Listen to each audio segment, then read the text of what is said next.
Didn't sound the best, and now our key's stuck. That is not what I expected. Come on, key. Will it do it? We got one cylinder that fires. Ooh.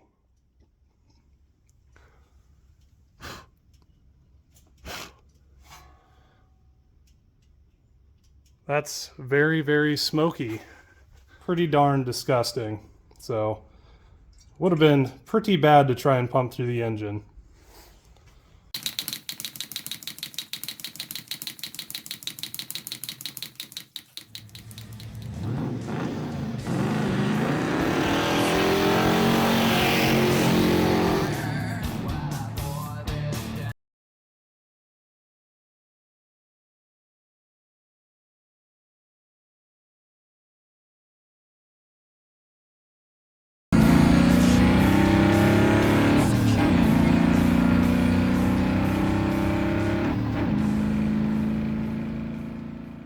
Howdy my friends and welcome to the channel today. I'm Luke, Thunderhead289 here on YouTube, and today we're gonna try and get this 1968, 69, not even sure what year it is, Volkswagen Beetle here behind me. It was restored back in the late 80s, early 90s, and then, you know, some things happened and it ended up parked. So today we're gonna try and see if we can get it running and driving and back on the road.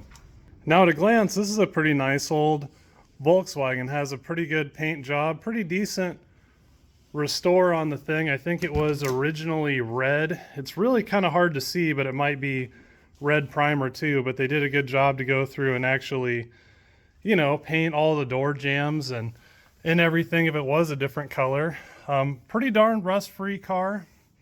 Obviously it's sat a long time and some of the mold and things are starting to get to the interior. Has a good mice smell to it, but it's your typical 4-speed Volkswagen. And actually, for once, Volkswagens never have doors that shut good. All right, and this one shuts really nice. So, you know, it was a pretty decent car. I had a hard time not picking it up when I did see it for sale a little while back. Has a, I can't remember if it's a 1500 or 1600, but it is a single port engine. So it's a little throwbacky, and I know there's some stuff that kind of goes on with the doghouse and different things. They're a little more undesirable on the single port, but we'll get more into that. At first, I know that it has gas in the gas tank, and it absolutely reeks.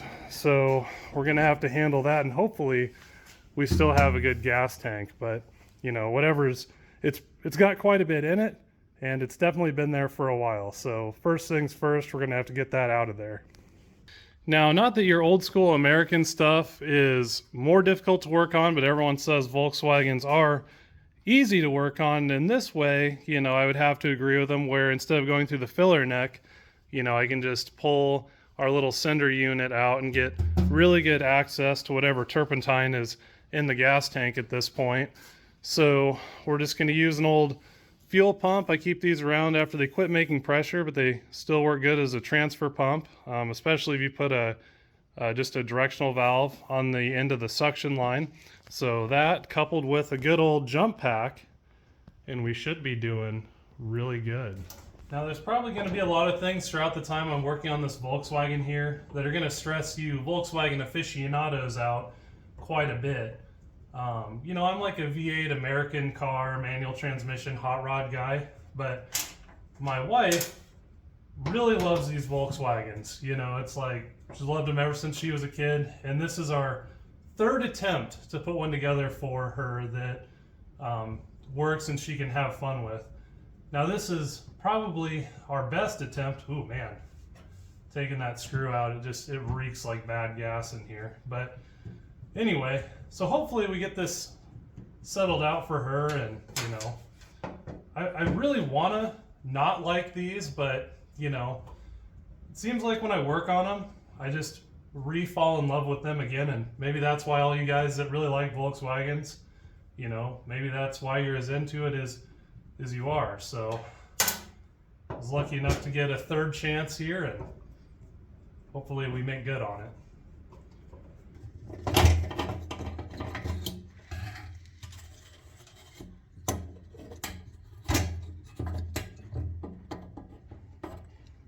I have expected our float to be rotted away, so that's already a win. The smell could about knock you off your feet. So I got a clear container here just to unload some of this gasoline into, or turpentine, or whatever it is at this point, you know, just for fun to see it in the daylight. You know, I'm sure it's absolutely disgusting if it's anything like it smells in there, but you know, to be expected after it sits for 10, 15, 20 years. And it's kind of an interesting, irregular backstory as to why this car got parked, and I'll probably get into it more as we get into the video, but you know, let's just get a fire extinguisher. This seems awful close to whatever that is, probably still mildly flammable. There's a hood there, or a trunk, or whatever you call it. All right, we got our fire extinguisher here just in case anything goes weird.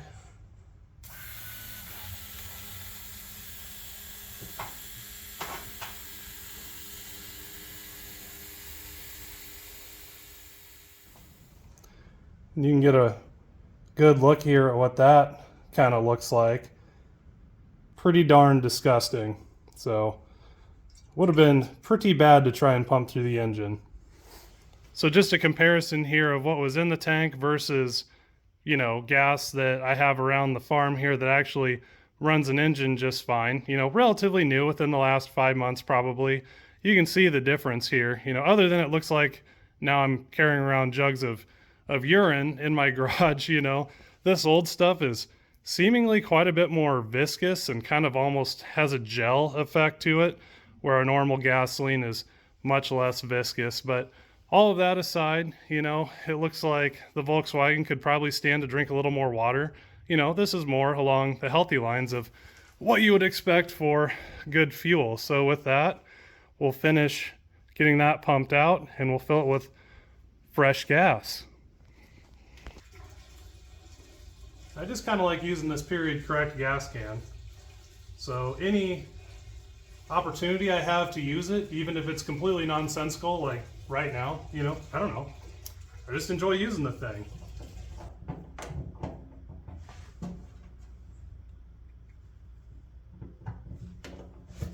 All right, I think that concludes our work up front at the moment. It'd be nice to roll the car forward so I could get access to the trunk or hood or whatever you want to call this back here more easily, but we got some flat tire action going on, and unfortunately I don't have an air compressor. I recently broke mine and I had been using this engine pump, but we don't have a running engine in this garage at the moment to use to air the tire up. So I literally think I'm going to air it up really quick by hand with a bicycle pump. So stand by, this will probably take me a little bit, but I'm going to have one really ripped shoulder by the end of this, I imagine.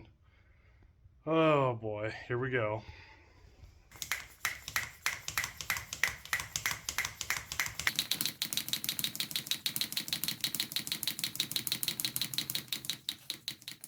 I should probably stop now because the car probably would roll, but I'm committed.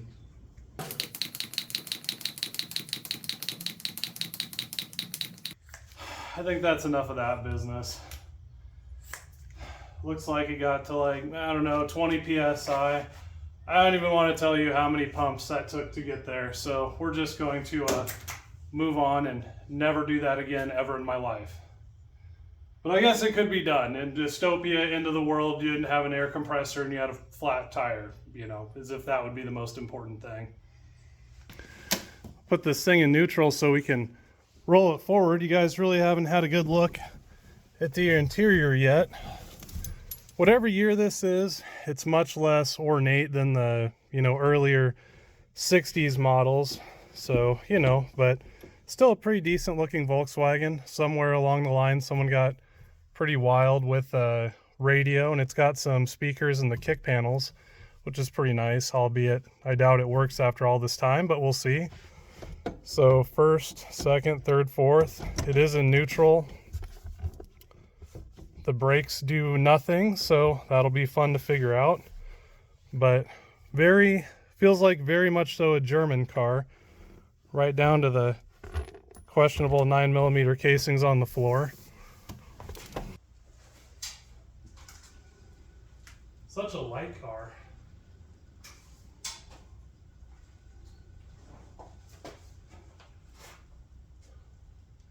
All right, now we got pretty good access to the back end here. You can see it's just a pretty darn clean old Volkswagen, you know. Doesn't really seem abused like most of them were, but I'm gonna get the air filter housing pulled off here. You know, I don't know what's inside that, probably a whole bunch of goop and garbage. There's a good chance none of this, there's gonna be an issue somewhere. You know, I'd totally expect it after all this time, but I think at this point we can at least throw a battery in it and hit the starter and, you know, just see what'll happen. And we're not going to damage anything too terribly bad. And it does. I have rotated around here before. Oh, it's in gear. Check that out. These cars are just so light. One of the things here that people claim to be, you know, easy about Volkswagens that I don't particularly like. Let's just appreciate this door one more time. Look at how nice these shut.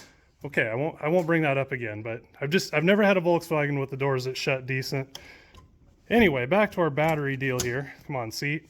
So the battery is located under the passenger side of the rear seat here. See if I can give you a good angle. So, you know, comes with its issues. A lot of times it rots out the floor. This looks like someone has the red cable on the wrong side there. As you can see, it goes to the ground, so I want to make sure I don't hook that up to positive. But you know, this is pretty subject to fire. I actually see one of these little covers sitting back here because these seat springs would contact across the battery terminals and then create a dead short, and then, you know, you have this massive Volkswagen fire. And my favorite part about battery fire stories is it usually happens when someone is sitting on top of the battery in the back. You know, it pushes the springs down, they touch the battery, and then all of a sudden they have an instant seat heater that they didn't ask for. All right, our brand new 2013 battery is all in here. So red to negative, because that's how you're supposed to do it, and then black to positive. You know, I could see someone very easily mixing those up, so I won't be surprised if our generator is blown at some point. Check out what this little cover says. Basically, it's a warning about these springs touching the battery, and you're supposed to put this over the positive to prevent it, because that's going to really help. I added a couple of jump packs here for extra fun that are fully charged up, so we should be able to spin this little lawnmower engine over. Now, one thing I'm concerned about, which I have been ever since I bought the car, is, you know, at some point you would fight compression, and you kind of do. It rotates, you know, without any grinding, but, you know, I can turn it easier than I have on Volkswagens in the past, so, suspicious.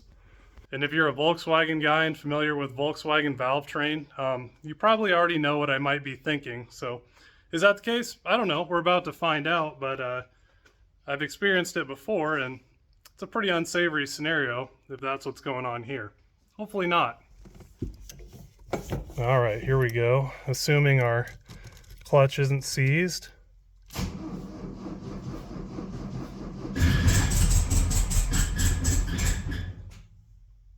It actually just ran. How did it get fuel up there that quick? Wonder if that's the turpentine. Didn't sound the best, and now our key's stuck. That is not what I expected. Come on, key. Will it do it? We got one cylinder that fires. We might actually not have to do too much.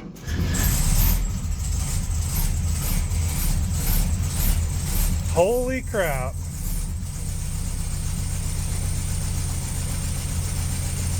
That's way better than I thought it would be.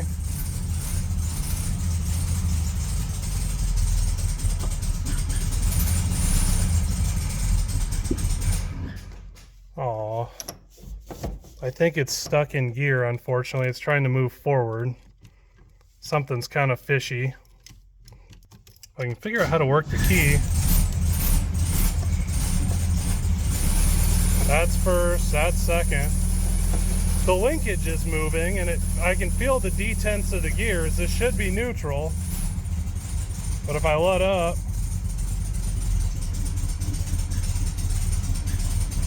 oh, there we go. Must have just been the gear oil drag in the automatic, or the manual rather. All right, generator light went out. That's good.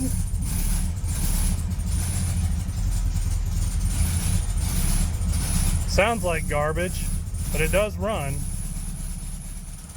Oh, good grief. I forgot this oil bath air filter on here. Come on.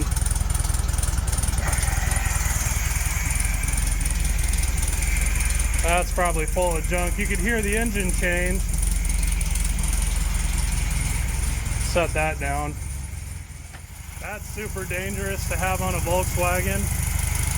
Between the battery and fuel filters and this brass fitting that goes into the carburetor pulling out, pretty much what causes... Ooh.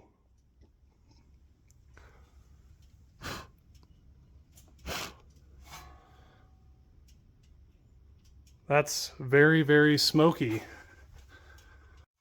That's pretty much what causes all the engine fires, I was gonna say. Let's just take a look at what we're dealing with. Looks like we've been dropping a lot of oil on the exhaust, so that's fun. A moment of peril there, but I think we're okay. It's probably a good leaker, like every Volkswagen engine I've ever seen. Smoked the place out here pretty good. It did run. And then when I went to start it there after our first run, it's like it has no ignition. And you know, it's probably just the points or corroded and whatever, so it does seem like it's pretty okay. But one thing I noticed when I came back here to look under the cap, check this out. Whee! So the ignition timing is who knows where. So we'll do a little bit of tuning on this. Someone was kind enough to first incorrectly mark top dead center, and then over here correctly mark top dead center, so you can see the little bit there. So we'll get the cap off, sand the points, because I'm sure they're gacked. Maybe we'll get the cap off. There we go. I feel like there's supposed to be a dust cover under there. This feels like a mechanical advance mechanism, and then coupled with a vacuum advance, which if you're a, you know, typical American car guy, that's not super strange, but I can't say I've seen that in a Volkswagen before. And I'll have to look, but this might be, it looks like it's going to Venturi vacuum, so I'm sure timing and ignition is all whacked out. So a little bit of cleaning and tuning here will probably go a long way.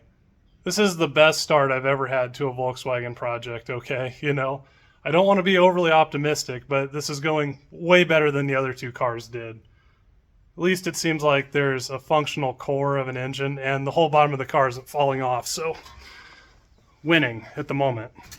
Now this is pretty standard op for classic car people, although most of us have moved to some form of electronic ignition. But if you're into this stuff, ultimately you've probably messed with points before. They're a very simple ignition system that all they do, so let's get this out of here. It looks clean enough.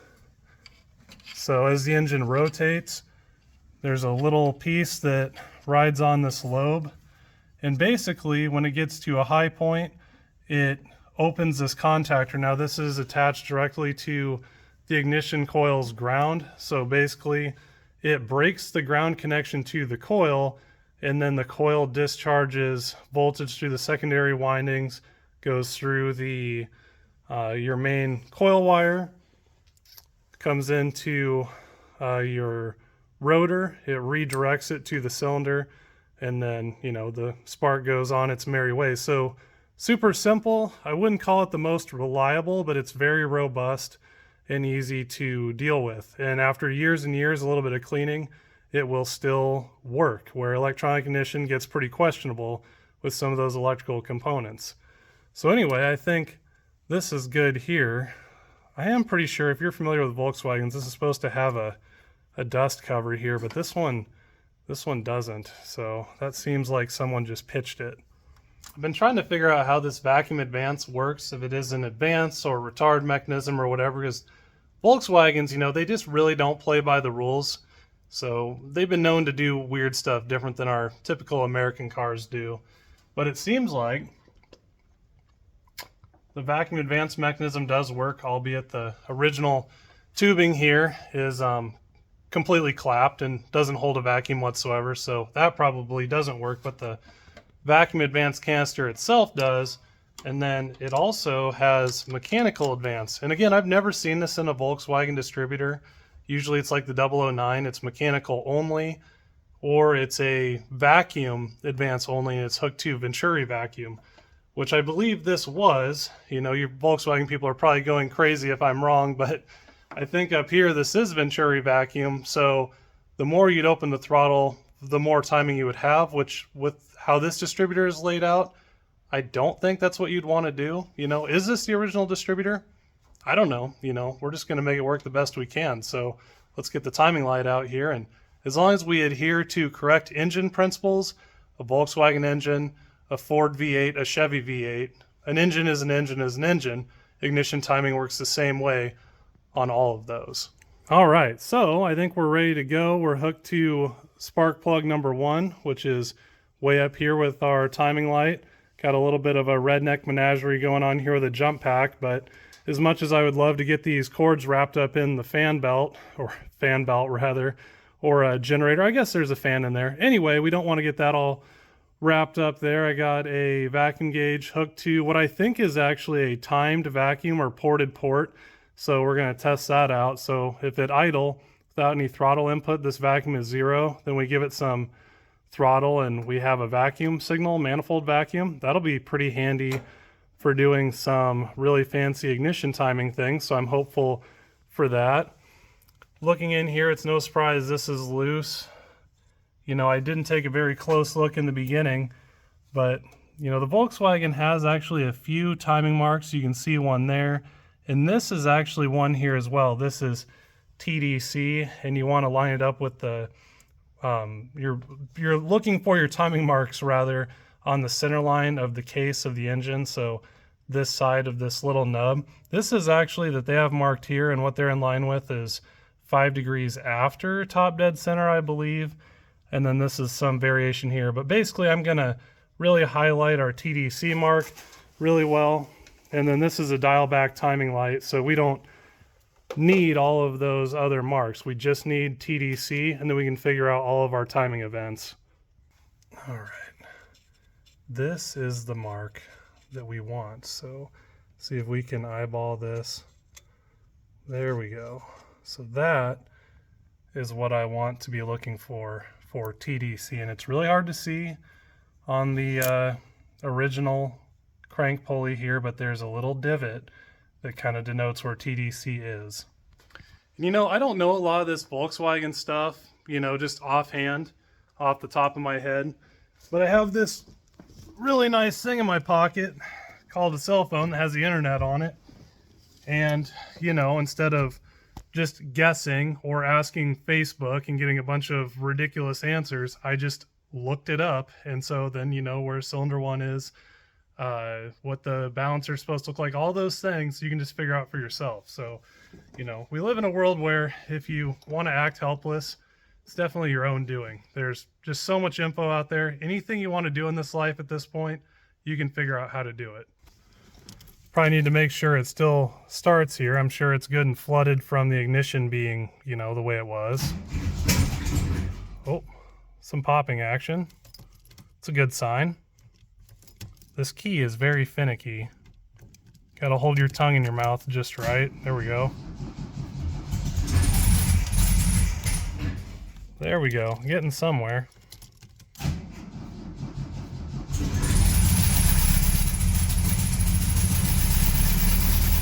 There we go.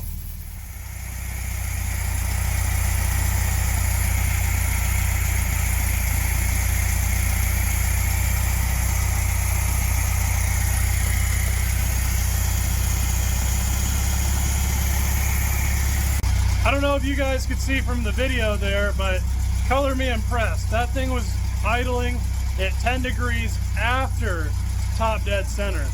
I've never seen an engine be able to handle that before and actually run, so good grief almighty. I don't know if I should be impressed or afraid. Stands to reason it's probably a pretty healthy engine yet.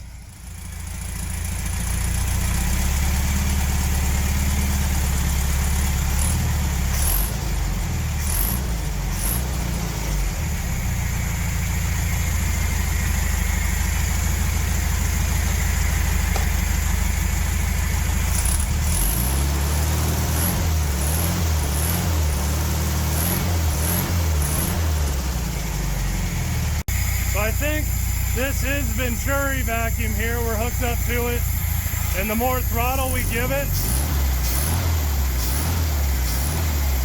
the more vacuum it has. You can see it's kind of proportional to airspeed. Makes sense because it's plumbed right in here, right into the Venturi area. So I don't know if that's, with this being a classical vacuum advance, I don't really know if that's what I want to be doing with it. Other than that, I mean, dang, the thing runs pretty good. It's amazing what reasonable ignition timing will do. And everyone always thinks more advanced means more power. It's not about how much ignition timing or how little, it's just about having the right ignition timing, igniting that mixture at the right time in the cylinder stroke. So there's no other rules other than that. An engine is an engine, and if you're igniting the mixture at the right time, it's going to run as good as it possibly can, whether it be a Volkswagen or an American car like this Gremlin, or a supercharged car like my 65 Galaxy. All the same principles. But I have literally never owned a Volkswagen that wasn't wore out and didn't smoke like a banshee. Just check this out. And listen to that carb whistling away. This thing's pretty healthy engine. Super cool. Super pumped about it. This car's really thrown up the dust here. I'd have the garage door open so I wouldn't asphyxiate myself, but it's 30 degrees outside and I'm just not about that. Asphyxiation, freezing to death, I don't know, pick your poison. I'd rather not be cold though. So it seems like our ignition is working pretty good. The engine is fairly responsive. Some of the ignition stuff is a little gummed up, but it does seem to work pretty good where the engine now starts and idles, and I don't have to fiddle with it too much.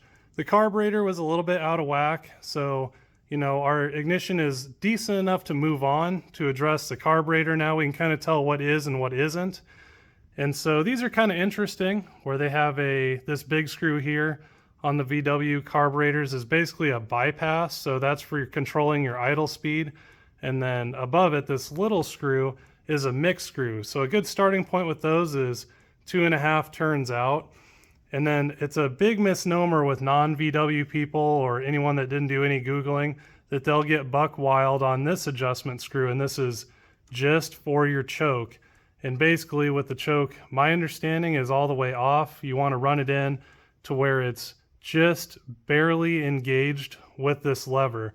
If you start really engaging it and actually opening the throttle with this screw, you start screwing up how this is designed to operate and basically the whole geometry of the carburetor itself. So, you know, it's a huge mistake that people seem to make to play with that for idle speed. But anyway, so we've made our 2.5 turn adjustments on everything. See if we can't get it to fire up.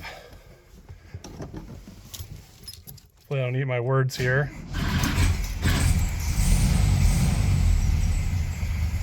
There we go. Now right off the bat, that already seems to be quite a bit better.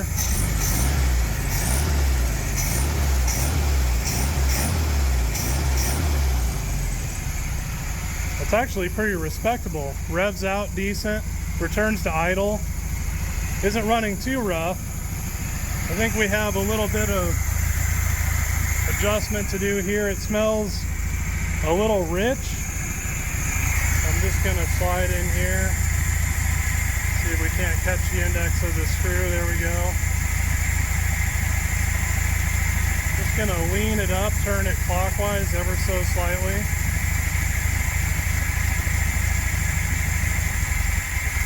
Oh, see, that's too lean.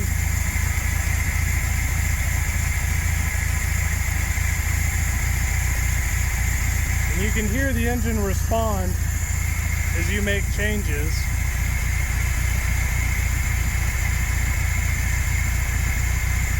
That's too rich. Seems pretty happy right there at the moment.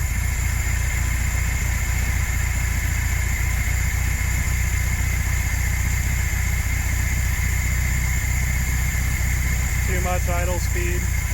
Right about there is okay.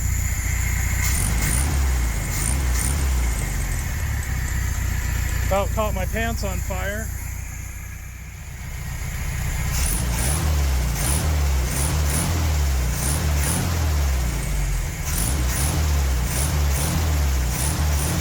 Man, it is just running rock solid.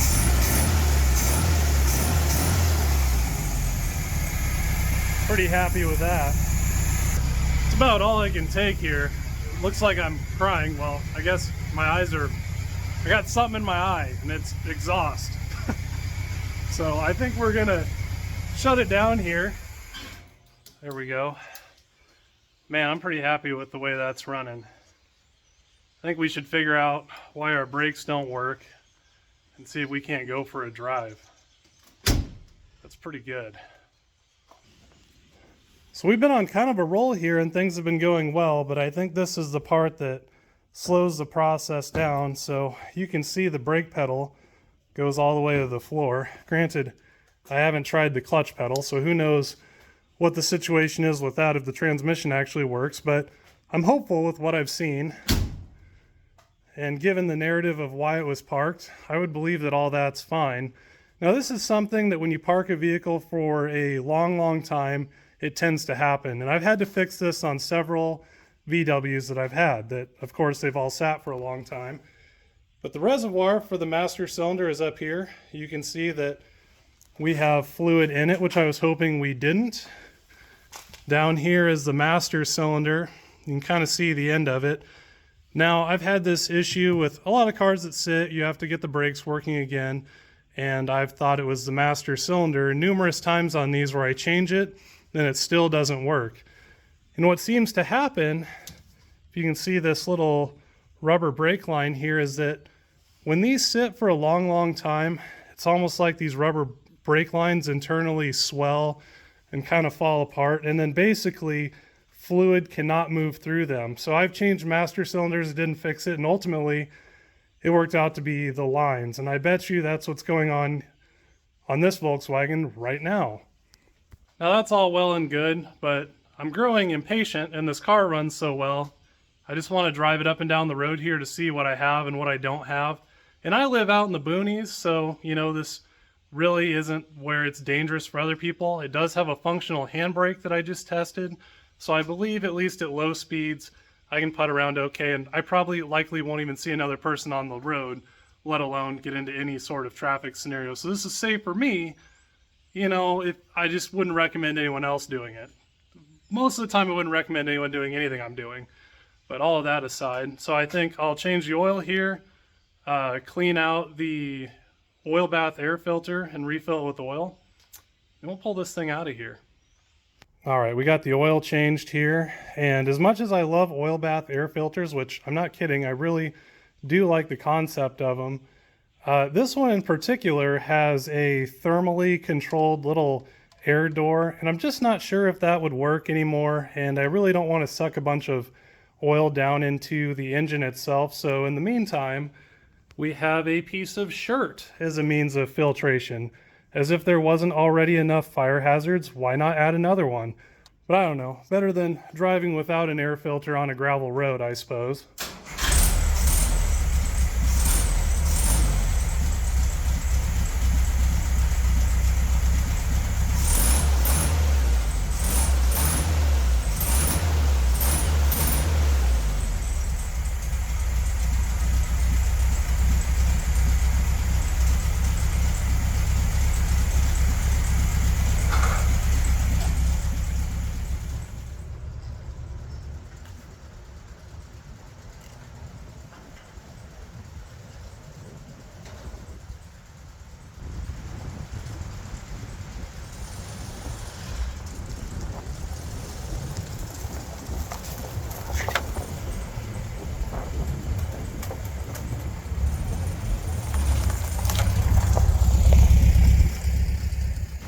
That was a pretty monumental moment you saw there. That's the first time I've ever moved a Volkswagen under its own power, and I've owned 3 of them, this being the 3rd.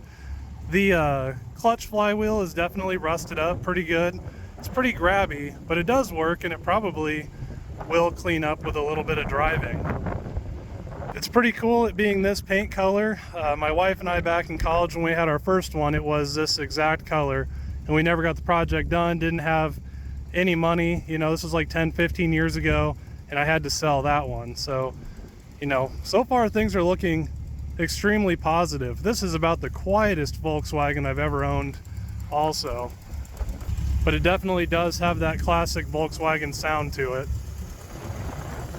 which sounds like exhaust leaks, but you know, that's fine. Maybe, no.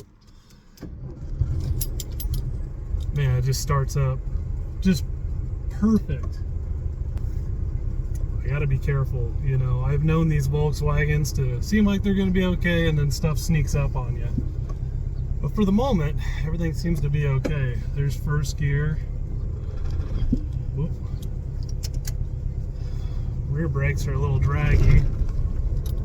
Flywheel's a little draggy, but it's moving. Leaving my property without my wife here to come save me. It's probably not the best idea.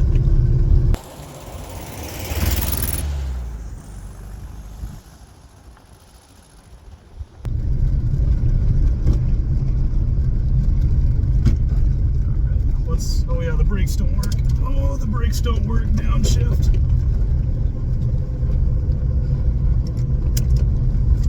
Does the handbrake still work? The handbrake works. We're fine. We're fine.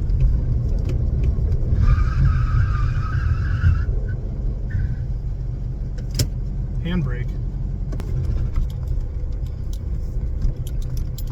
Do a little Volkswagen off-roading. Oh boy.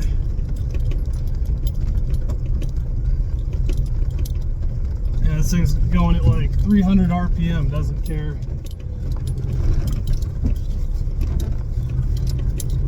What a tank.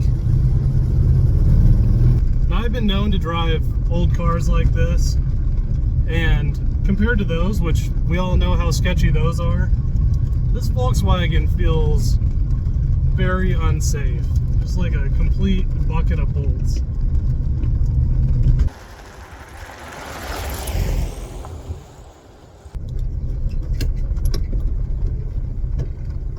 Alright, so we'll start out in first here.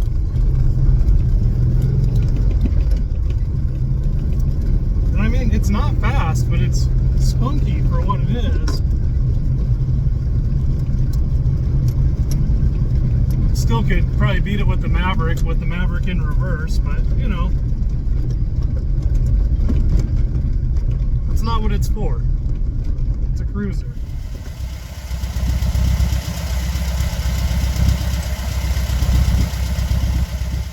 All right, my friends, I think that's going to do it for me today. It runs pretty darn good. I didn't want to get on it too hard because I don't have any brakes. I'm going to try and bleed them with my wife, and I'm assuming it's going to end up being the hoses, which really isn't a big deal, you know. On the spectrum of Volkswagens, that's pretty easy to work on, so we'll get that done. And then I think my wife will have a really fun little Volkswagen. And man, after having driven one for the first time in my life, I do have to admit, they're quite a bit of fun. And the fun, a lot of it is in like the novelty of the Volkswagen. It's not like anything else you'll drive on the road. It's a vehicle all its own, you know. For whatever it is, you can't really equate it to anything else because it's its own thing, you know. It drives like a Volkswagen. You know, for better or for worse, it is quite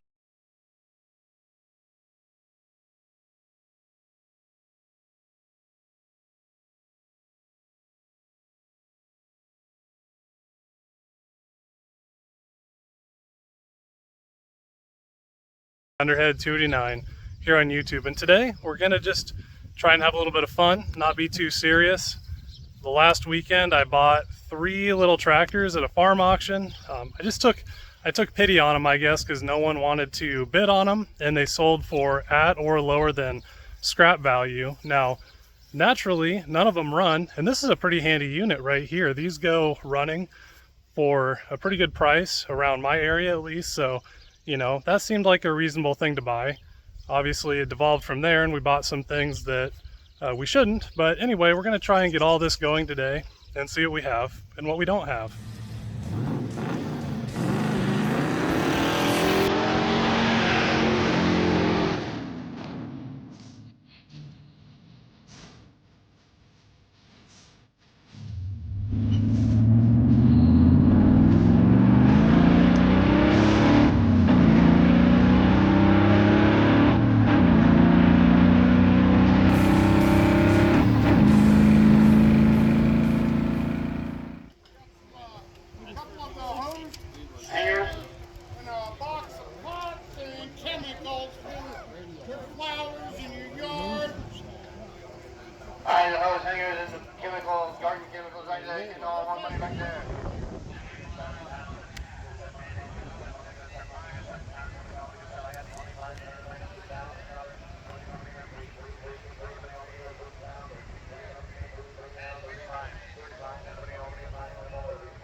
Just a little AC tractor, kind of neat having the narrow front end form factor on it with the belly mower, so you know you can turn corners and whatever pretty sharp. So I think this will work out to be a pretty handy unit.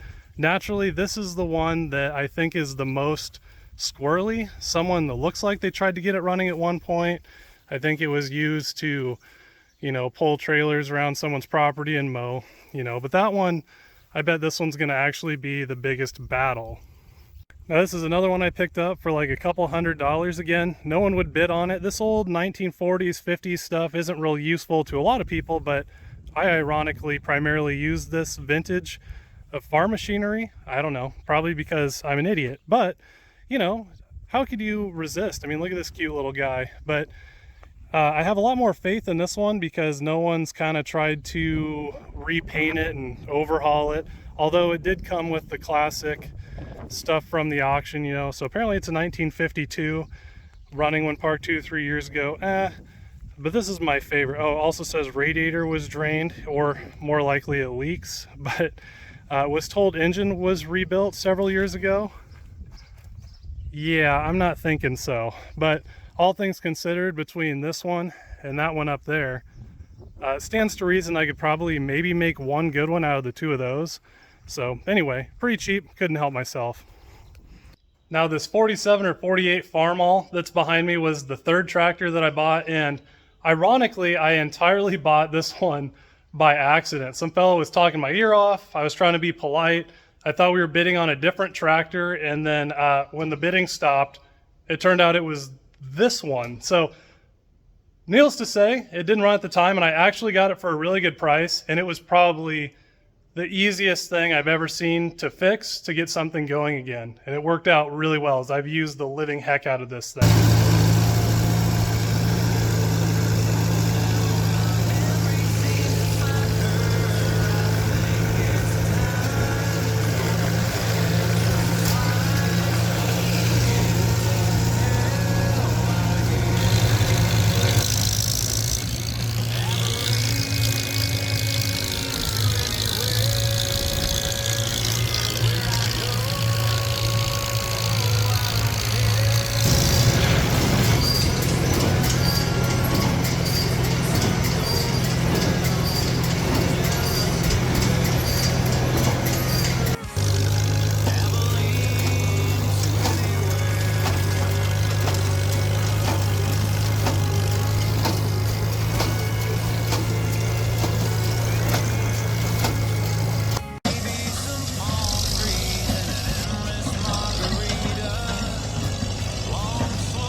The day I bought it, I got it running. You know, I ended up running the hay rake with it, and it did totally fine with that, obviously, but then what blew my mind was how well it ended up running the baler. So really solid little unit. And again, I just couldn't believe the simple things were wrong with it, how easy it was to fix, and that, you know, someone would have put this thing up for auction. Because I mean, look at the thing. It's a nice looking unit.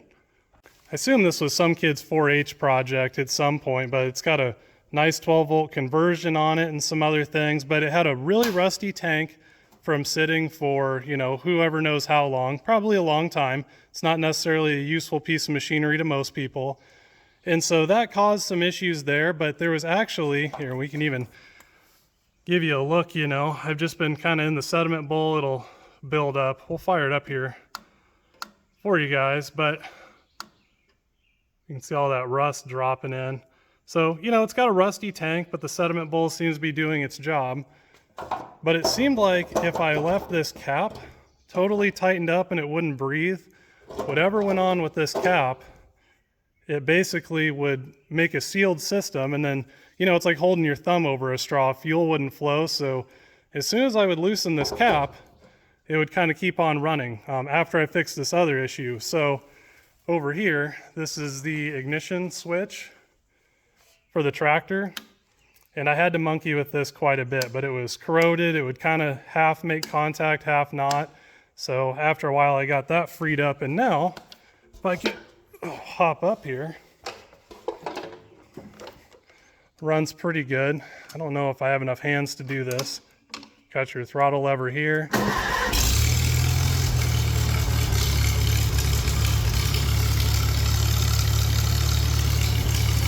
I mean, not too bad. It's a hot day, so that was with no choke and whatnot, but I mean, it's amazing. Even the lights work.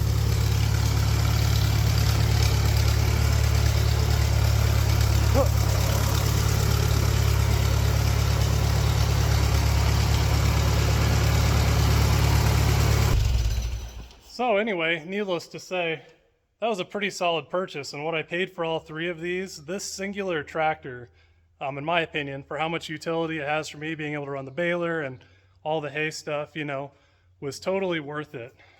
So basically, if we can get these other two running, I'm just going to count those in my book as basically free at this point. So with that, let's go see what we can do. But we're 1 for 3, so let's see if we can better our scorecard further. Now, it's definitely a barn burner out here today. It's like 90 some odd degrees, but it's also windy, as I'm sure you all have noticed. And this is the plight of the YouTuber here. If I want to film this for you guys, I can't do it outside. You're just going to hear wind noise the entire time, so I need to back it into a building and pretty much sweat to death the entire time I do it. So that's always exciting. In the old F-250 here, cold start.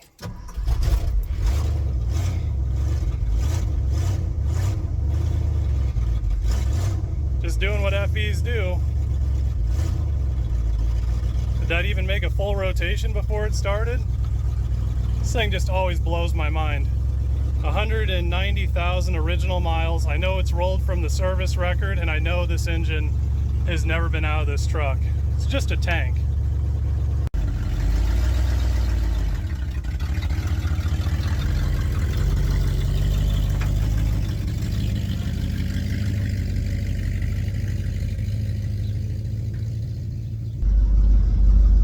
Has more exhaust leaks than it has exhaust now, but I guess silver lining, you're not going to fall asleep driving the thing, that's for sure. Alright. Granny low, always super handy. Let's see if we can't finagle this thing into the building without running into the building. Haven't done it yet. There's always time.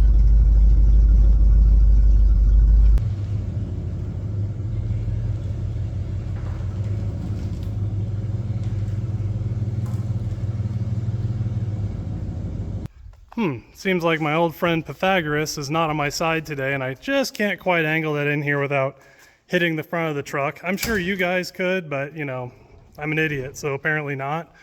So we'll just move this big old son of a gun out of the way here. It's been a while since I've been in this bad boy.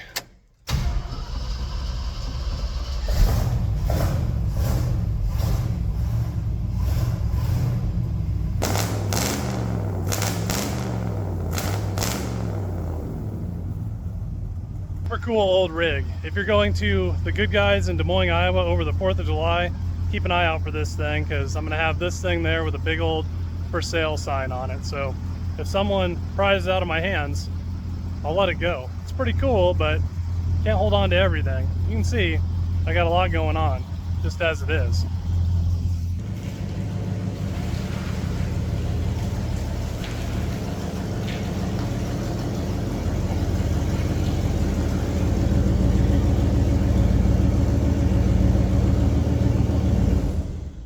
Well, that was a lot more effort than it should have been, but it's finally in, and now we can find out if we wasted our money or not. So that's always exciting.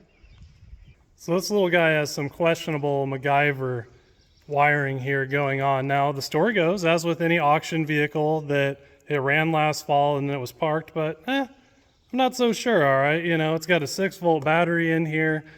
The paperwork that I've since lost says it was a 12-volt conversion. You know, maybe.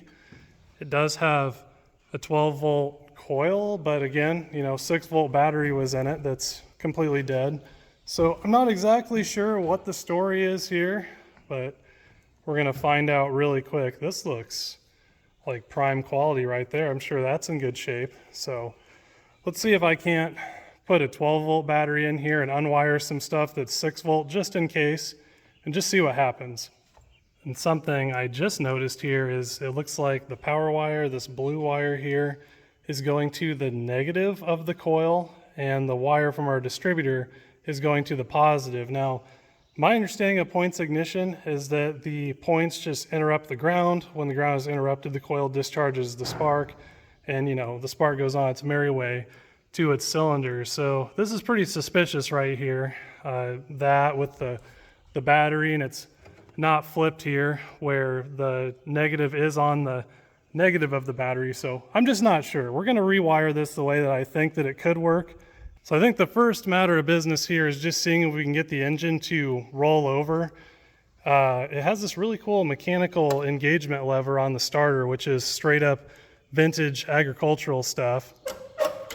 Obviously the battery and everything is flat dead, but that's what just makes stuff like this so neat. All the mechanized nature of it and the simplicity. So I think I'm just going to get a 12-volt battery, kind of hot wire this thing 12-volt style, unwire anything that's 6-volt that I could destroy by doing that, and just see if we can get something to happen.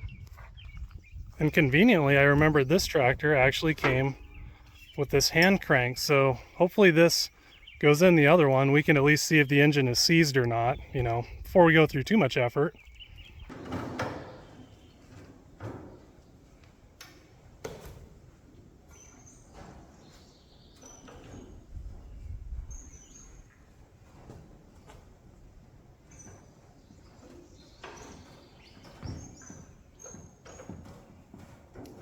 Well, I wouldn't call it good, but it does move.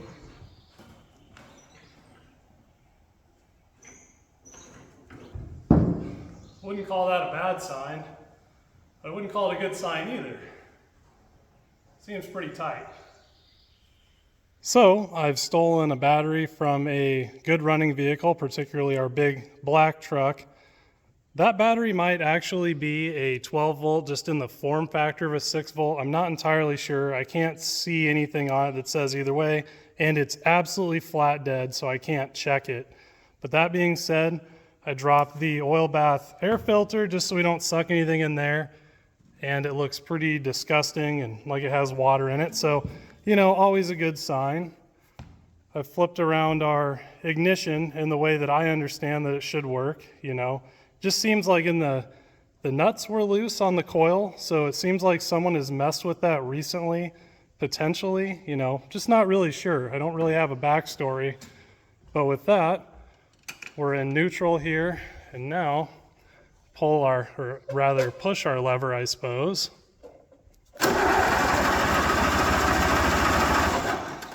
Spins over good, and it makes oil pressure. Check that out. So that's a good sign. This, I think, is the ignition. This goes to the coil. So let me just pop that up here. I don't expect it to do anything. It doesn't have any fuel in it. Okay. So nothing too weird yet. We're doing better than I thought we would be, so that's encouraging. I also unwired our wire that kind of goes to all of our generator stuff just to factor that out because again, I don't know what's electrically going on. I don't really want to rip this oil bath air cleaner assembly off here unless I have to, and it's the only way to put fuel directly in the carb. So I think, I'm going to try and fix the actual fuel system.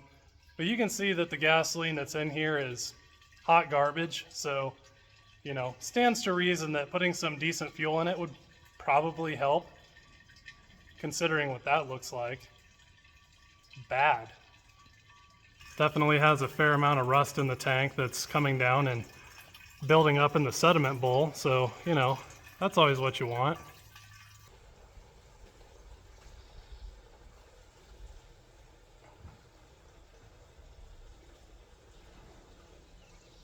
Now against my better judgment here, normally I pull off the oil bath air filter so I can spray fuel right down the carb so we can kind of factor out the carb as an issue if it is going to be one, but in this case, these bolts are kind of tricky to get to. I'd have to take the fuel system all the way off, and I just don't really want to do that.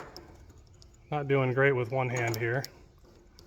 There we go. So we're going to hope that the carburetor is okay. And just with a little bit of clean fuel now, look at that, big difference. With a little bit of that action going on, the carb itself just works. Which again, is totally wishful thinking. You know, all an engine needs to run is fuel, air, and spark, and compression. So, you know, hopefully the fuel side just decides to comply without a whole lot of extra effort. Doubt it, but one can hope. And on the subject of points, it's always worthwhile checking after something is sat a long time. More often than not, the points are corroded on the contacts, and then we're just not going to get any spark. But a little sandpaper action goes a long way. And I assume this ran sometime in the recent past, so I'm just going to trust the ignition timing for the initial attempt at starting the engine. Probably a bad choice, but, you know, stands to reason that, you know, that might be the case, hopefully. Now this is some super Rube Goldberg tomfoolery wiring going on here, but basically I've unhooked the distributor. I have a wire coming straight off the coil to a plug. I didn't think I'd get a good ground, so I got a wire ran all the way back to the battery. Now what should happen is, hey, you're supposed to stay where you're at. Every time this coil interrupts the signal, this spark plug should fire. So, you know, it should fire every time a spark plug's supposed to fire when we roll the starter over with the ignition on. So if we can get this somewhere where it'll stay there. Put our battery on very precariously. And now, when we take our starter lever here,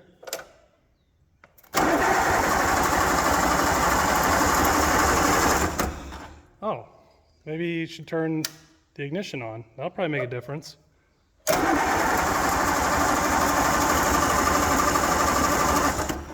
Or it won't make a difference at all. So when I was poking around here, I sanded the point gap just a little bit more. The contacts were just real corroded. So, you know, you just don't want to go too crazy with sanding and totally destroy them. It is kind of a wear item, but, you know, it does look better. So now, let's try this again. Keep your eye on the spark plug. There we go. And that looks like spark. So that effectively verifies the coil and the points. So basically the only thing in between the spark plugs now is the cap and rotor. And they look corroded, but like they'll clean up really quick with some sandpaper. I'm starting to get a little optimistic here, which I always try not to do if I ever buy anything from an auction, because again, everything winds up there for a reason. But the reason I got into all this old school car stuff and everything is generally the knowledge has just been lost with time. And more often than not, you know, folks sell something because it doesn't work, but it's usually something really easy that people 30, 40 years ago would have figured out really quick. And people today, you know, they just don't have the knowledge anymore. So it works out really good for me. most of the time. All right, I'm feeling pretty optimistic. Granted, carburetor condition completely unknown, but I've known tractor carburetors to hold up pretty good. So we know we have spark. I know we at least have fuel getting to the carb. Compression, who knows? It is from the 40s, probably unrebuilt. This is our throttle lever, maybe somewhere there. And let's just see what happens here. Ooh, that's pretty promising.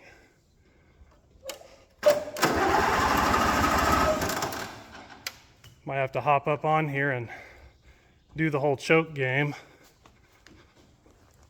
Oh boy. Nice big seat. Okay. Need multiple fingers here. Hands, fingers.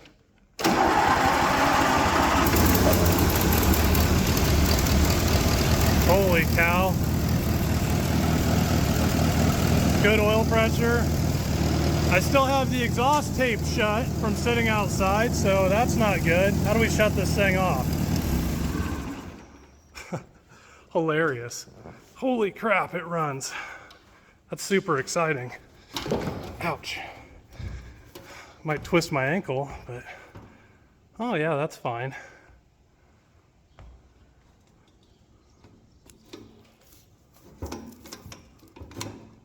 Maybe.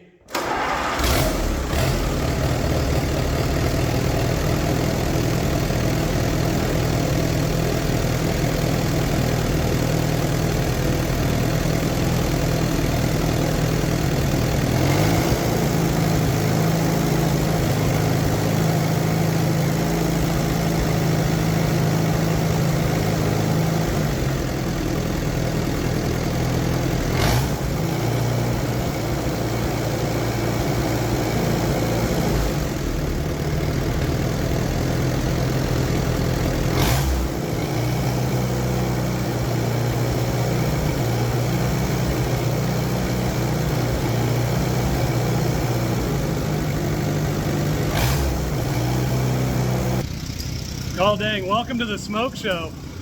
You know, it runs so good, it's super weird that it burns oil like that, so I'm kind of suspicious. Notice it's cleaning up quite a bit, and you know, maybe this was doing this to someone else and that's why they parked it, and then when it didn't run, it ended up at auction, but you can see it's really cleaning up.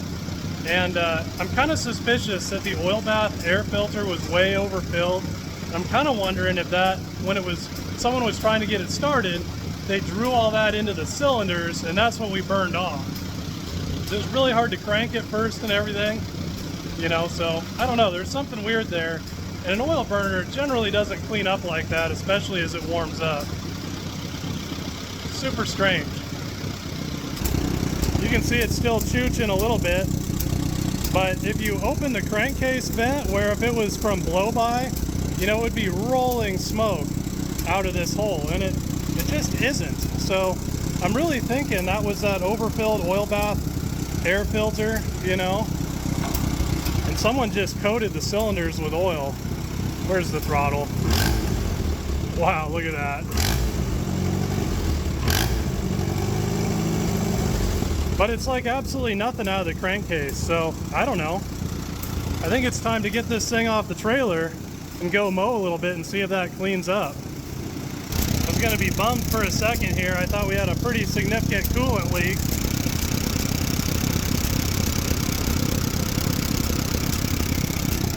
But it's just because someone overfilled the radiator. So as it's warming up, you know, the bypass tube here doesn't have anywhere to go to. So it's just running down the front of the radiator and ultimately dripping out there. So I don't know, dude. Pretty solid unit. Inadvertently, I think I saved myself from a problem that someone might have been having when they were trying to get this to run. Remember, when I went to start this, I unhooked everything that was non-essential. And so I have all the ignition switches, all the switches off on the tractor right now. This is probably why the battery was dead also. If you remember, I unhooked the wire to disable the generator here, but check this out. Yeah, that should not be doing that. So we're gonna leave that unhooked. I think that's definitely an issue. We're gonna have to figure that out at a later date, but kind of strange. Not really sure what's going on there, but that ain't right.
Classic form, it's raining because why not? So that's exciting. The seat's gonna be all wet. Just what I like.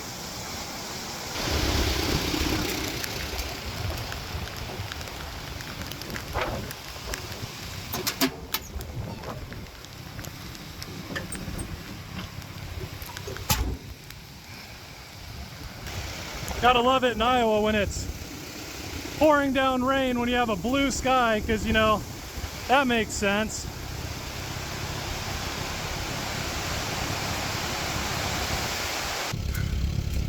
Sunny again, naturally. Classic Iowa moment there. We're back on the rig. She's running. Let's see how low we can get this thing to idle.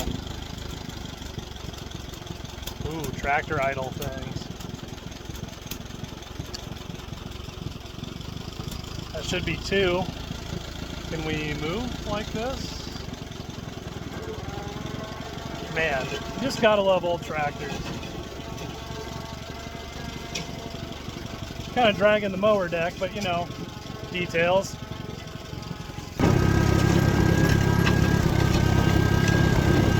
I see why the wheels were worn out down there. I don't think our auxiliary stuff works, or maybe I gotta engage the PTO here.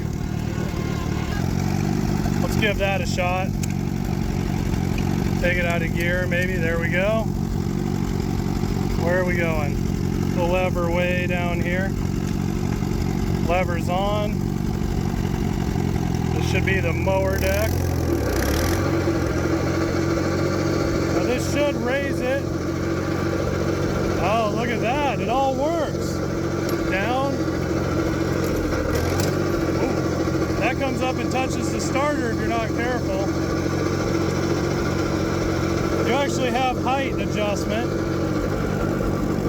Shut that off here. Disengage. You actually have height adjustment, so that's pretty cool. Not a bad unit. Too cool.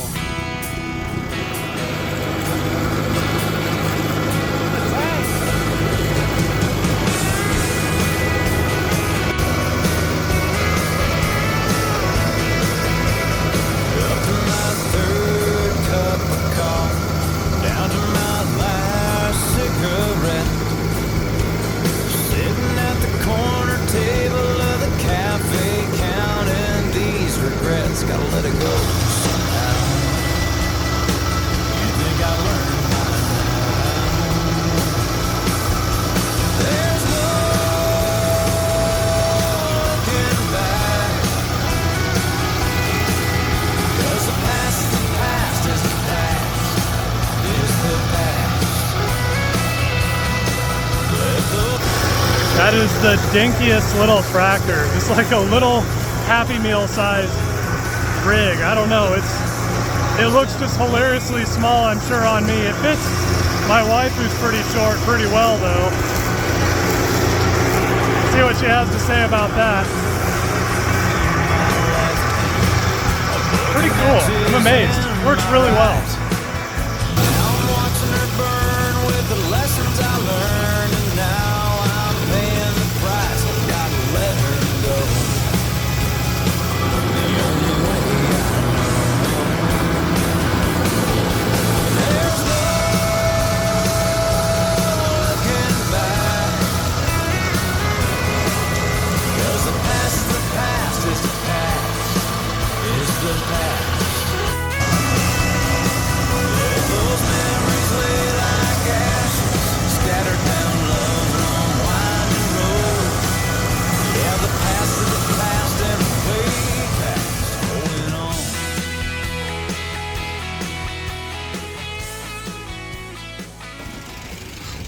What was that? You got a little dirt on your face. Alright. Maiden voyage went pretty good. Temp stayed good.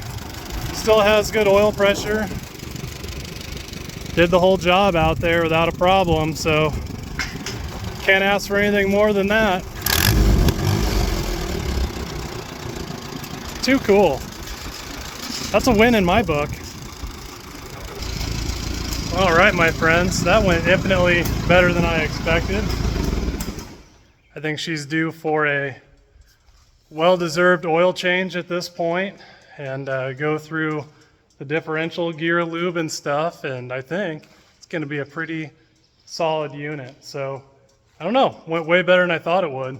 So with that, my friends, thanks for coming along with me today. I'm glad we could get this going together. Hopefully you learned something. If not, hopefully you at least enjoyed it.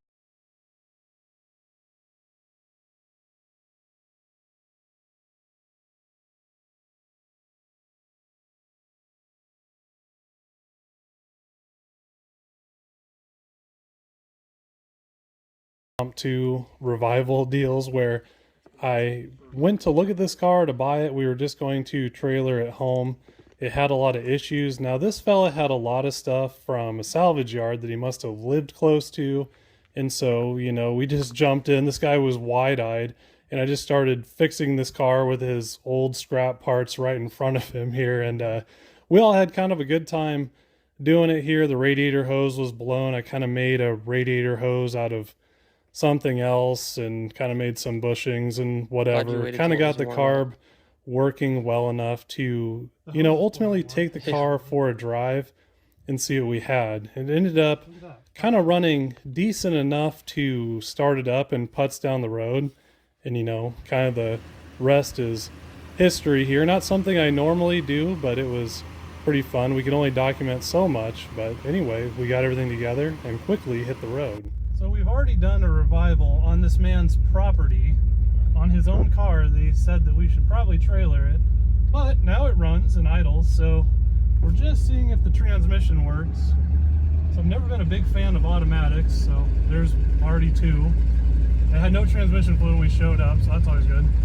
It's already in third. Okay, well, that's interesting. 20 mile an hour. 20 mile an hour.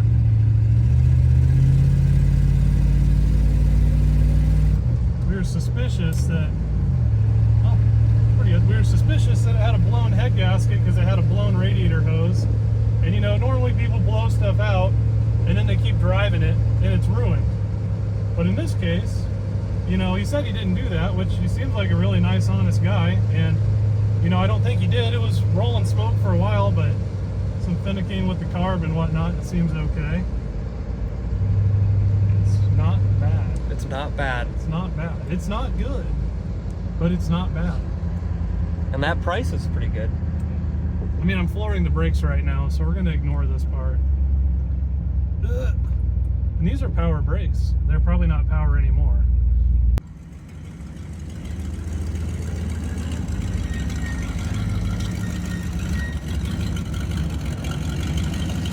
What a boat.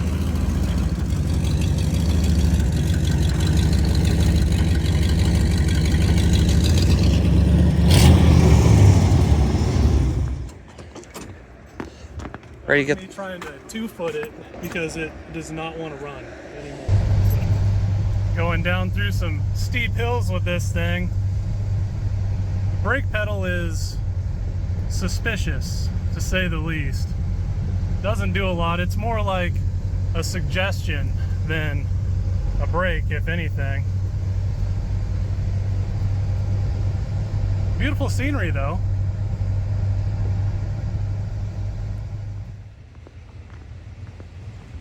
How's it running? Well, I can fire it up. It's starting to break up pretty bad, but hard to say if it's the very minuscule sized gas tank on the hills or what. So, but as long as I don't stop at a stop sign or stoplight, we're fine. So good thing that never happens when you're driving 2 or 3 hours. Right. Oh. Helps if you hit the hole, maybe. All right, we're on the wrong side of the tracks here, but can't seem to keep the car running.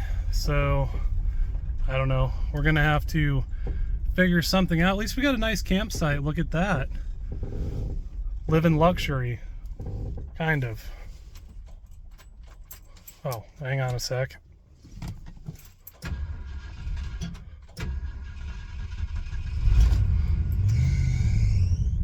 Mint. That's a very good vacuum. Yeah. Hot garbage for sure.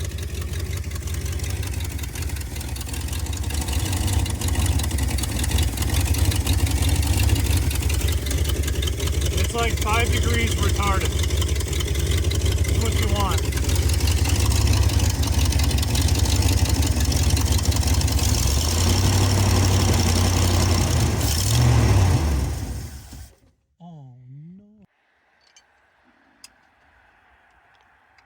Got it loose.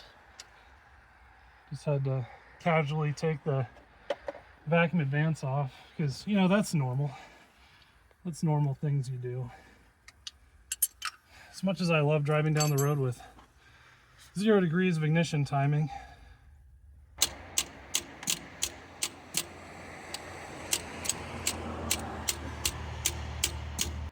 well, unfortunately, this distributor has probably been in here forever, and I can't seem to get it to move, at least to move freely, where I can do anything with it. So I'm gonna hook the vacuum advance to manifold vacuum, not hammer on it very hard, and just hope we have enough timing with misusing the vacuum advance for this specific scenario that doesn't hurt the thing. I don't know if you can hear in the video, we're starting to misfire pretty bad. It's getting dark out.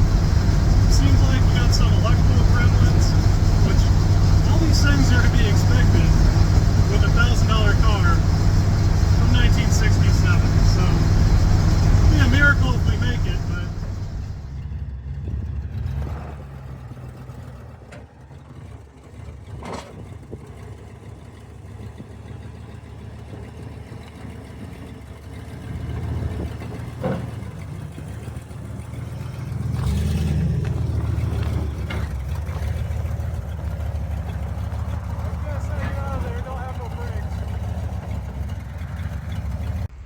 alright, so not my typical MO here to put stuff on a trailer. I don't think I've ever actually done this before, but this is kind of crossed over to where I would consider it to almost be irresponsible to try and drive this home the rest of the way. Brakes being sketchy anyway, and then when the engine shuts off, the brakes get real bad, and we have to drive through a hilly area, and this is the point where it gets unsafe for other people on the road, and really for me to keep driving it. Would I probably make it? Yeah. Is it a super irresponsible thing to do just solely to do for YouTube when actually we came with a trailer to trailer the thing anyway, and then we're pleasantly surprised that it actually ran?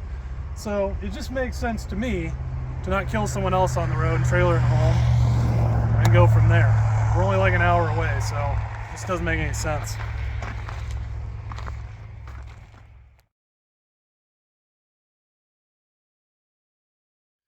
So fast forward here, I have the Mercury in the garage, and I was just gonna work on this myself, not show any of it on the internet. It's a lot more fun just to work on things without filming them, and you guys online probably see 10% of what I actually do as far as wrench turning goes. But this turned into quite the high level of Debacleville here, so you guys are going to come along with me for this one. This is something I've never had to deal with before, and I'm going to have to get really weirdly creative to fix it, I'm sure. So with that, here we go. So my first indication that something might be squirrely on this thing was that the distributor actually had side-to-side motion ever so slightly when it was bolted in, but it didn't look like the shaft moved. Anyway, I could see where someone had hit on the distributor to try and rotate it, and in all fairness, the ignition timing was terrible. So I think someone had tried to adjust it and possibly crack the distributor. So you can see all this tomfoolery here. I heated it up, went in to try and rotate it myself, and it just quickly snapped off. And now we have this going on. Very exciting. So getting this out of here, and it is stuck in there really good.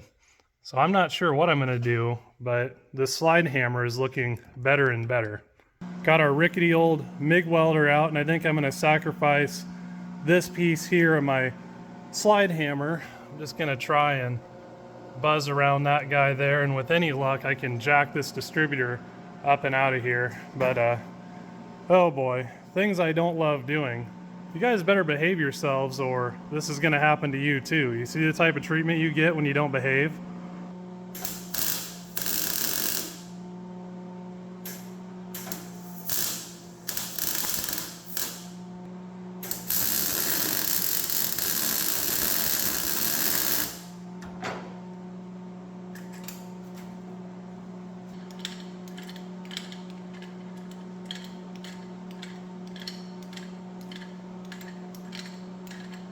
You know what they say, if women don't find you handsome, well, they'll probably find you stupid, and ugly.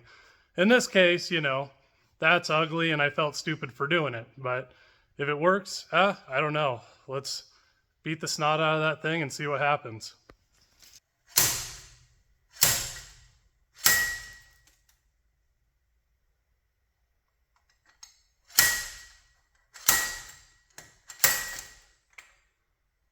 Oh, probably should have just done that from the beginning.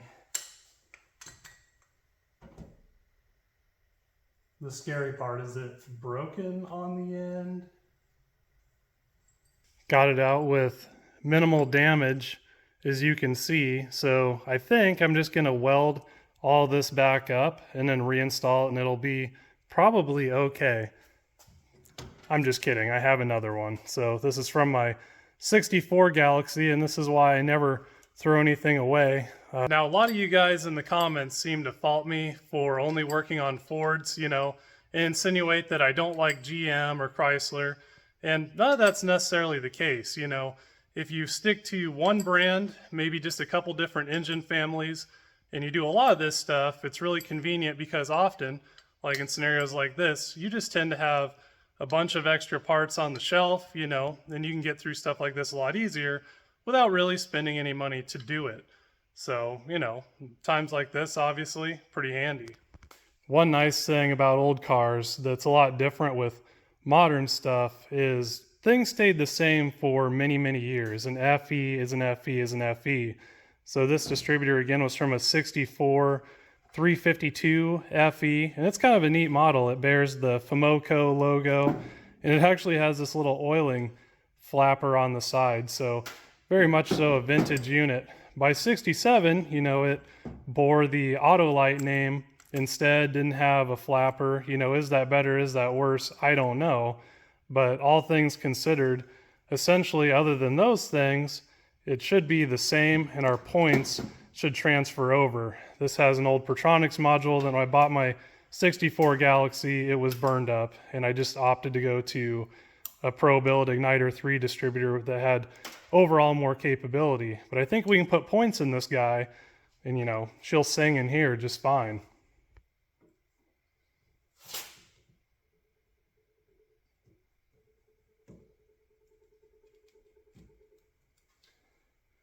And in classic form, it looks like it's going to fight me the whole way. I can, and you probably can too, see some remnants of what looks like red Loctite in there, which I'm not surprised. I don't know how this locates itself because it has one screw. It Probably has a little thing that goes like a stud that goes into a screw hole under here, but I'm betting you, since the way these original Protronics were designed with this reluctor wheel, you know, this might have moved on someone, caused issues, and eventually someone Loctited this in super tight. So I guess we're gonna get the little hand torch and see if we can get this out of here. If not, I'll have to drill it, which I really don't want to do.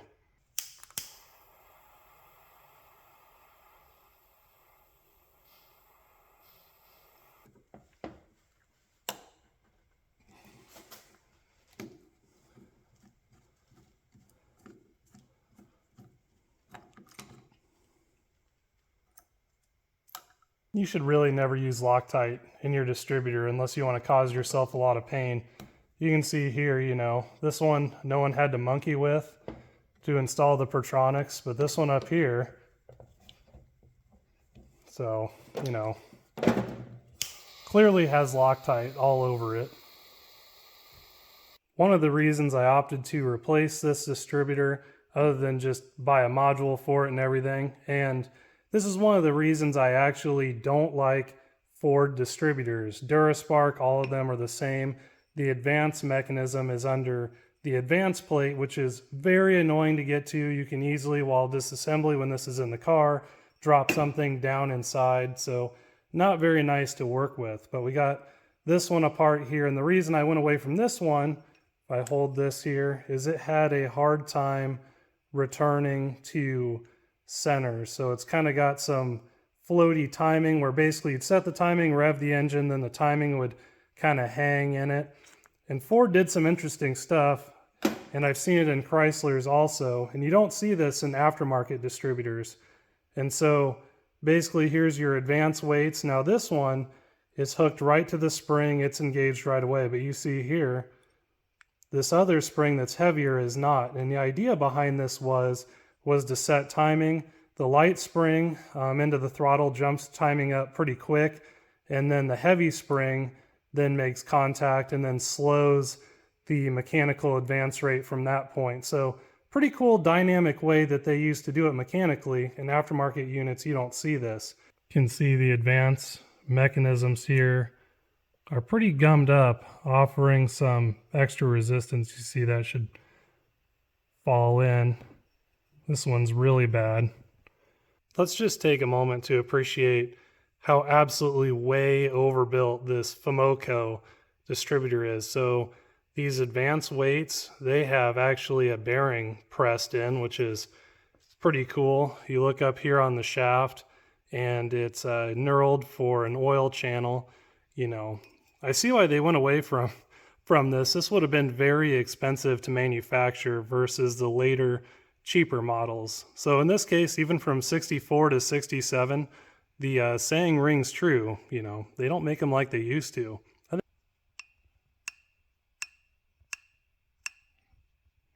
All right, we're looking good. Everything moves, returns to center easy. You know, that's what you want. We'll be able to set timing and it'll stay there, and then, you know, it won't be fluttering around. So I think we're good. Put it back in, I suppose.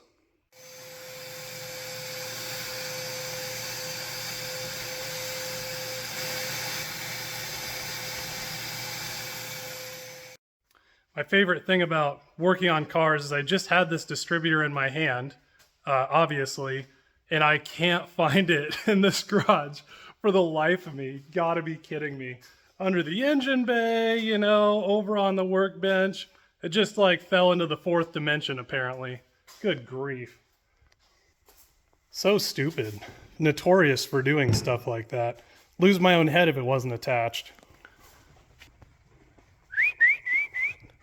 Short intermission here to bring Mama's horses in while she's away. There he is. There you go. I'm amazed you can get them off a pasture with just a little treat, but we'll take it. Couple of Oberlander horses, German drafts. Okay, let's get back to what we were doing. All right, so fast forward a couple days here. I got distracted with some other things. I'm finally getting back to this project, so we got the distributor all reassembled.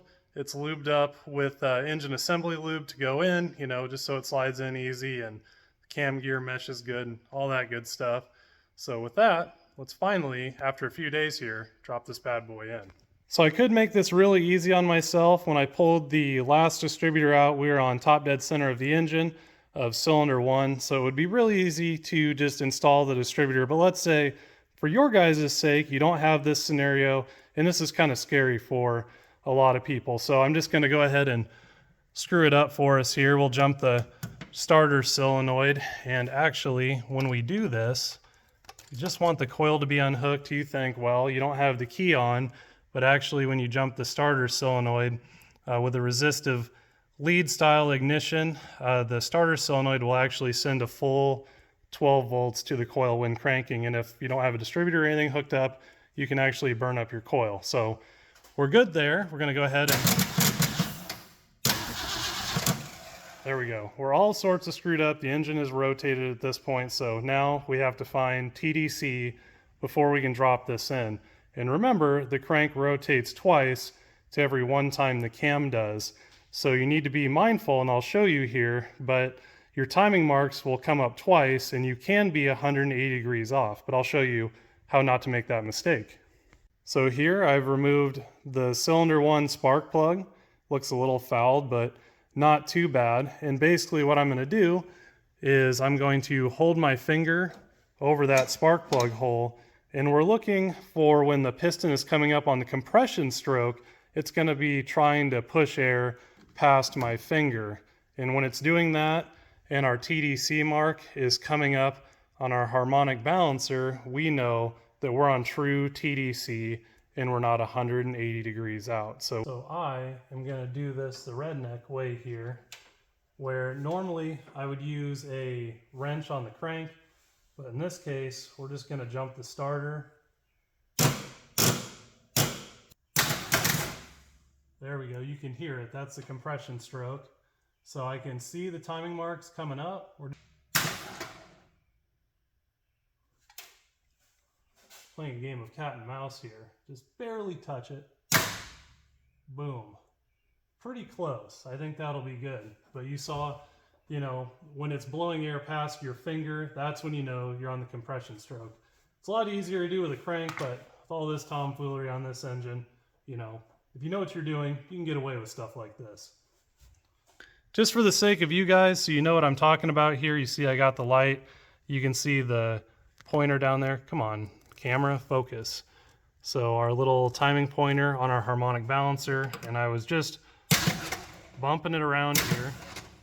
And you can see that black mark down there is the TDC mark. And I was just holding my finger under the plug hole until I felt air coming through there, and I saw that pretty much lining up. So let me do that again, and then we'll move on. So now we know we're on TDC of the compression stroke here. You know, wasn't all that bad. Some other provisions that are worth doing. In the case of this FE, I did run a tap down through the distributor hold down bolt, pretty much because you'll see when you get the distributor in here, it's a super tight angle. And folks have commented before, why don't I use one of these? You know, and you can tell I've had this guy for quite a while, and you know, most of the time it's not convenient for any one reason or another, and it mostly works for this, but it's not perfect. So the easier that the bolt can thread in, you know, which I clean that up as well, you're just saving yourself a lot of headache. All right, so the first thing you want to do before you actually drop the distributor in is it's pretty handy to pop the cap on, trace out where spark plug wire number 1 is on the cap. It's hanging out over here, and then mark that position. And so I apparently have already done that before in previous years, many moons ago, in the dirt of the distributor itself. But now we have this point, and that's going to be important because what we want, get our cap on there, maybe, there we go. What we want is when this distributor drops in, we want it pointing at where the spark plug wire number 1 is on the cap. So we're just gonna pre-clock it, and it might take a few stabs. First of all, I gotta dodge this dumb AC thing. Okay, so now we're rotated. And if we're really lucky, the oil pump drive shaft will be lined up, but you're never that lucky. You can see right now, well, you can't, but I'll grab you here, but we're not engaging with the oil pump drive shaft. And this is where we want to be, so I'll show you what we're going to do about that. So if you can see down in here, way down in the center is the oil pump drive shaft, the distributor being what actually drives the oil pump, being driven from the cam, by the timing gears, by the crank, and so on. So it looks like this little guy here, and it's this hex pattern, and what we're hitting on is this isn't wanting to go into the distributor. We're gonna have to go down there and rotate it ever so slightly, and then it will drop in. And I prefer to do this because, again, you know, we can make concessions by dropping this distributor in, clock slightly differently. That's gonna be potentially very difficult to set timing, because we're just going to be fighting this vacuum advance on all this stuff the whole time. So it's worthwhile to do, and it's really easy, and I'll show you here. So what we have here is a very long extension with a 1/4-inch socket, and this is going to engage perfectly with our oil pump drive shaft. And you definitely want to take the extra second to tape this guy on. You will absolutely ruin your day if you're lazy and you don't do it, and that socket finds a way to fall out and end up down in the engine. You'll just really regret this scenario.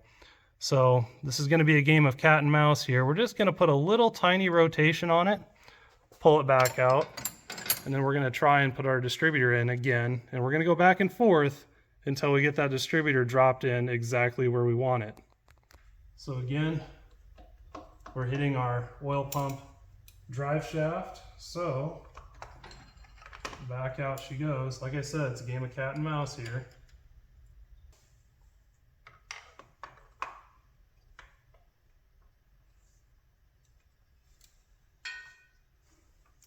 There we go. That's money. 4th time is a charm. Patience goes a long way. So there we go, distributor's dropped in. It's fully seated. You would really ruin your day if you didn't have it fully seated and tried to start the engine. So it's very obvious to tell the difference if you're doing this in person. Our distributor is lined up with our cylinder 1 spark plug on the cap, and we have a wealth of adjustment here now with the advance on the distributor. So this is what we want to see, and you can see just how hard it is to get that distributor hold down back in there. So it pays dividends in scenarios like this to keep this stuff good and clean out the threads. And there's some mechanic jokes associated with doing things of this nature, but I'll leave that to your imagination. And as you saw, I had to rotate the distributor out of the way to get that bad boy in because of this little flappy-do oiler. But again, not a big deal if you have to do that. As you can see, boom, you rotate it right back into place. And now we can get our fancy distributor wrench that everyone always yells at me for not using. Take it till it's snug. That is too tight, because we're still going to need to adjust it with the timing light here. So just enough where we can rotate it, but it's not going to fly all around with the engine running. Now I had the points set here before I installed the distributors. Actually, that's easier to do, but for the sake of education, I went ahead and loosened them up, and we'll just do it right here. So I'm going to rotate until this follower is up on a raised detent point, whatever you want to call it, the cam lobe for a cylinder here. And so now we're up at the peak, and this is the point where we're going to get our feeler gauge, drop it in there, and then tighten it back up, and then our point gap will be set. So here we are, we have our 20 thousandths feeler gauge in, and we have everything tightened down. I'm a one-man show today, so I'd like to show this in real time, but you really need 2 hands to do this. Some things to note is you want to make sure that that ground strap, you don't get that all twisted around and in a bind. You see how this lays nice. That's pretty important. And then also, you just want to be mindful that this part of the points here is actually sprung. So you want to make sure, you know, you're pushing the back side out, and, you know, the the backside way back here is moving, because you could easily just be sliding your feeler gauge in and pushing this spring out, and then you're not actually setting the point gap. So you want to check it when you're done. You know, I use 20 thousandths again because a lot of times you can't be perfect and it'll relax. 17 thousandths is always pretty okay. I've never had any issues with that with points. And you know, 20 thousandths, 24 thousandths, 17 thousandths. If you have a manual in front of you and you want to follow that, you know, there's nothing wrong with doing it that way. Just every time you do set your point gap, you want to remember that it's going to affect your ignition timing, and so you want to get your timing light out after you mess with your point gap. So, you know, in this case, we're at about 20 thousandths. I think we're ready to start hooking stuff up. So it's never necessarily a bad idea to check your work at this point, and just for the sake of understanding how all this works, this is pretty handy. But basically what I've done is I've stolen the main coil wire from the coil here that goes to the distributor cap, and I've put a spark plug on that.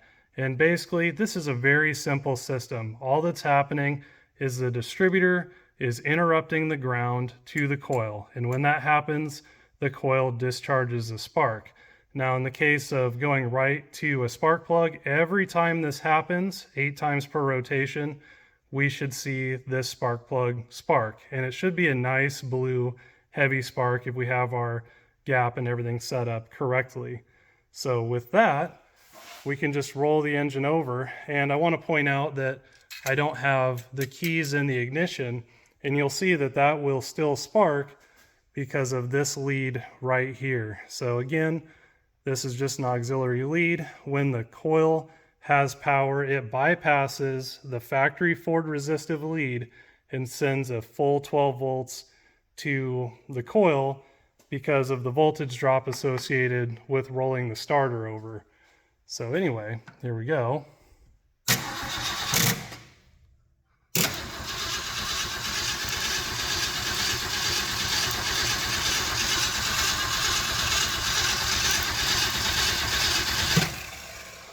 So pretty cool. Everything looks good to that point. And you could see, key out, you know, it was still sparking, and everything looks good seemingly. Except for that fuel leak, that looks bad, but you know, open spark, fuel leak, yeah, what could go wrong? So the cap's back on here and everything's all good. That fuel leak is pretty significant. It looks like it's coming from the connection of this screw-on fuel filter to the carb. Seemingly, it could be the accelerator pump on this old 2100, but I don't know. If it catches on fire, we'll find out one way or another. The other thing that I want to point out is if you see how this choke flap is closed, this is really not the way you want it adjusted. So we're going to make an adjustment really quick. That guaranteed that would fight us when we go to start it. So it's just these 3 screws here. So normally you'd want to be somewhere there. If you have this all the way closed off, you know, it's just going to choke the thing out something terrible. But in the case of what we're doing today, for kind of a first startup, I'm just going to have this thing good and open, because we don't want to be fighting that as a variable. You know, if you can minimize the amount of variables you're working with, you're ahead of the game. I should probably move all of this, all of that, but I'm not going to. So we'll know if it falls in the engine bay. I think we'll hear it.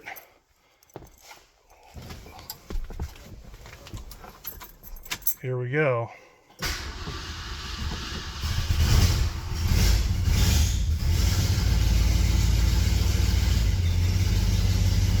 Alright, you saw it. You know, none of this was really that bad. Too often folks are afraid to get under the hood and do stuff like this. And you can see, you know, a little bit of know-how. It's really not too terrible. And maybe this video would be a guide for you. I don't know. I've done this stuff numerous times, but here it is for you again. Honestly, it's pretty straightforward, as you can see. So we fired up right away on the first try, and we're doing pretty good. Except for the whole asphyxiation thing. I think I'm going to open the garage door. Got the ballad of 1,000 exhaust leaks because, you know, it's been in Iowa its entire life. It has a pretty unique one over here. And you can see this is a pretty low riding car, and out on the backcountry roads, I'm sure it bounced the exhaust off of something. Big old crack in the manifold. So, you know, that's what you want. Alright, so the dial back timing light has joined the chat here. And basically we're looking for that TDC mark, and when it's lined up with our pointer, the number we're seeing here is the ignition timing that the engine's at. So we're looking for 0 on the balancer, but the number here is going to tell us what our ignition timing is. So here we go.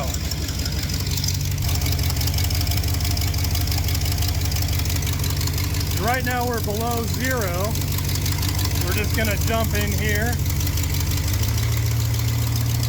You can see that it was obviously way late, responded pretty well.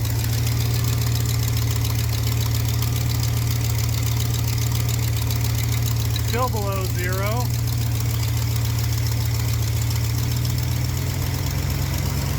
That's what the doctor ordered there. You can see how much ignition timing plays into all this stuff.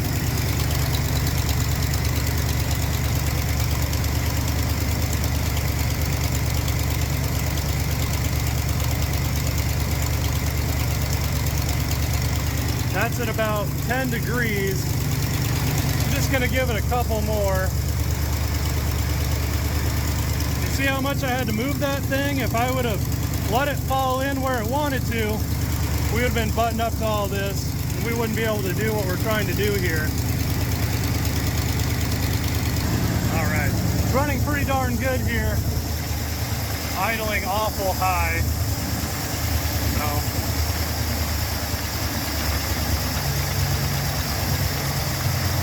There we go. Drop our curve idle screw down, and you can see that fuel leak starting to smoke, so I don't think we'll push our luck. Let me fix that. All right, well, we're doing pretty good, I think. That's a tremendous improvement, recovery, well, versus an engine that won't even run, so obviously we're making good headway there. You know, I'm gonna miss this car when it's gone. One thing I haven't mentioned in this video is I actually sold this car, but I ended up selling it to a neighbor. Now, I hadn't done anything with it yet to this point, and, you know, just on my honor, I thought, you know, I want to make sure this thing isn't a burden for this guy. So, you know, I went through the thing, and ultimately that resulted in us pulling the distributor out. But anyway, this is one of these moments here where you save something for 10 years and you think, someday I'll use that, I'm not going to throw it away. And so this is from like 2 engines ago.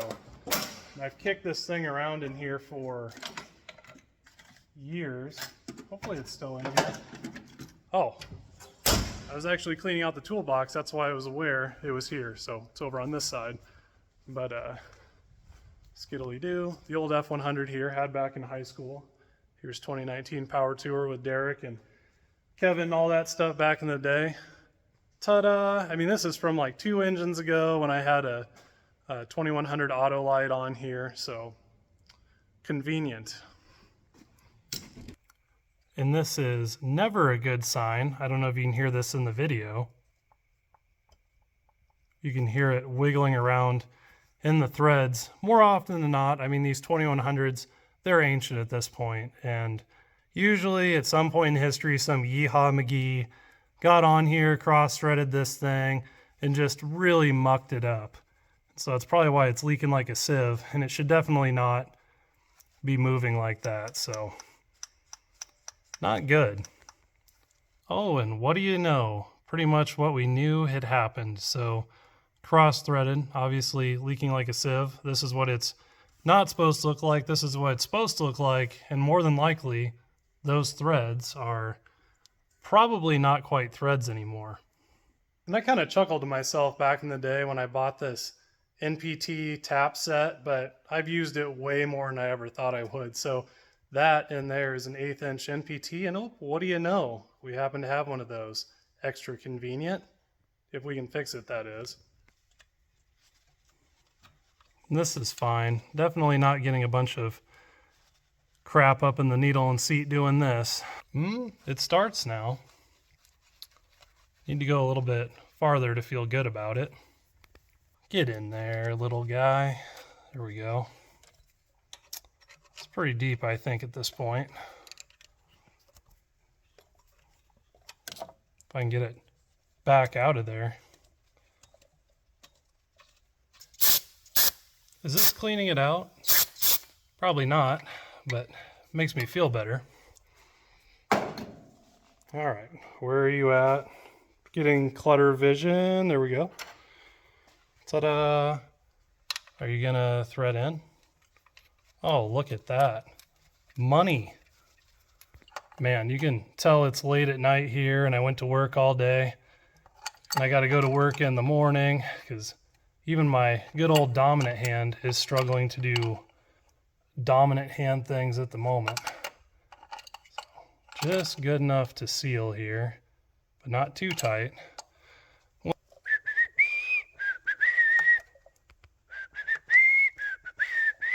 Oh, forgot the hose clamp. Doing great.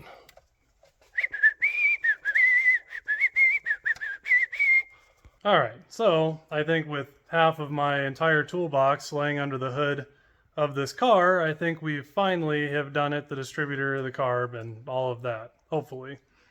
What do you think, Mr. Wrench? Oh yeah, mate, I think you did a right fine job. Okay, I need to go to bed. Holy cow. We'll start this thing here. Is there anything under the hood? I don't care. Probably not. I would never do such a deed. Ta-da! Please don't be leaking.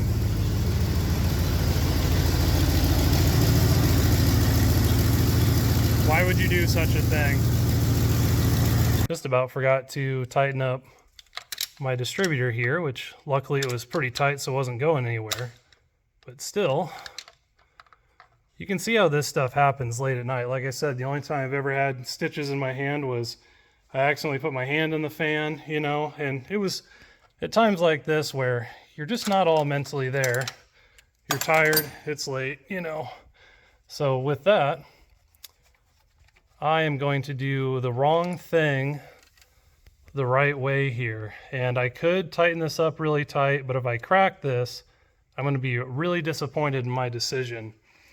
Now, it's against God and country to use thread tape on a carburetor, but you know, if you do it the right way, which I'll show you, you don't have any issues. It's when people do absurd things with thread tape, that's when all the issues happen.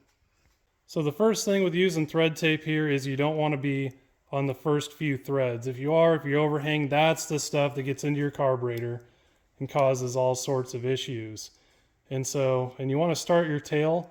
So when we're done here, you'll see, since we're tightening it up in this way, our tail here will wrap over and it will actually tighten the thread tape, where you can do it backwards and it'll unravel the thread tape.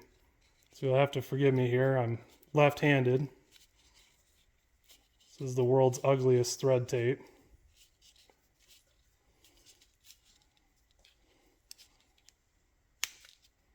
So there we go. The tail ended like such. So when we thread it in, it's not going to unravel the thread tape.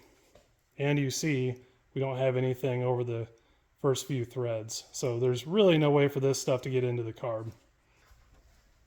All right. Ta-da! Round 2.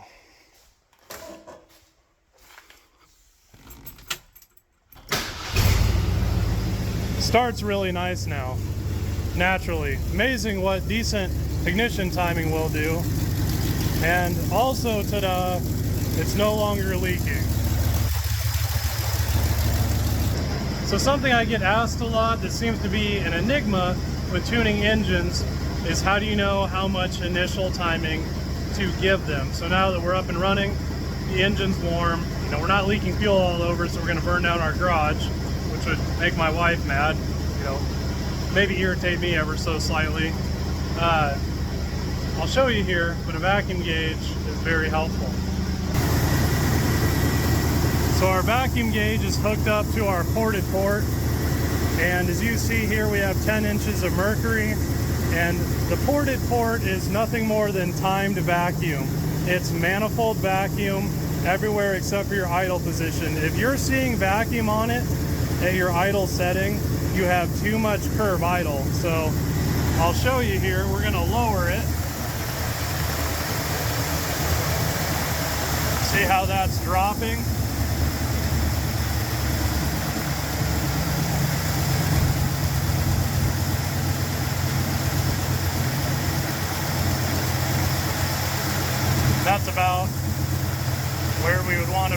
just going to go with the onset of vacuum. So there we go. That's probably pretty good. And you might say, well, now my RPM's too low. Now watch this. This just goes to show how interconnected ignition and carbs are. Okay, so this is where you get in here and it's like, oh, how much initial timing do I need? See how the engine RPM picked up, how it'll respond? See that? Obviously this would be too late. Engine RPM picks up. So the initial ignition timing it takes to idle with the correct RPM for your curb idle screw to have 0 inches of mercury on the ported port is the initial ignition timing you should be using for everything to work together harmoniously and correctly. This stuff looks like voodoo black magic, but as you can see, there's a few identifiers that are just dead ringer, dead giveaways for the way things want to be, the way the engine wants to be. You can look at a book all day, but at the end of the day, the engine is going to tell you what it wants. And those are some of the metrics you can look at to interpret what it's asking for. All right, my friends, so this is day 3 of working on the car, and I noticed something interesting last night when I shut the engine down after we had fixed this filter issue where, you know, previously it had been leaking. And, you know, leaking is bad, but it also was bleeding off the pressure. And so once we sealed that up and the line would stay pressurized between the pump and carb, you know, a new issue revealed itself, interestingly enough. And, you know, if you're a working stiff like me, this is probably how you guys end up working on things, you know, little bits at a time. You know, as an adult, you have like little chunks of time that you get to actually get things done as far as hobbies go. So, you know, you just kind of got to piecemeal your time together and make the best of the time that you have. So I'll fire the old Mercury up and show you exactly what I'm talking about here. I imagine at this point, with a good battery and some decent ignition timing in it, probably starts okay. So we'll give it a little tap.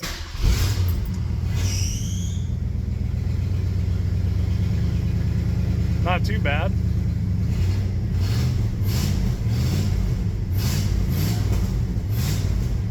That's the good stuff. So I'll let the Tim get up here, and this is when this issue is really going to rear its ugly head here. And probably a lot of you guys with classic cars have experienced this, and you know, you haven't been able to track it down to this being the source. So, you know, this might be some good info for you guys out there that drive around this old garbage much like I do. I wonder if the radio works in this thing. Old mono speaker on the dash. It's the devil, yeah. And how do you break cocaine? And he goes, I just look up, man. He goes, there are no old cocaine addicts. Good motivator. It takes your soul, man. Okay, that's enough of that.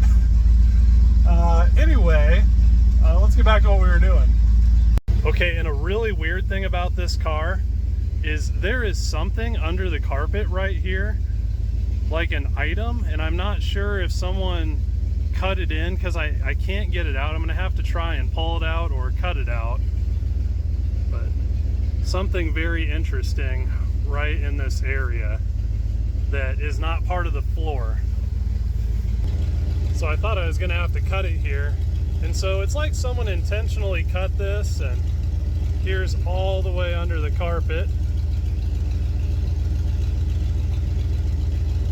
a pair of glasses, maybe a pair of safety glasses. There's more under here. The squirrels have been here.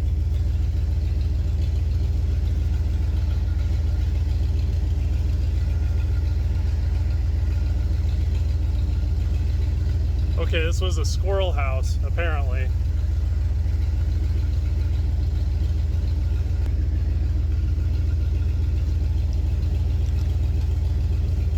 Is that everything?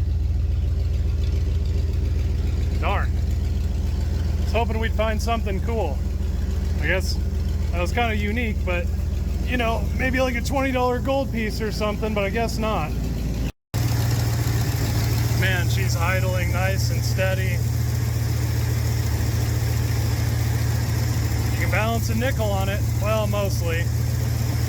Not bad for some old wore out FE. If I block the fan, it sure can.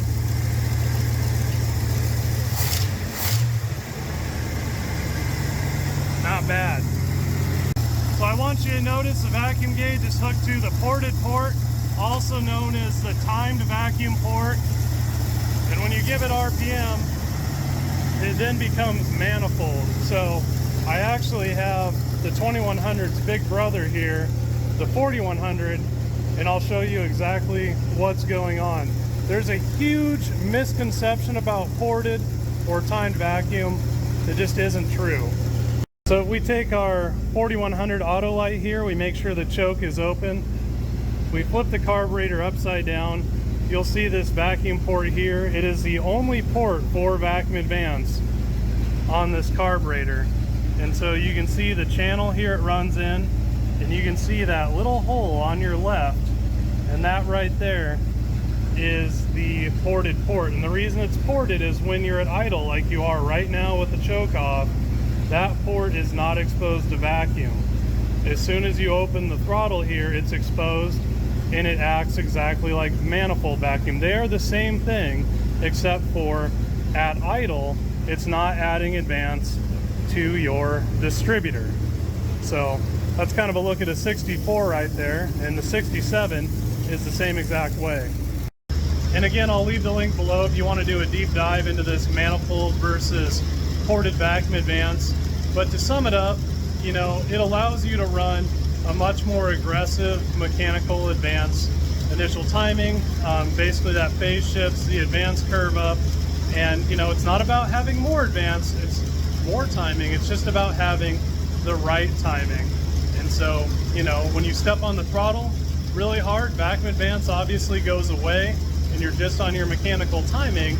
And oftentimes if you're running manifold vacuum, it's adding so much timing at idle that you have to compensate by reducing initial mechanical, and then when you stomp on it, you just have late mechanical timing that has sub-ideal performance. Using ported, you're able to run a more aggressive advance curve, and you just have way more power when you're hard into the throttle. And it seems like Ford had this figured out, and a lot of other manufacturers did as well. And again, this was way before emissions, so it's really not valid. All right, I think our engine's good enough to temp here.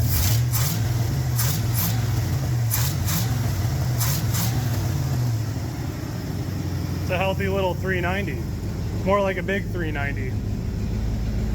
One of the good years back when, oh, they still had good compression in 67. Shuts right down nice. And now you're gonna see this issue.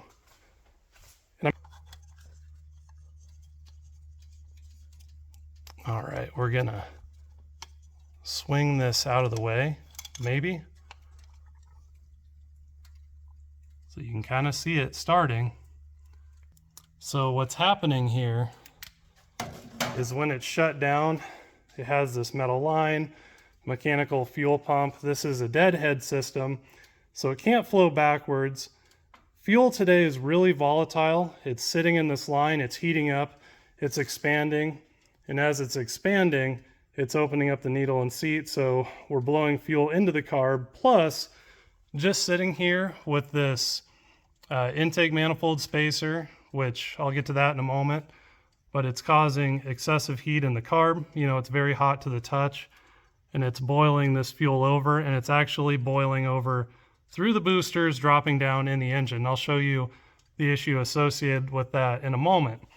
But Ford was really keen on these spacers that you can see the coolant is actually running through it. The idea was to keep the carb and everything, to warm it up quick, keep everything at like a static temperature. A carburetor is a static metering system, in a dynamic environment. So back in the day, they went through a lot of effort to keep all of the external variables consistent.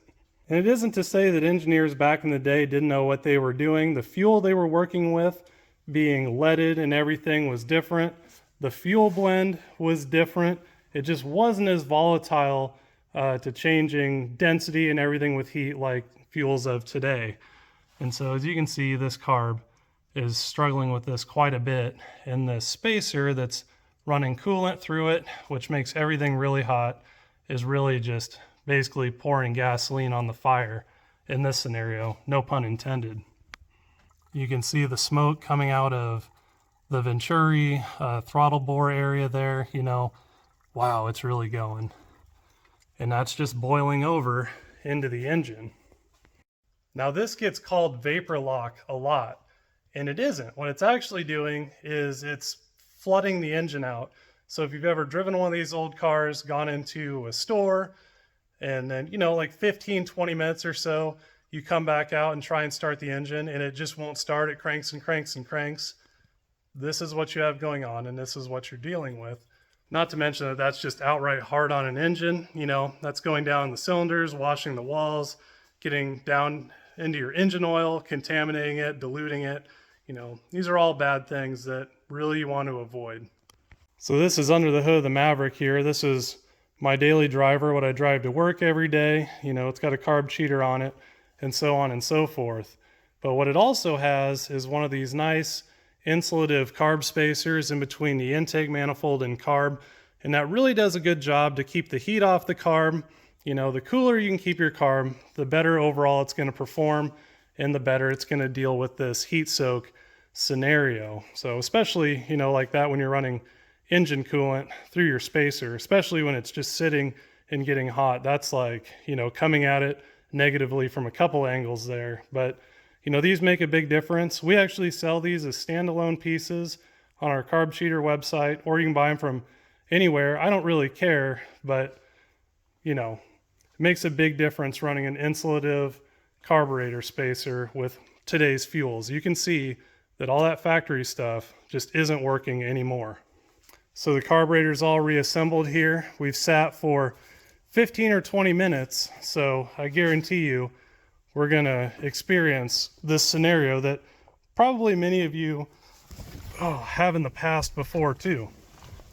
Now this car is definitely not gonna light right off now. And one of the things that's perpetuated on the internet now is when a carbureted car won't start, the obvious answer is just to jump up and down, you know, full yeehaw cowboy style on the gas pedal, and that's supposed to help it start. You know, in this case, it's flooded out, and that's probably about the last thing you want to do. So you can see it's just not going to pop off, and you can crank, run down your battery, and to get yourself in a worse and worse predicament, what you want to do is you want to take your little foot, put it to the floor. This is going to blow out this super rich mixture, and as soon as it lights, you're going to lift, and here we go. And now you're running. So you get in this scenario, that's something to think about. If you're cranking, you just drove your car and it won't start, probably had this happen, hold her to the floor, she'll light right off. And then seemingly as if there was never anything wrong, it's going to run completely normal yet again. And again, all that tomfoolery goes away if you just use some sort of an insulative carb spacer to keep the heat from the engine off of the carburetor. It's actually pretty simple when you know what's going on with it, and pretty easy to correct. And with that, it's like 11 o'clock at night again, so I'm gonna go to bed. I gotta go to work in the morning. I'll see you guys tomorrow or the following day, whenever I have time to get back to this. And we're getting close to finishing this thing off and hitting the road. You know, it's just a casual wrench when I have free time project that, you know, just having fun going through it and teaching you guys what I know. You know, hopefully it can help you. These are just many things that I wish someone would have taught me when I started out. You know, it would have been a lot easier. I went through the school of hard knocks, so, you know, maybe you guys don't have to.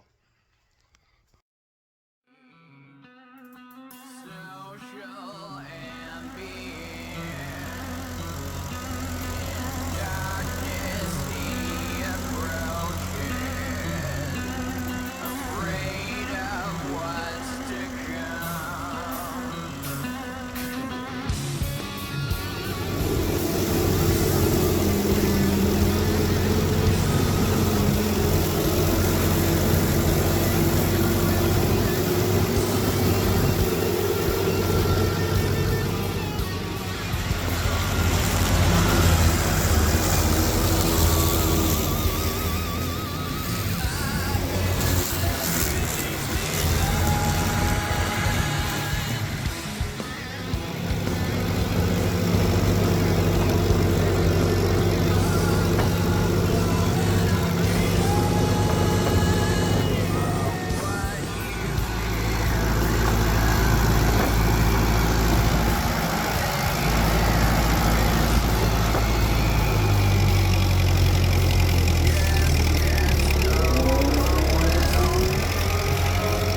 All right, my friends, it's day 3. The sun is shining, the birds are chirping. It's a nice day outside, which is a pretty pleasant change from every day of rain we've had this week.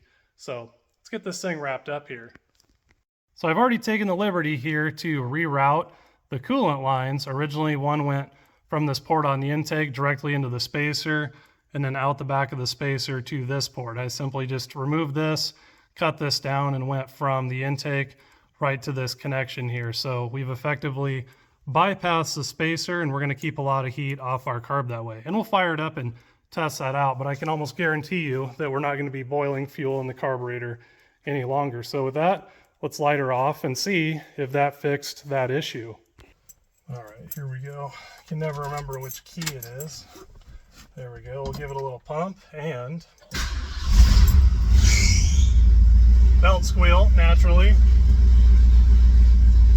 It starts up and runs pretty decent now. So I'm going to let this thing get a little bit of temp. Why don't we go through the mix screws, once it gets warmed up, and then we'll shut it down, and I'll show you that our carburetor issue has effectively been fixed, at least as far as the boiling fuel in the bowl and, flooding the engine out, which, again, is just super hard on everything. You really don't want to do that. Diluting your oil, this really cuts back the life of your engine ultimately, and it's just annoying to deal with. And I want to mention something here that, this type of stuff is your nemesis on old engines. So when I pulled this off to put the vacuum gauge on, this just crumbled in my hand. Stuff like this makes people hate classic cars, and you have to remember, you're not fighting the classic car at this point. You're fighting old technology, which was actually pretty good, but your biggest thing that's going to irritate you is you're fighting time. Something like this would have been fine back in the day, but after 50 some odd years, obviously this is petrified and junk, and it's just going to cause you issues. So you really want to scrutinize an engine and make sure you don't have any bad vacuum lines. It's just going to be a nightmare to get tuned and really frustrate you.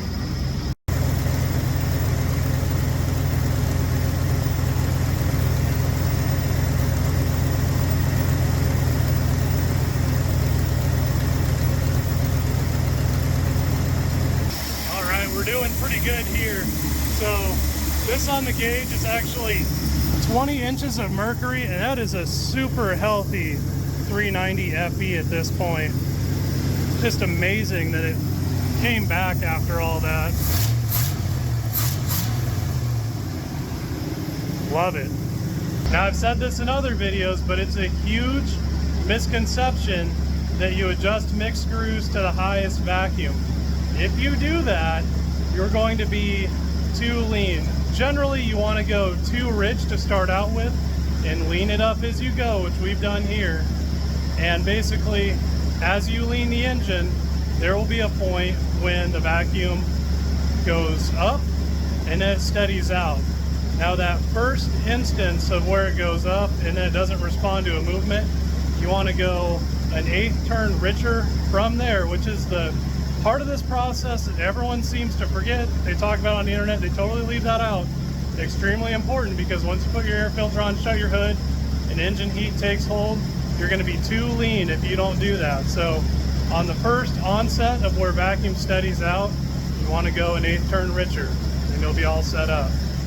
Now here's a good one for you guys. Check this out. Now again, this is ported vacuum. There's no vacuum on it right now. Revs out really nice. Let's hook this guy up. Now check this out.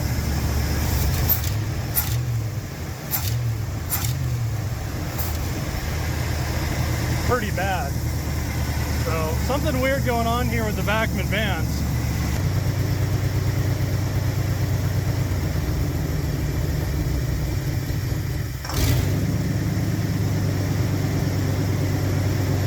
That's bad.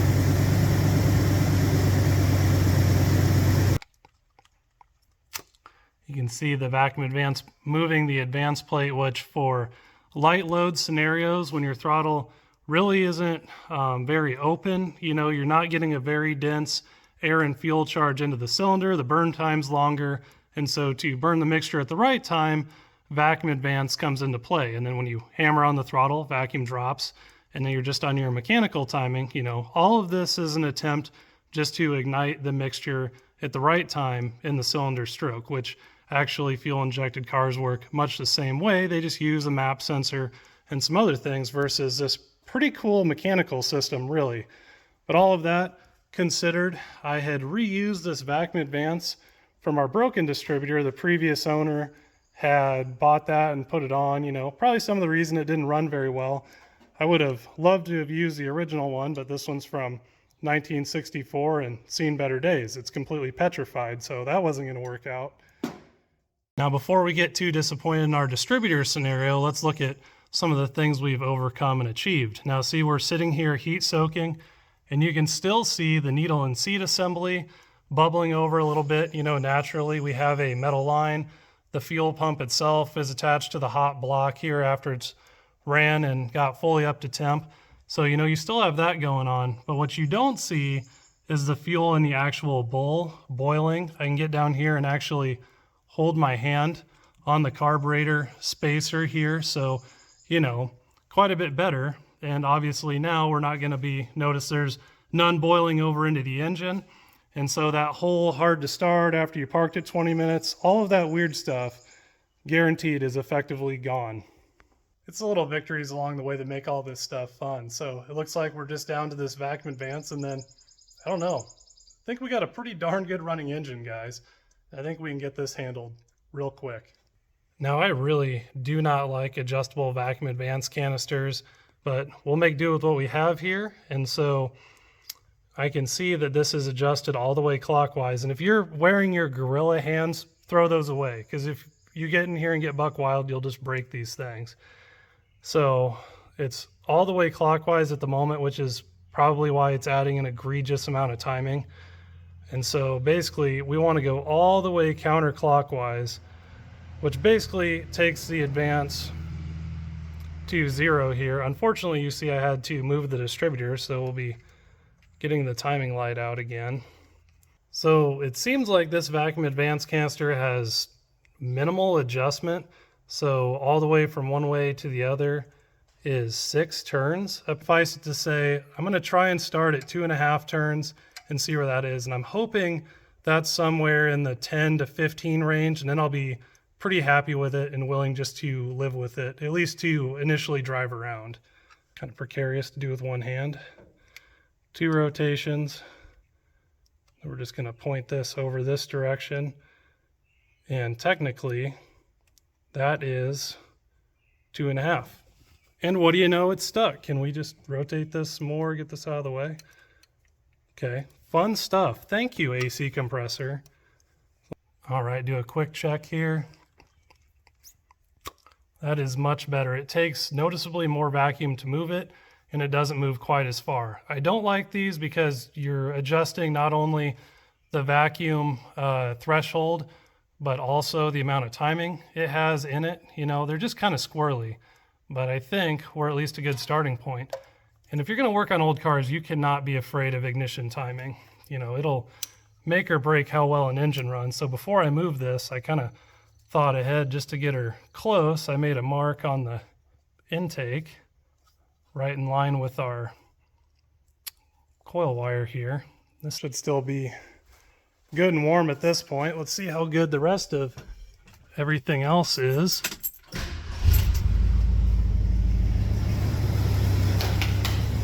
Good boy.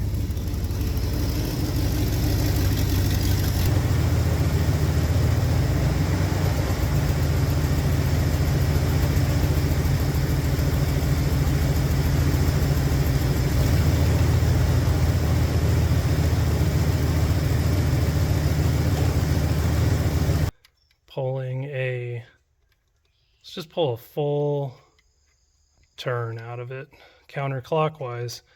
So it should be less, and oh, we're stuck again. Come on, there we go. All right. That's why this mark is going to be really convenient. Obviously, I kind of get this to where it needs to be with the timing light when I first start it up, and then I check how much the vacuum advance is pulling. Once I start sucking on that line, obviously, it starts adding timing via vacuum advance.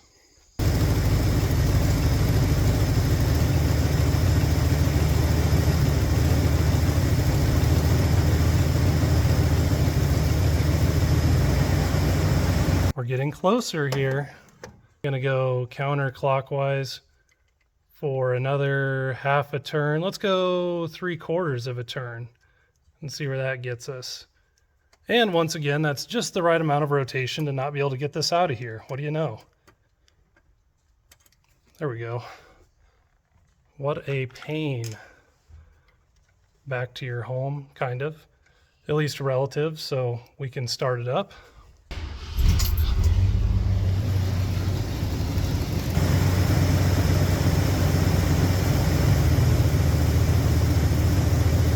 Good enough.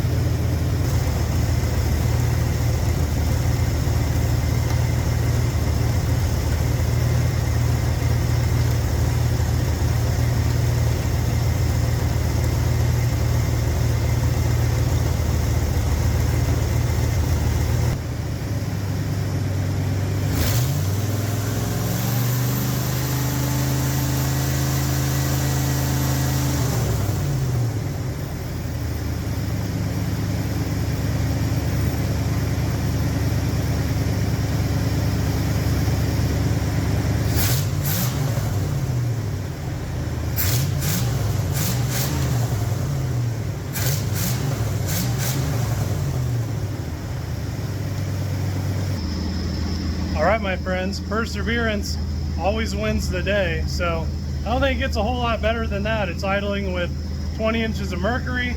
We hook the vacuum advance in and rev the engine. It no longer kills the engine. It has 32, 33 degrees of mechanical timing, 14 or 15 degrees of initial timing, and it's really happy with that. And you know, it's a reasonable initial timing number. It's a reasonable total timing number. And our vacuum advance is adding about 14 degrees while cruising, which is a pretty ideal number and easy to work with. So, you know, I don't know. I think we're doing pretty good at this point.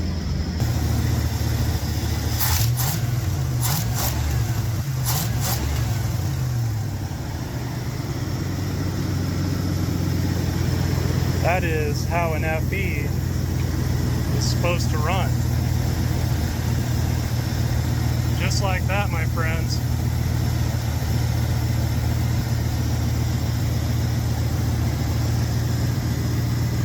Doesn't get any better than that.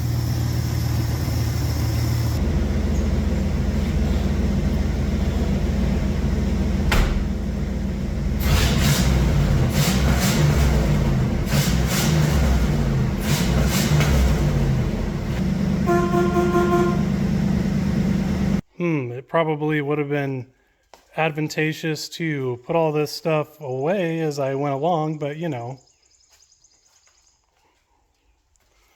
It just never ceases to amaze me what an FE engine can come back from, you know, just absolute definition of neglect. And now it's idling with 20 inches of mercury, crisp throttle response. I mean, you can balance a coin on the thing, you know. I can't really imagine that when it rolled off the factory, you know, 50 some odd years ago, that it was a whole lot better than this, if at all. So, you know, pretty darn cool. And I hope you learned something in this process. You know, I tried to go through it in an understandable way. You can see that it's not hard to work on, you know. It's just mostly know-how and interpreting what you're seeing and then, you know, making the right moves. And you can have yourself a pretty darn good running old classic car and engine. You know, I feel bad that everyone's always scared of this stuff, and it's really a lot of fun. And you know, as you saw, not too bad. You know, like a modern car, you got to turn yourself into a pretzel to work on anything. It's terrible. This stuff, real easy. And I'm kind of disappointed I'm selling this car. I mean, everything works on this car. Super sad. I've already sold it to the guy, and just on my honor, I wanted to go through and make sure it was going to be a decent car for him. Had I done all this stuff before I sold it, you know, I might have fallen in love and not been able to. So, you know, I think with that, I'm going to get all these tools picked up here off the cowl and then back this thing out of here. I think we're doing pretty good.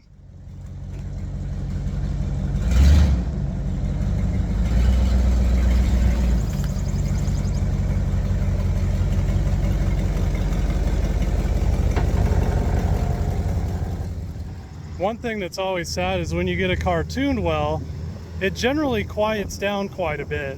That's just because everything is running super efficient and in time and clean, you know. I mean, this engine has a big old broken manifold right here, and you know, it's not loud at all, it doesn't smell.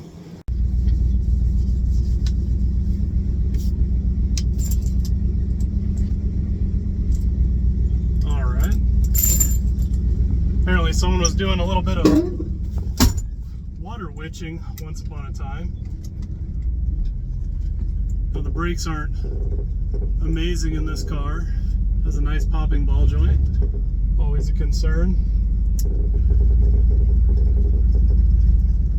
I guess I should tell you that the guy who's buying it, he just wanted the driveline for his 68 Galaxy. That's why I was so invested in getting the engine and transmission stuff kind of squared away.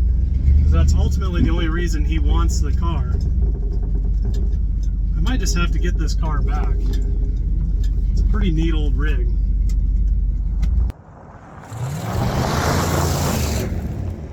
Alright. Well, obviously the brakes aren't good, so we're just gonna hammer it. No pedaling it or nothing.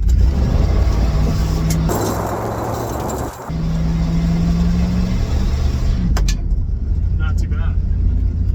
And there's my neighbors wondering what the heck I'm doing. Alright, she's doing pretty good. I like it. I'm gonna miss having this car around, even though I never had it before. But as of right now, I'm gonna miss having this car around. Alright, going on a little road trip here to go see my old friend, the tank, in the middle of a town center, because, you know, tanks in a town center make total sense.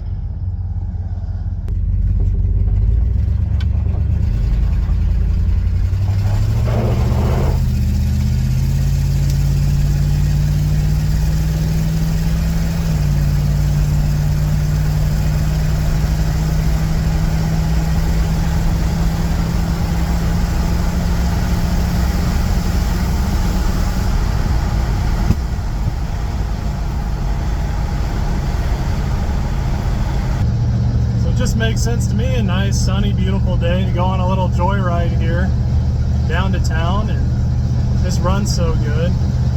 Goes 55 mile an hour, you know, probably 70-80 mile an hour, knowing how these FEs and these tall rear ends and these 3-speeds go. But yeah, it's a happy little engine now, which makes me happy.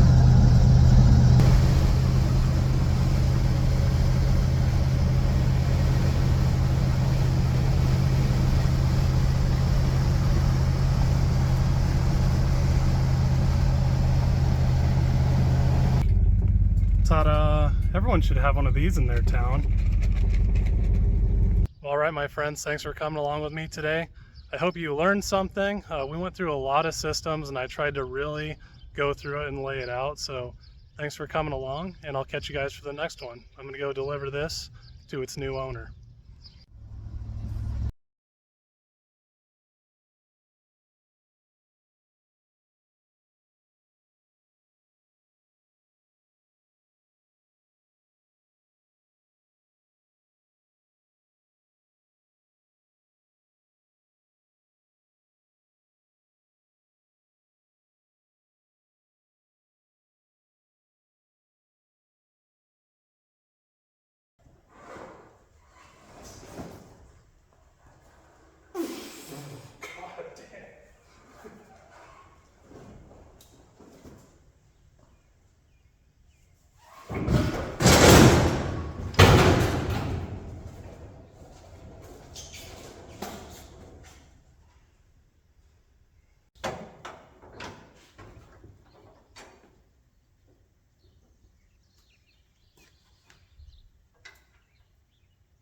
Howdy my friends, and welcome to the channel today. I'm Luke, Thunderhead289 here on YouTube.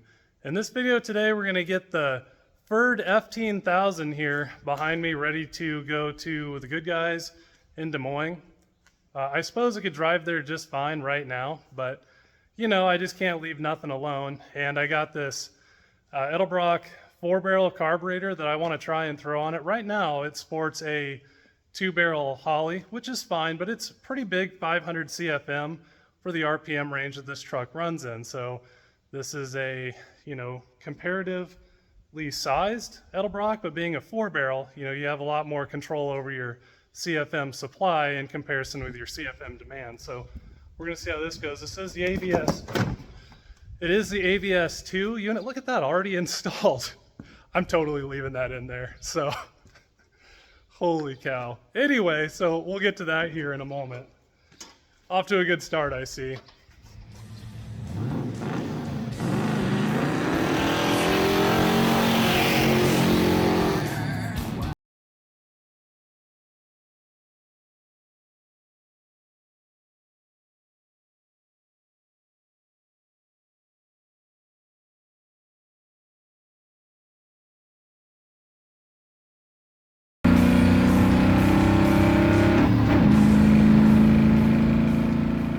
Before we get to that, there's a few things that stress me out on this truck that just have to go. For one, these trailer style indicator lights, you know, I don't know how they look on camera, but if you look, they're like crooked. So I just can't take it anymore. I think factory, these would have had round units. So, you know, I don't know. They're definitely for trailers, because if you look right out here, looks pretty familiar, doesn't it? So got that going on. And then what else here? It's pretty nice truck inside. The guy redid the seat, has new carpet. Pretty fun to drive, but a few little aesthetic items. And then this has got to go, you know. I know some of you guys like that. I know some of you guys like the exhaust. I'm gonna have to change that really quick. But yeah, just a few things here, and then we can make the truck a whole lot less weird looking, in my opinion. And this isn't me trying to rag on other people's builds, you know, I want you to understand that. Beauty is in the eye of the beholder, but in this case, I'm the beholder and this isn't beauty. I'm not sure what I like would be called beauty either, but it's different than this.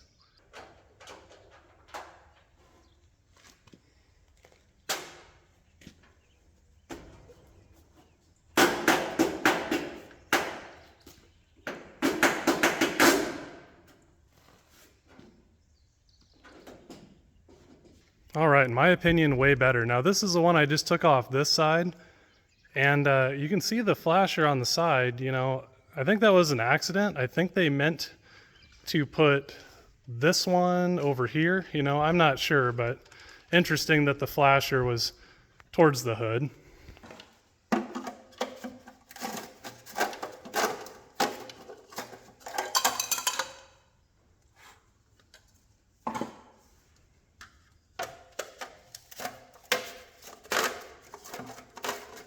All right, the moment I've all been waiting for to see how ugly it is.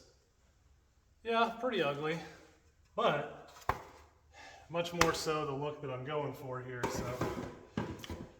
I think I like it better with these off. It has more of that raw dystopia wasteland look, which, you know, that's kind of my thing anyway around here, but it's kind of a shame. It's got the full set of these, and I don't really know what they're worth, but I should probably sell them off. To be fair, I would have tried them on the front, but my wife made so much fun of me for these that I wasn't going to endure any more ridicule and just remove them, but I'm not entirely sad that I did. And against my better judgment here, you know, I like the look of the back of this truck, these big fat meats, but not necessarily the exhaust. And this one's good and loose, so that's a recent discovery. So anyway, I think I'm going to get the old Sawzall out and unfortunately cut those out of there. Probably a mistake, but I'm going to do it. The real important questions of life here: before or after the muffler?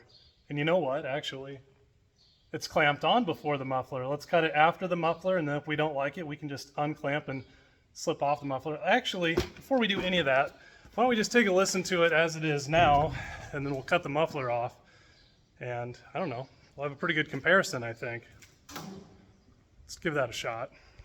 So here we go, some cold start action here. So we can hop up in here.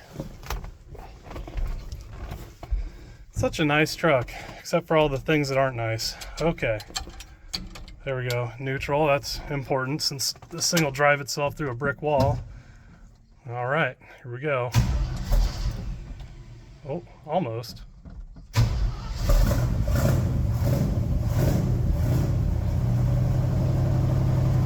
Not too bad. I love how tight the steering is on this truck. Someone did a lot of work with the steering and brakes to make this all work good.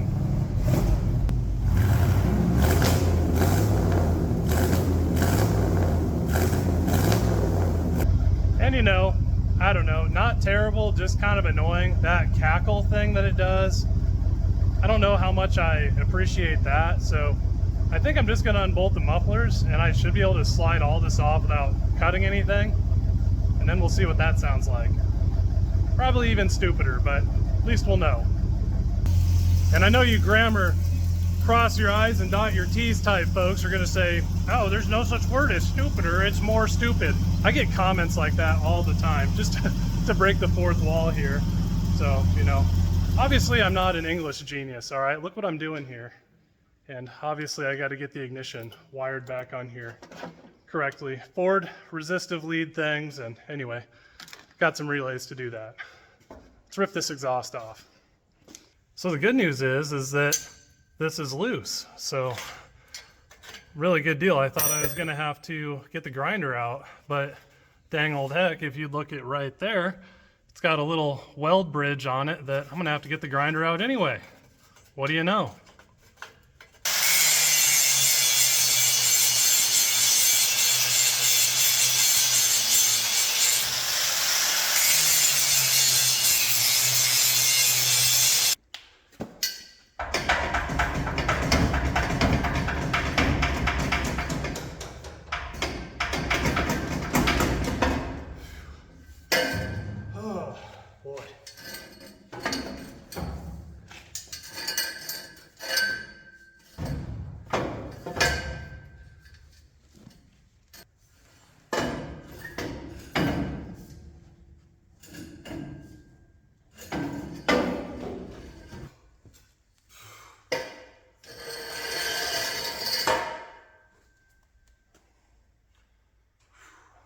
So 10 years later, gotta catch my breath here.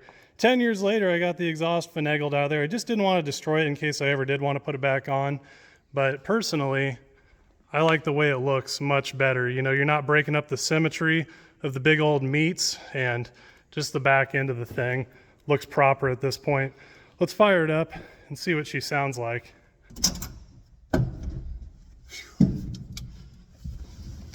Man, this stuff was a lot easier when I was young. Good grief. All right, here we go. I assume it'll be at least a tinge bit louder. One would surely think.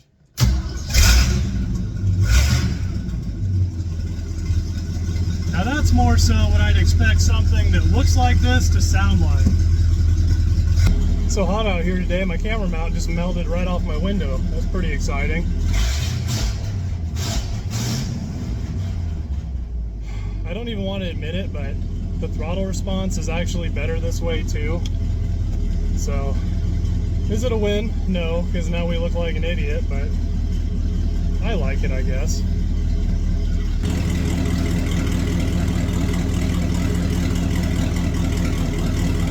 Now you guys are smart, and you probably already noticed this, but I just did. I believe this exhaust is actually made out of fence posts. The gauge is really thick, and just some of the bend radiusing, you know, yeah, I don't think this was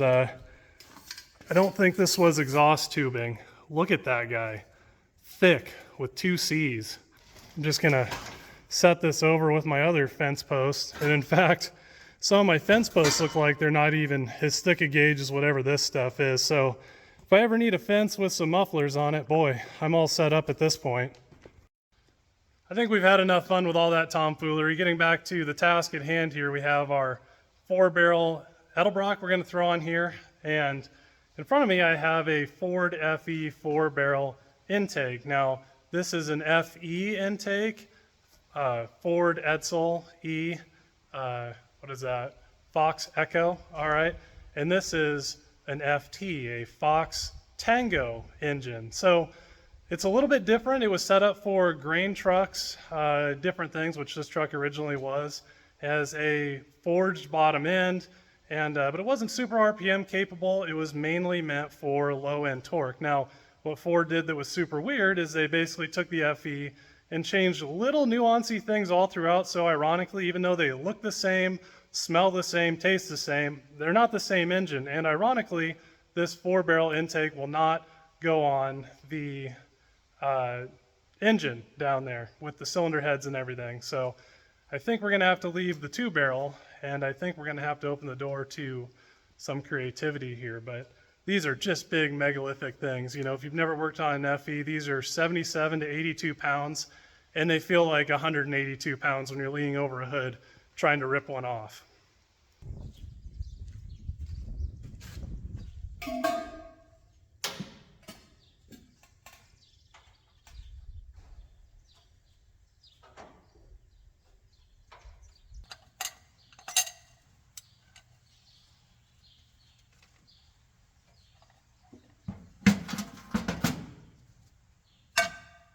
Now I want you to appreciate what you're about to see here. We're going to more than likely remove this carb, it's already loose, without ever ripping the gasket. So if you remember, you followed me for a while, you know that I'm someone who I really rub a high amount of wheel bearing grease into my gaskets before I install them. See if we can get this guy off here. You can see it makes it so they set this aside. They just don't stick to anything, they seal real well, and as long as you put them back on in the same orientation, you can just keep reusing them. So if you had to do carb work, you know, you could do that, put it back on, and you're not destroying a gasket and just spending time scraping gaskets off and everything. It's really nice. Things just come apart super easy. Piece of grass, interesting. And our bottom gasket here, which is often the most precarious, there we go. So a lot of times you guys see me putting grease on gaskets, but you never actually get to see what that looks like several months or years down the road. So this is a prime example of just the dividends that it does pay, ouch, for taking the extra second. Always hitting my head on those. It's definitely one thing about Fords that I do not like. Their hood latches are just egregious. Man, it's a lot nicer in this garage. Taking a look here to see if we can find something to be creative with, and this is something I toyed with for a long time with carb cheater, but we never released any. Here's kind of a 3D printed prototype version, but a 2 to 4 barrel adapter. Now there's a lot of junk ones that are made, but there's never any good insulative ones made. So I'm not going to tell you what material this is, but it's super fancy, and we should be able to put our 4-barrel Edelbrock on our 2-barrel FT manifold, since we really don't have any other options, and I'm super curious to see how it works. This isn't what I intended to test it on, but heck, today's as good a day as any. And for those of you that follow the channel, the 64 here has made it up into the main garage. It's a shame it sat so long, but it's definitely nice to have it back. My wife and I, when we go anywhere together, that's the vehicle that we take. It's her favorite old car that we have aside from the Volkswagen, but all that aside, oh, and the Maverick. Everyone always asks about the Maverick because I don't do videos with it anymore. It is still my daily driver, you know, but I think we're beating a dead horse to film anything with that car. It's just a good, solid car, and nothing ever goes wrong. Good old 302 4-speed top loader. Gets it right down the road, no problem. It's an ugly car, but, you know, I'm an ugly person, so it fits.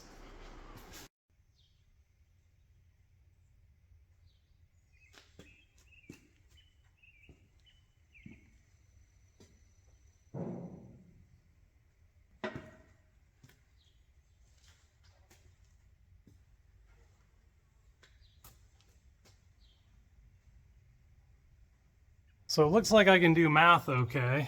Fit and finish is pretty good with the 2 to 4 barrel adapter. And this is a good setup where it's not gonna have vacuum leaks like the other adapters that you've seen. So that, get out of here, hose.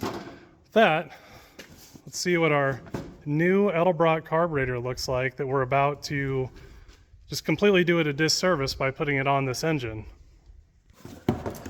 All right, so let's see what's in here. Some installation instructions, some gaskets, and a carb stud, questionable cheap filter.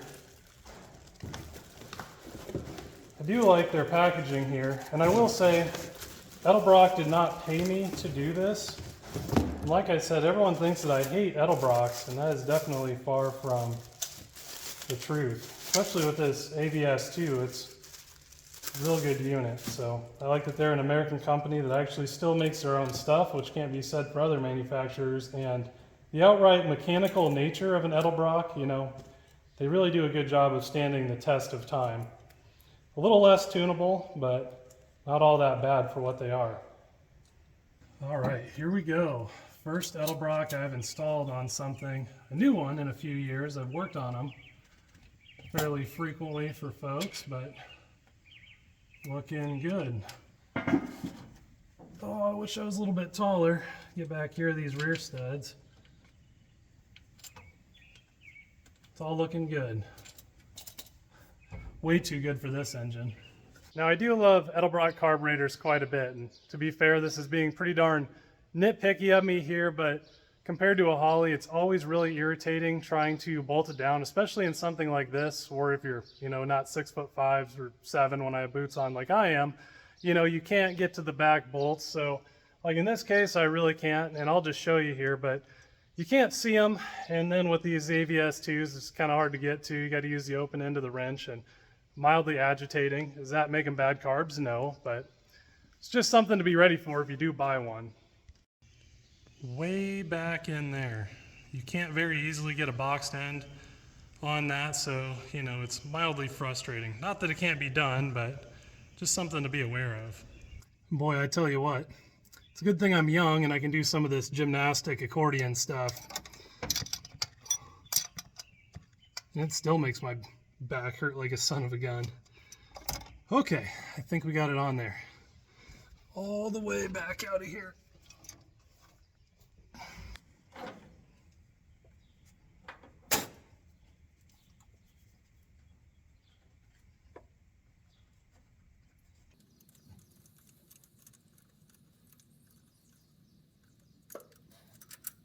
So the carbs landed, all the vacuum is capped or plumbed correctly for what's on this vehicle. The fuel line is ran with the supplied fuel filter from Edelbrock, this brand Cuss. Yeah, we've done a little bit of that on this installation. Some things here from converting to a Ford to a Edelbrock. Ford style, you know, Autolite Holley is kind of more so a Ford carburetor. The throttle linkage does not reach, so I'm hoping I can adjust that. This isn't a fault of the Edelbrock, it's just some design differences. And the choke cable also does not reach for the manual choke. So I think I'm just curious to see what's gonna happen. I've adjusted nothing. Technically this is out of the box, big quotes. So I think I'm just gonna fill the bowl vents here on the Edelbrock and then roll it over and see what she does. Man, this wiring really irritates me. I should have, right when I bought it, I should have fixed it, but you know, is what it is. Now, as sketchy as it sounds, syringes are actually a pretty handy thing to have around if you work on a lot of carburetors. Now, some of you guys have made some pretty good points about bringing the syringe up a little bit so there's an air gap between the gasoline. A little tricky to do with one hand here. So that way it doesn't get the plunger all soaked in gas and kind of ruin it. So we're going to slide in here. This is an Edelbrock bowl vent. Syringe is almost too big, so I'm going to do this probably 3 or 4 times on either side, and then we should be able to fire it and see what it's going to do. Should be all filled up here. You can see the accelerator pump is working, so we got plenty of fuel in our bowls. So at this point I think we're ready to hit the key and maybe move our gasoline so it's not right next to everything that will make it burst into flames, huh? Probably be smart. All right, the moment I've all been waiting for. So we'll see if it fires right off the key. Now, I don't believe in this whole right out of the box thing. You know, a carburetor can run, they're very forgiving, but even if something isn't perfect right out of the box, you know, that's not the carburetor's fault. There's like a singular carburetor design, and settings are trying to handle a wide range of potential applications. And to sit there and fault a carburetor manufacturer for that is just completely insane. You know, that's like on the Dunning-Kruger curve, that's like peak of Mount Stupid level. So all of that considered, and enough of my monologue here, we have put fuel into the intake. So in theory, should start. That's not too bad. I don't have a throttle lever here. I should be able to work the throttle under the hood here by hand. I do have to say, for settings, it's pretty respectable.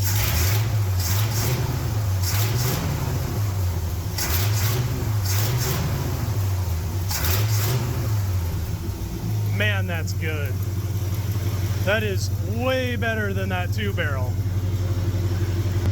Now the throttle response is exceptionally crisp in comparison to the 500 CFM 2-barrel, but you have to remember, you're rocking 500 CFM on 2 barrels when you hit the throttle. I mean, you're getting into all of that, proportionally way more CFM supply than demand, and you know, it just makes for a weak throttle response. Now this is a properly sized carburetor. I want to say it's a 500 CFM AVS2, and so, you know, it's a square bore, so the primaries are only 250 CFM.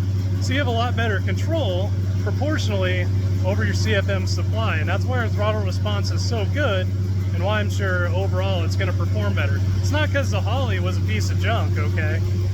It's nothing like that. It's just, if you match the appropriate CFM to the job, you know, you're going to have some pretty good results.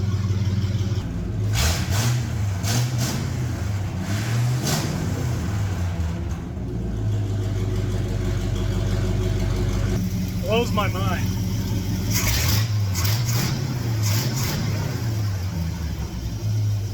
Careful not to put my hand in the fan. So, just exceptional throttle response. So all you Edelbrock guys, including Edelbrock the company, see, I don't hate you guys. Look, see, we got an Edelbrock on here and it's doing great. I feel bad. Edelbrock talked to me the other day and they're like, "Why do you hate us so much?" I'm like, I even have a carburetor on the shelf. I'm waiting to put on something, you know. I really hurt me because I've always liked them as a company. It's just, I have Holly stuff, I guess, but if that doesn't make a believer out of just the arbitrary person, I don't know what does. You know, I've long believed Edelbrocks to be good carbs, and that right there is a pretty prime example. So let me get this all squared away and we can hit the road and drive this thing. You know, we're going to need a throttle cable for that, I imagine. Unfortunately, on our throttle cable, we appear to be at the maximum amount of adjustment. So, you know, this naturally can't be easy, but I think I'm going to just cut a section out of this bolt, cut this, and kind of extend it, and it looks like we'll have plenty of adjustment to shorten it as need be. So I don't think it's going to be too terrible.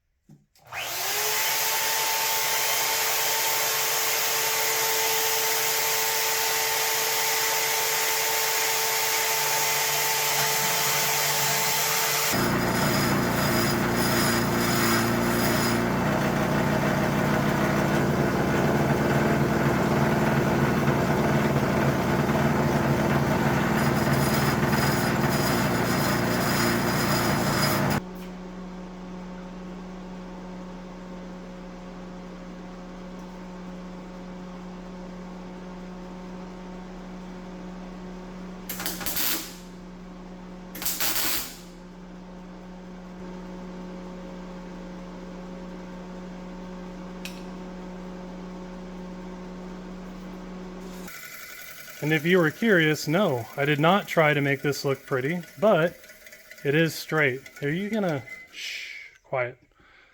So anyway, I think it'll work just fine, but it's definitely nothing to look at, that's for sure. But I got that in common with it at least. Little intermission here, I gotta feed Ding and Dong. Normally we have them on pasture and we don't have to do this, but my wife's gone, and they're just, these horses, they're Overlander horses, and they can like get fat on air. It's the weirdest thing. So yeah, you're gonna get the bad grass hay, so you slim down. Don't step on my feet. All right.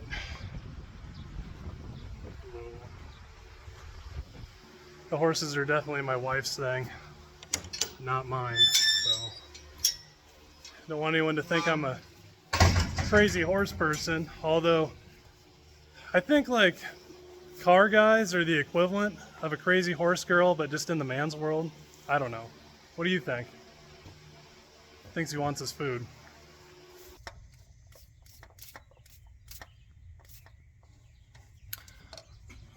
All right.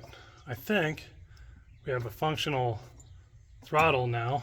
The throttle's a little sticky back there, but wow, that actually has cleaned up quite a bit. So convenient. Didn't think that'd be that easy.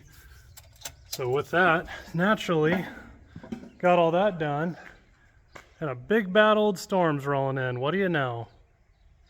Seems like as good a time as any to see if our throttle works. I don't expect it to start super easy because it's probably completely flooded from playing with the throttle lever excessively. There it goes. A little on the rich side at the moment. That'll clean up here. Now the trick here is going to be returning to idle. So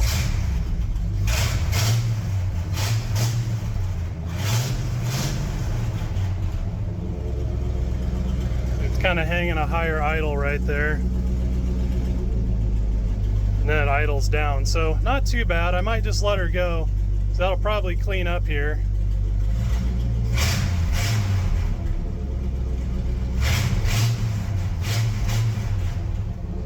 Not too bad. It's getting less and less C's. Just look how easy this steering wheel turns. That's most impressive power steering. I don't think we need this. Whatever this is. Dash isn't even that bad.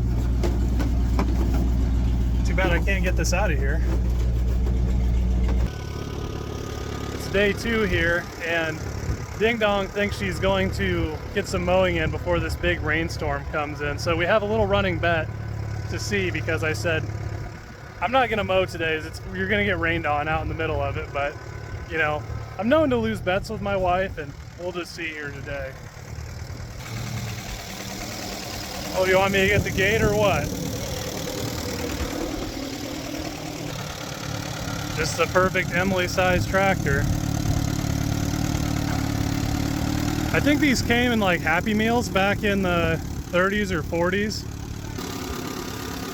At this point, I changed all the fluids in this thing, retimed the engine, set the valve lash, and the thing just runs real good.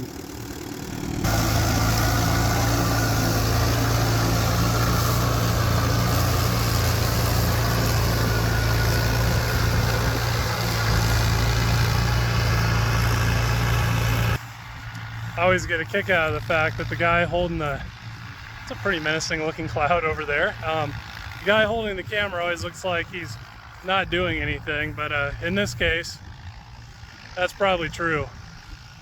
Oh, she's getting in the thick stuff. We're just gonna let her go and see what happens.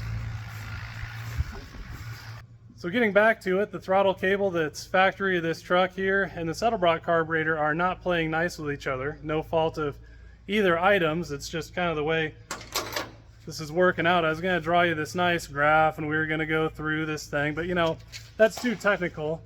There's only one thing that's actually important about setting up a throttle cable, and it's really obvious, but you know, a lot of people don't look into it and they just end up leaving a ton of power on the table, where they could otherwise have done something simple and not done that. So let's take a look at what we got going on here. I see why I threw 2 fingers here, because there actually is 2 things that are very important. One of them, fairly obvious, you want the carburetor to return to idle. So you'll definitely know if that's not happening. But the other one, if you don't look into this, is you just really need to make sure you're getting full throttle out of the carburetor. At least 99, 98%, somewhere in there. You don't want to have over 100%, because in that case you end up bending the bracket and you know, you're going to have issues. Not good. And so, you know, we're having to alter, I guess, we're kind of limited to our axis of rotation, yada yada science words. So we're just changing the geometry here, you know, Pythagoras, he'd be proud, so that we can go back to idle and still get full travel. And that's causing us to have to alter some of our mounting points on the carb and the throttle to be able to make this happen. You know, before I only had like, I don't know, maybe 60% travel out of the throttle, which would not have been good. So here we are, kind of mocked up on the throttle here. So I'm gonna go full throttle with the gas pedal. And now we're gonna go full throttle with the carb. And if we're catching this hole that I wanna catch here on the carb, you can see it goes right in where I want it to. So unfortunately it took a little bit more modification than maybe the average chap can do, but I'm sure you guys can be creative just like I am with what you have and make something work. So I think we got that figured out. Everything's hooked up and looks good, but as you can see now our throttle is binding on the spring. These are all things you want to check before you hit the road. Ow, man. Genius. Anyway, before you become a road hazard to everyone else, I think I can simply flip this spring around and then it'll clear just fine. But you can see, you know, it works good. Full throttle, bind. So that would be a pretty sub-ideal scenario.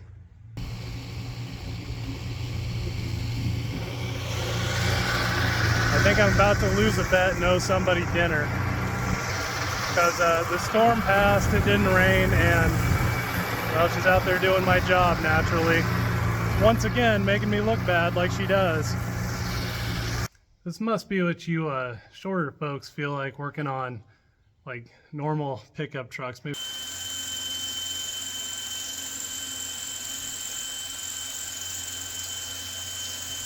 Looking pretty good here, at least functional and safe to some degree. Made a spring bracket here with some old junk aluminum, same thing we made the throttle lever out of. And so now the previous issue was our spring was right in line with the pivoting axis of the carb, and basically once it got over center, you know, it would bind up. This way here it's always staying below, so we have good full throttle here, and then it returns no problem. Dang near got to take a minute. That took a lot more effort than it should have to make all that linkage work, but you know, you're working with an old grain truck and kind of a modern carburetor. Modern carburetor, is that something that people even use together in a sentence? So anyway, first time rolling the truck here, we're gonna be able to hit the key with our foot. Hit the gas pedal with our foot. Been a long day, all right. I love an engine that just fires up when you bump the key. I did a lot of ignition work on this truck in a previous video, so the ignition timing's dialed. And this carburetor is, to Edelbrock's credit, pretty darn good. All right, here we go. No tack, unfortunately, at least not yet.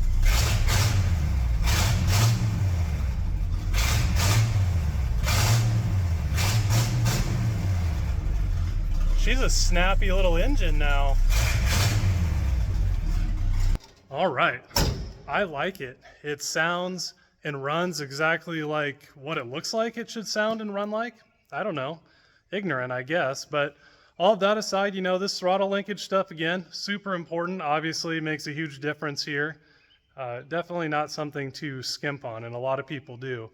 So with that, I got a lot more to do. I actually have a spare carb cheater I'm gonna throw on this thing and some other stuff, but I can't help myself. I've just waited way too long at this point to drive it down the road with this 4-barrel on it.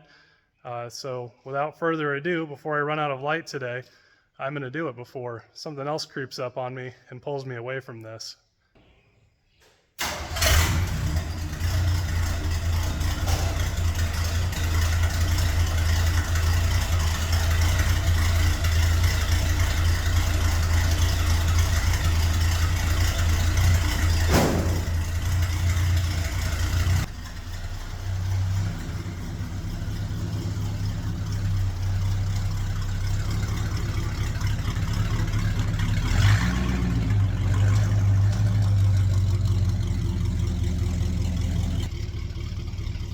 I always forget how big this thing is until I see it outside, so it's absolutely a huge truck. Over here is my 76 F-250, and it looks like a little tiny Ford Ranger compared to this thing. So I don't know if that's good or bad, but it's definitely a massive rig.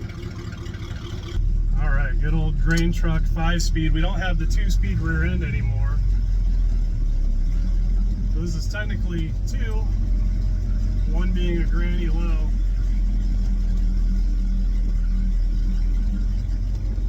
Man, the steering is just so good on this truck. You just wouldn't think it would be.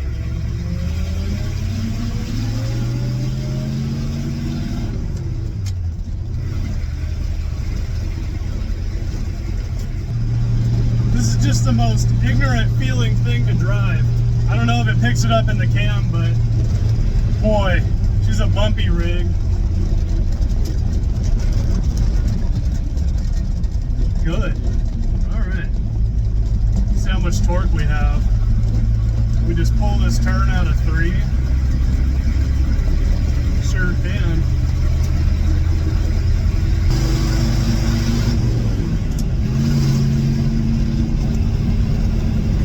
Oh, bumpy road and a narrow bridge. Oh boy. All right.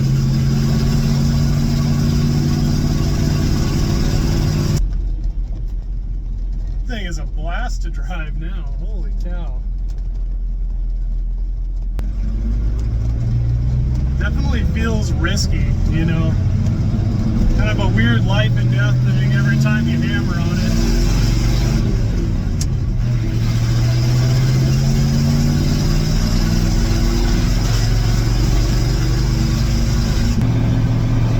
Definitely feels like one of the more stupid things you would see on the road. Definitely everyone stares at you. I don't know if it's for good reasons or bad reasons, but it sure gets a lot of looks one way or another.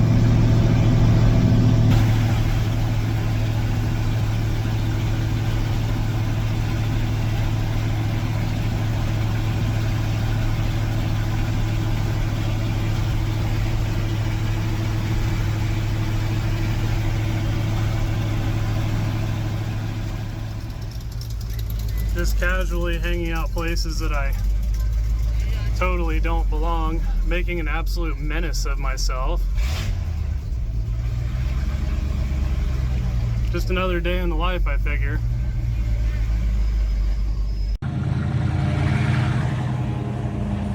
Autometer.com to learn more.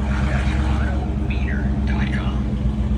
Autostore.com. Make sure to complete automotive equipment.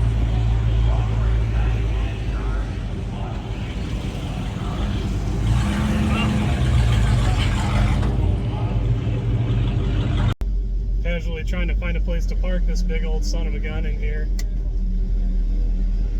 Definitely not what I would call a maneuverable vehicle.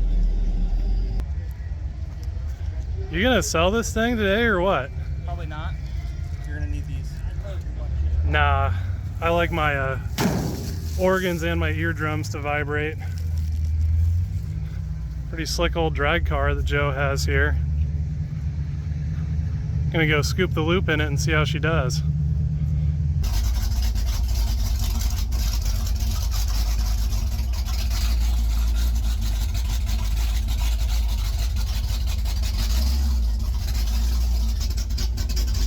Joe has a lot cooler stuff than I do, obviously.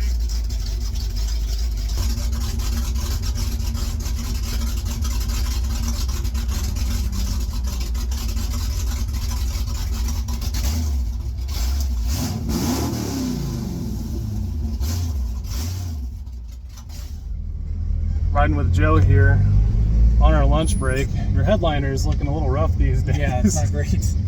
But just a little carb cheater update, because I don't talk about it a lot because it keeps us so busy as is. You can see we got a full vehicle here. We put these up, what was it like? This batch we got ready and it was sold out in 26 hours. And so anyway, we're trying to keep up with it, but you know, we both work a day job here and this takes a lot of time, but so far so good. Yep. I'm gonna just watch you unload those and give you the thumbs up. Sound good? Oh. Yep. Sounds about right, don't it? This is Joe's Fairmont wagon here. It has an inline 6 and he put a T5 5-speed in it. He bought specifically to haul carb cheaters because he does pretty much all of the production of it now. So do I even pull my weight around here? It depends on the day. Okay, so there you go, some Right now honest. you're not. No, fair. But you can see, just you must have air shocks in this thing. Those aren't light. Definitely had to put air shocks in. All right, so I'm gonna get on to helping Joe here before he's entirely done without me ever doing anything. But I don't know, dude, pretty cool. Just a couple of idiots here kind of making it work. I ended up hurting, not helping. Apparently not all of these are for USPS. Some of these are UPS, and ironically those are, what was the story with those? Those are all international. That's so weird. It's so weird to see them over in Europe and I guess Australia and everywhere else. Pretty neat. We're for like 16 countries now, I think. That's strange. Who would have ever thought? That's the place to get it. Oh. She's got some pretty nice melons over there. Real nice balance. Oh, she looked. This is a true test here of just how good your carburetor tune is and just how well your engine can handle heat and stuff like this. So I'm getting hung up in traffic pretty bad. And this Edelbrock that I've never touched yet at this point whatsoever is actually doing a stupendous job of managing the temp and everything. We have a really good insulative spacer on there too, but it's fairly incredible. Pretty cool deal. Once a year, there's 4,000 cars here, so pretty significant.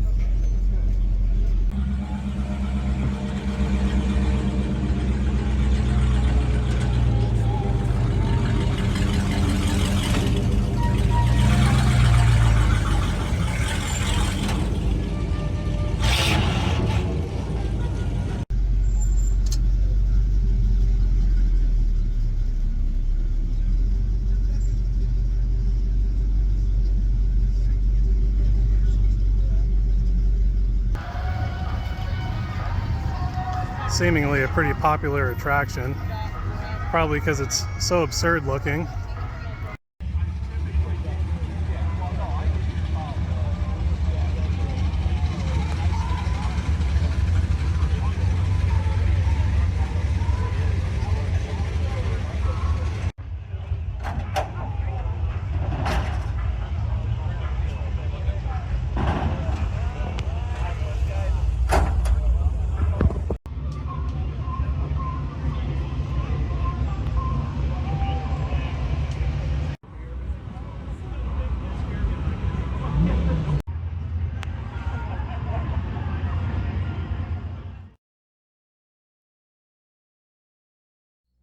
I'm getting to eat my words here. Cleared the gas tank just fine. And it does look pretty clean. Now, oh, maybe not. Check this out. Hang on.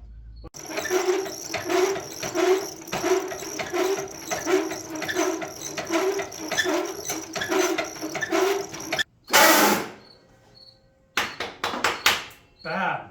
Quit it.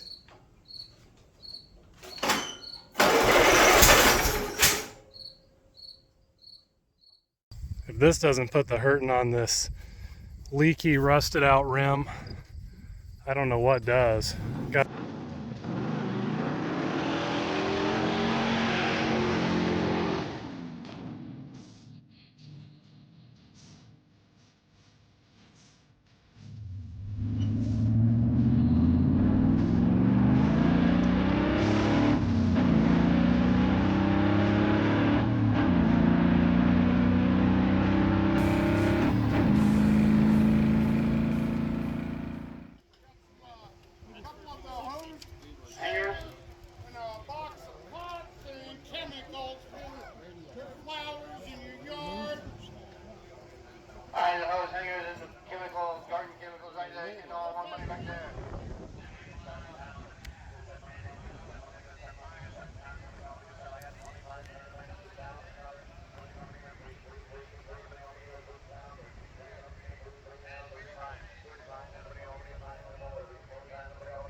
Howdy my friends and welcome to the channel today. I'm Luke, Thunderhead289 here on YouTube. And a lot of you guys have been asking about this third tractor that I bought at auction. I went to buy one tractor and ended up with three. I'm not sure how that happened, but I bought this one as a parts tractor to the one I intended to buy.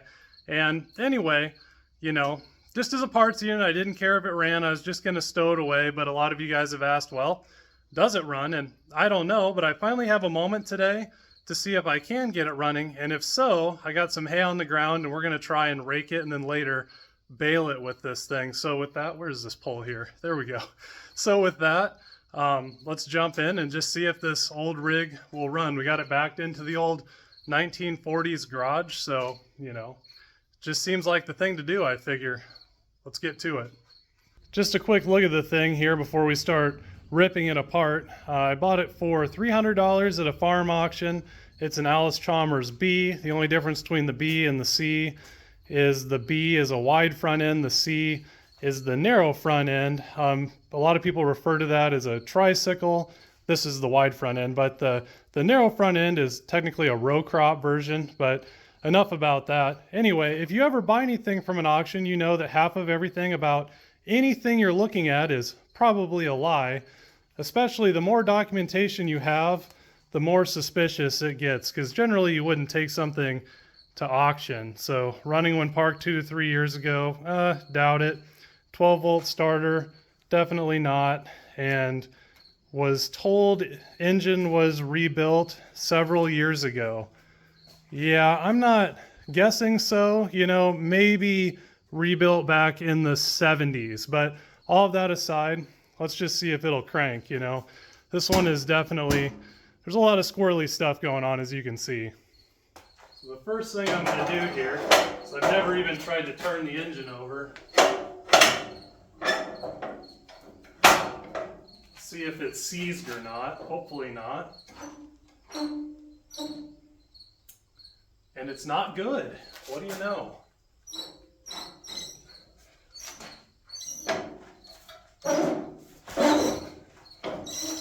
Oh, there we go. Okay, so a little bit better. Probably some rust in the cylinders. I'm sure this thing, with how old these tires are, sat in a barn for a long time.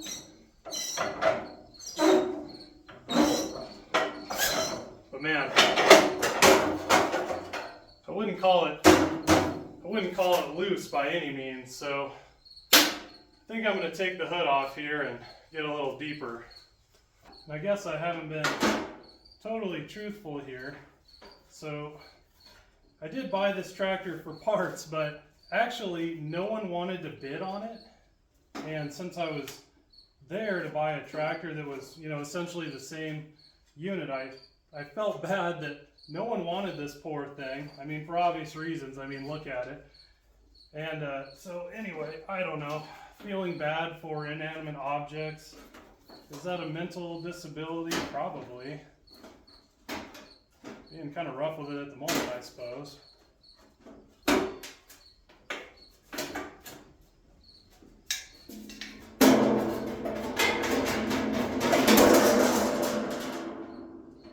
Or not, or the muffler's just sitting in there.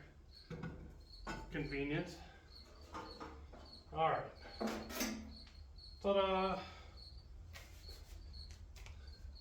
I don't know how I ended up doing all this tractor stuff. I'm from the city, you know, but stuff just kind of grows on you, I suppose. It wasn't as bad as I thought it would be.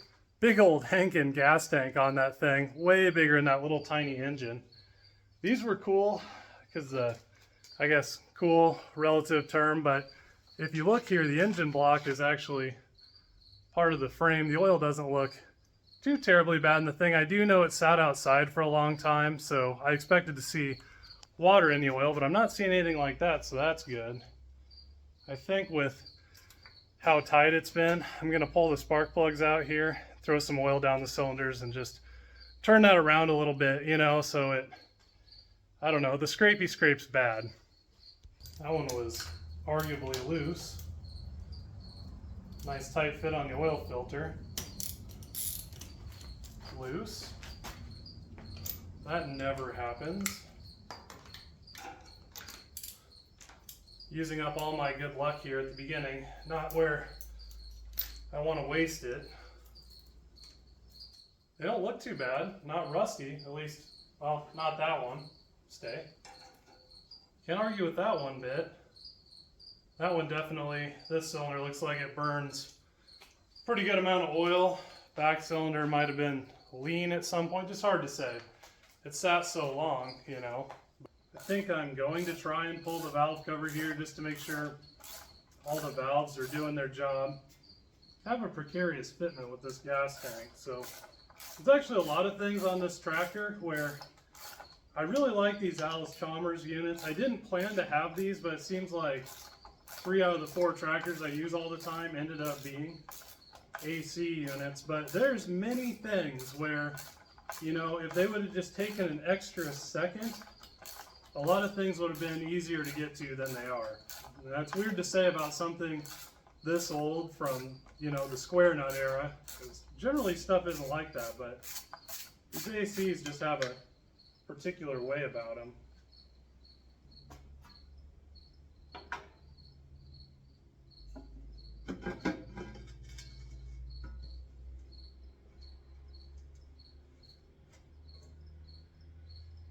Ooh. I'm getting to eat my words here. Cleared the gas tank just fine. And it does look pretty clean. Now, oh, maybe not. Check this out. Hang on. Let me get you guys. That would definitely stop it from running. And we might be done here before we ever even really get started. You know, everything gets parked for a reason, and not necessarily always the case with tractors, you know, because they get outdated and antiquated, they get parked in the shed, then folks forget about them. But with automobiles, usually something goes wrong and then they get parked, and then more things go wrong as it sits. But in the case of this, I can't imagine this was doing too good. This was just flapping in the breeze here, and that definitely looks like a stuck valve. And the compression, it's grindy when we turn it, and you know, obviously I never felt any compression the whole time, so that's pretty suspicious right there. Let's see if we can pop that thing up, but not good. This is a solid lifter engine, which unlike the Fords, you know, that were flathead, this is one step up where, you know, it still has solid lifters though, so you got to set the lash. And what I was trying to say there is that this is overhead valves. My brain had a little stutter moment there, you know, flathead, overhead valve, and then later years, overhead cam. My brain kept screaming overhead cam, and I was like, don't say that. Everyone's going to throw you right out the window if you make that mistake. So what I think I'm going to do here is take the push rod out, which looks pretty straight. That allows me to cantilever our rocker arm out of the way. And then I think I'm going to use our brass hammer and tap on that guy. Maybe I can do this all with one hand. Doubt it. Definitely not my non-dominant hand. This is called percussive maintenance here. Maybe I should use the hammer side of the hammer. Oh, look at that. So a lot of times when you have a stuck valve on an engine like this, probably the piston wasn't getting high enough to contact this, which, I mean, hopefully self-healed that fast. Sometimes you can do this, hammer it down, and then turn the engine over manually and use the piston to knock the valve back up. Bag of hammers, what do you know? That's called percussive maintenance. Self-healed. We'll take it. I'm going to try and crank the thing over again by hand here, but I'm just going to try and shoot a little. Listen here, you.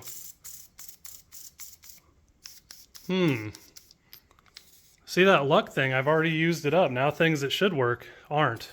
That is a full can too. What's the deal? Anyway, I need to squirt a little piston slickum in here before I turn it over. As like I said, it's kind of grindy. So on to an adventure to find another can. Into our other garage here. That is a flathead tractor, a supercharged car that has sat way too long, an F100 from high school, the other AC, a Ford, and most importantly for right now, our big shot can of PB Blaster. That's a lubricant as far as I know, so that should do the job. And a lot of people think I'm kidding when I say this is a supercharged Galaxy. It also has a TKO 5-speed in it there, but there's the blower, so why I've never got this done, I don't know. Everyone has to have something that's called their legacy project, which basically that means you work on it your whole life and you never actually get it done. So as far as the automotive world goes, that 65 Galaxy is what I would consider my legacy project. So maybe this year, maybe next year, maybe in 5 years. I don't know. There's our old 76, the farm rig. All right, here we go. We can hit the hole. It's like those carnival games, if you know what I'm talking about, where you spray the water at the thing. Ooh, this is a tricky one. Got the shaky hands. Before we get too buck wild, I've loosened our adjuster and, oh, hello. Might want to get that on the lifter. It's kind of tricky to do with the rocker rail on. In fact, I might not be able to now that I just knocked the valve up. Genius. So now it looks like I have to take the rocker rail off. Gee dang it. I'm pretty mentally invested at this point. Just got to be careful with this stuff. Technically you should go from out to in, so I did not, or else you can kind of flex and bend this rocker rail, which was actually pretty modern for the era that this thing was made. This is like the stuff you see on a FE Ford. There we go. Okay, didn't have to take the rocker rail off, just loose enough. And this is totally the wrong way to do it. I'm just running these down all somewhat together so we don't bend the rocker rail. Since it's under spring pressure, if I went too much right here, you know, this rocker rail would become a banana shape, which is undesirable, I would say. An interesting side note to rocker rails is oftentimes like this, the oiling galley actually goes up through the rocker shaft itself as opposed to the push rods like you see here with a 350 Chevy, Windsor Series Ford, just normal stuff like that. So when you get into like FEs and stuff with a shaft rocker like this, you know, the push rods are generally stronger because they're a solid piece where these are hollow. Definitely, in my opinion, actually rocker rails like that are a much more robust design. More expensive to manufacture, and personally I think that's why you didn't see a whole lot of them after a certain period of time. Alright, so now we can give this thing a what for here. Side note, don't put all your stuff. Everyone always says I should get a table. And when I work on other people's cars, I definitely do, but it's funny. It's just like a mechanic always has the roughest cars, you know. Same with me. I might do this to my stuff, but when I work on other people's, I don't.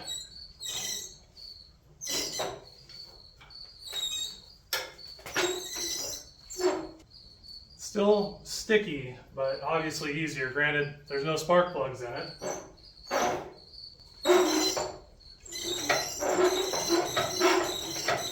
Oh, there we go.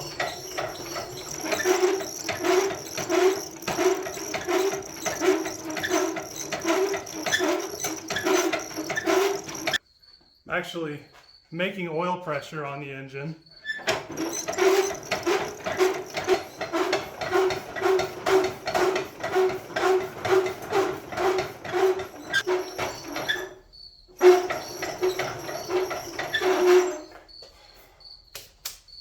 So at this point, I think I want to set all the valve lash before I put the cover back on. But check this out, you know, again, rebuilt engine. This engine probably has a lot of miles on it. I don't know if it shows up in the cam, but you can grab these valves and wiggle them a little bit. So the valve guides, well, that one's really good. The valve guides are really good and worn on this engine. So if it runs, it'll be a miracle.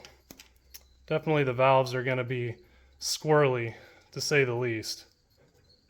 So I'm going to work linearly through this thing. I'm just going to rotate the engine over until we're going to start with cylinder 1, and you can do any valves on any engine this way. If you know nothing about an engine, doesn't matter what it is, setting lifter preload or doing lash on solid lifters, this is all the same process. So basically when one valve is at its fully open dwell point, you can adjust the opposing valve on that cylinder. It will be on the base circle of the cam at that point, and that's where you want to make your adjustment, obviously. So I'm gonna grab onto this thing here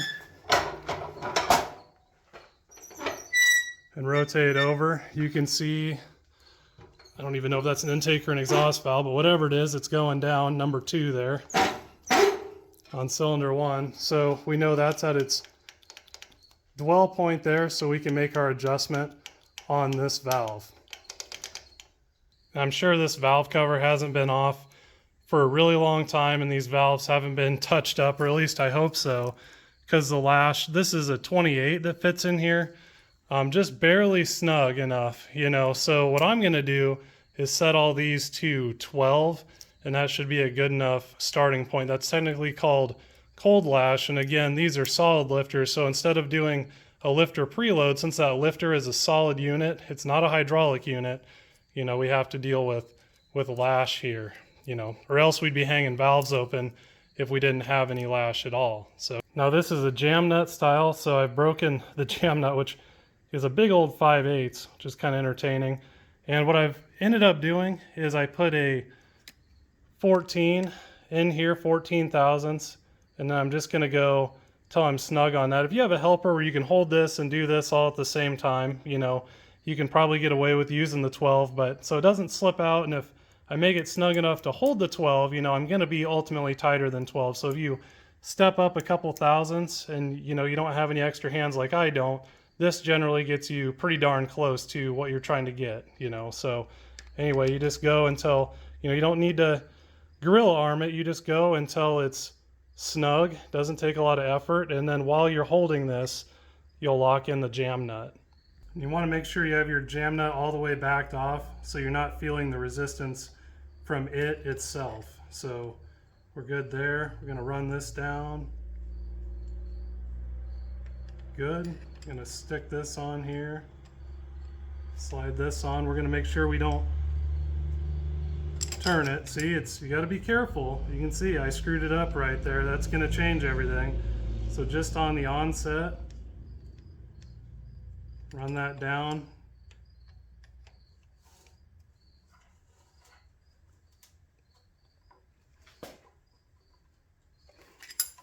And there we go.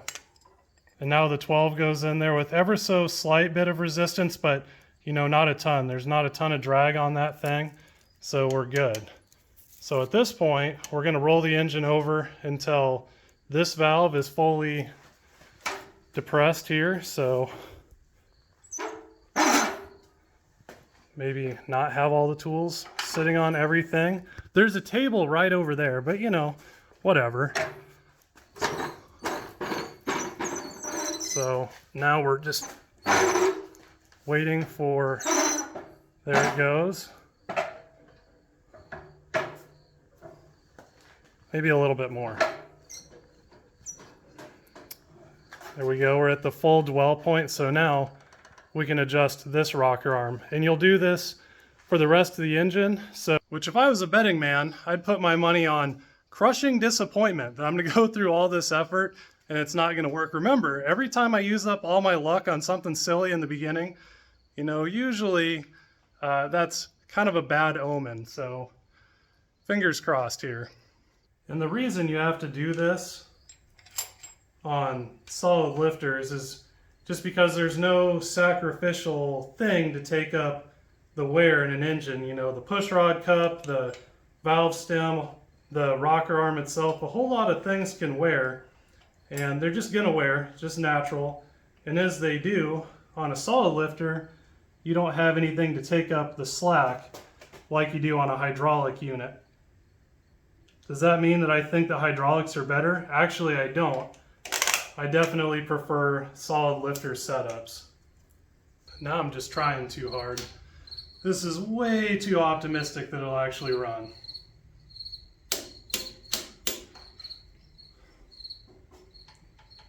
In theory, you should do that before you set your valve train, but I knew I was good and snug, and you know, this is just thread stretch where we're not adding any load to it. But in theory, you would want to do this first, but I'm feeling a little overly optimistic right now, so I wouldn't want to have a calamity just because I didn't torque down the rocker rail.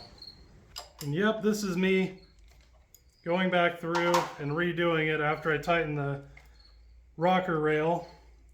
I just don't want to leave anything to chance, but more importantly, I really want to drive it home that you just don't want to cut corners. I don't like putting out bad tech on this channel, okay? That's not what I'm about doing. And I just want to see everyone succeed. And what do I expect if I do some tomfoolery? Is anyone else going to do anything the right way? I don't know, you know. So you can see even me, I'm going back through, and since I did something in an order that I didn't like, I'm going back through and checking everything again. All right, internal mechanical is still questionable, but at least is better for the most part, maybe, question mark. Anyway, I have these spark plugs here, and I have this nifty little spark tester from Amazon that I've wanted to try for a long time. And I think today's the day. So they're like $20, and in theory, super fun to play around with. So let's see what it does. Over here by our wall of ignition things, allegedly, you just stick these in. Let's get these clocked correctly. Oh, it has a nice safety shield. We're not going to use that. We're just going to turn it on. Oh, that's wicked cool. Actually, that spark plug looks like garbage. You can see that. That is a bad spark plug, no kidding. Definitely losing a fair amount of its spark down inside the porcelain there. Try and give you a really good look at that. That is just something else. Okay, so definitely worth the $20. I'll leave a link to this guy. That is too cool. I would have never been able to quite figure that out on my own without changing plugs and the problem just going away. So there you go. Bad spark plug. And actually, to no surprise, honestly, the other dirty plug here is also misfiring, and that one is way more obvious. You can tell, ooh, don't touch it. You can tell how much better this one is than that one over there.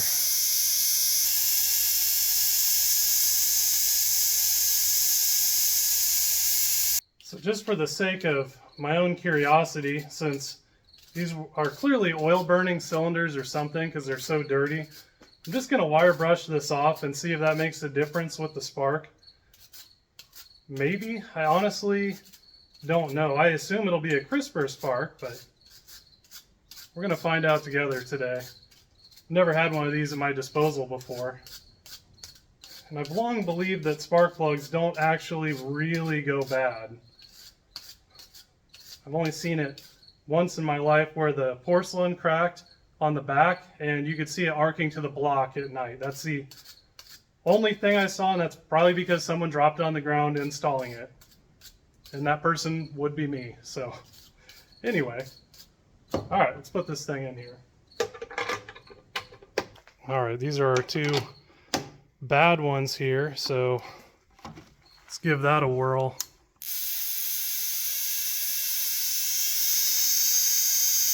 Okay, interesting. So I don't see any arcing inside of the spark plug. Nothing too strange. You can see it at the bottom, but that's just a question of the ground there. So I don't know. It doesn't look too bad. It looks like just being dirty, you know, path of least resistance was a not ideal direction. A little. So in reality, what I think we saw there is what spark plugs actually look like when they're fouled, you know, if you flood an engine or something and these get all carboned up, because it was the two carbon ones that were misfiring. So we cleaned them off and, you know, then they fired like normal. So, you know, I think we just kind of witnessed something there together. That's what a fouled spark plug looks like, and you clean it off, or an engine runs a little bit, and that's why the idle and everything will clean up after an engine's flooded and refired and cleans itself out. So that's pretty nifty. Back in they go.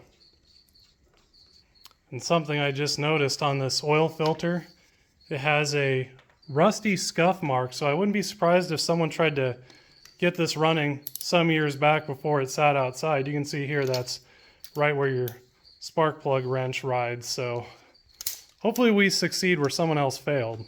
I think our next phase here is rolling the engine over under power. And I just don't want to suck up whatever might be in this thing. Just probably all the schmoo. Can you hear it? So probably a good amount of water. Okay. Does that make a difference? Probably not, but I feel better about it. All right, this probably had a 6-volt system, but I'm hooked up with a 12-volt jump pack right now. Side note, these are the best absolute jump packs. I've ran over this thing with a tractor. I've had it since 2019 here. You can see from when I ran over it and broke it. And the thing still works. It's just amazing. You see me use it all the time in the videos, and I'll leave a link below. But those are really good, way better than those little black box lithium things. But anyway, we're all hooked up. Our cable here is off, so we're not, you know, affecting any of the 6-volt stuff. I technically don't want it to spark at the moment. This has disconnected itself many years ago and snapped off from a lot of its leads, so that was inconveniently convenient. So with that, we're just gonna give it a little bump. Wow, how anticlimactic. Oh, we're just doing great. Please hold for a short intermission while I figure out how to do electrical. Okay, round 2 or 4 or whatever. I took the plugs out just because I want to see the engine rotate here and I don't want to burn up my battery, so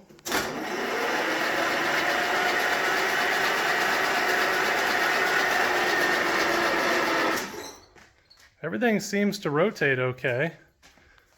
Poor 6-volt starter. You're going to have a hard time today. I can already see it. So all of that looks good. So I think at this point, test for spark, and then really I think we could fire it. Kind of want to fire it with the valve cover off just to see what'll happen. All right, hooking our ignition wire back up here. Would be better to have a properly sized wrench, I would think. A point of interest here that I found when I was going to flip the leads from the distributor to the coil. Now originally this would have been a 6-volt positive ground setup, so the distributor should be on the positive pole on the coil, but it isn't. Right now it's on the negative pole, which is how a normal 12-volt system works, which it does say it's converted to 12-volt, but you know, I'm not so sure with the generator over there. I don't know if that's true. It's just hard to say. The 6-volt stuff has been lost with time, and I can tell from some other indications that seemingly someone tried to get it running at one point, and it looks like they might have struggled, not been successful, and this might have been something they did at the time, flipping the leads. So just hard to say, but that's going to be good for what we want already. And again, the ignition, points ignition is really simple. All that happens is when it comes up to the appropriate place in the distributor, it interrupts the ground, and when the ground is broken to the coil, it discharges the spark out the coil up through the rotor, and wherever the rotor is pointing, it transmits that to the appropriate plug wire and onward to its respective cylinder. So really simple, really robust, but anyway, you know, someone's already done some of my work for me, seemingly.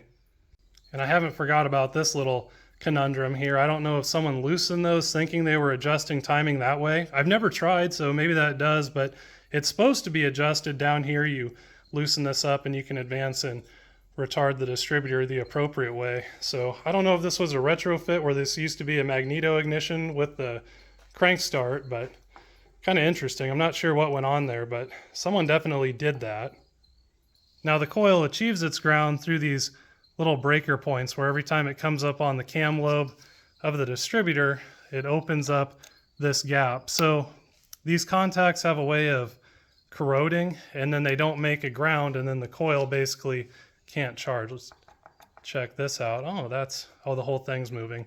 So you always want to check on points ignition, the play in this shaft. It's not necessarily important for electronic ignition, but definitely it wreaks havoc on points because basically you'll have a floating point gap and then you have floating ignition timing. So this one still seems pretty tight, interestingly enough, but I'm just going to go in here and sand these points, and then we're going to appropriately gap them because the gap is egregiously huge on it right now.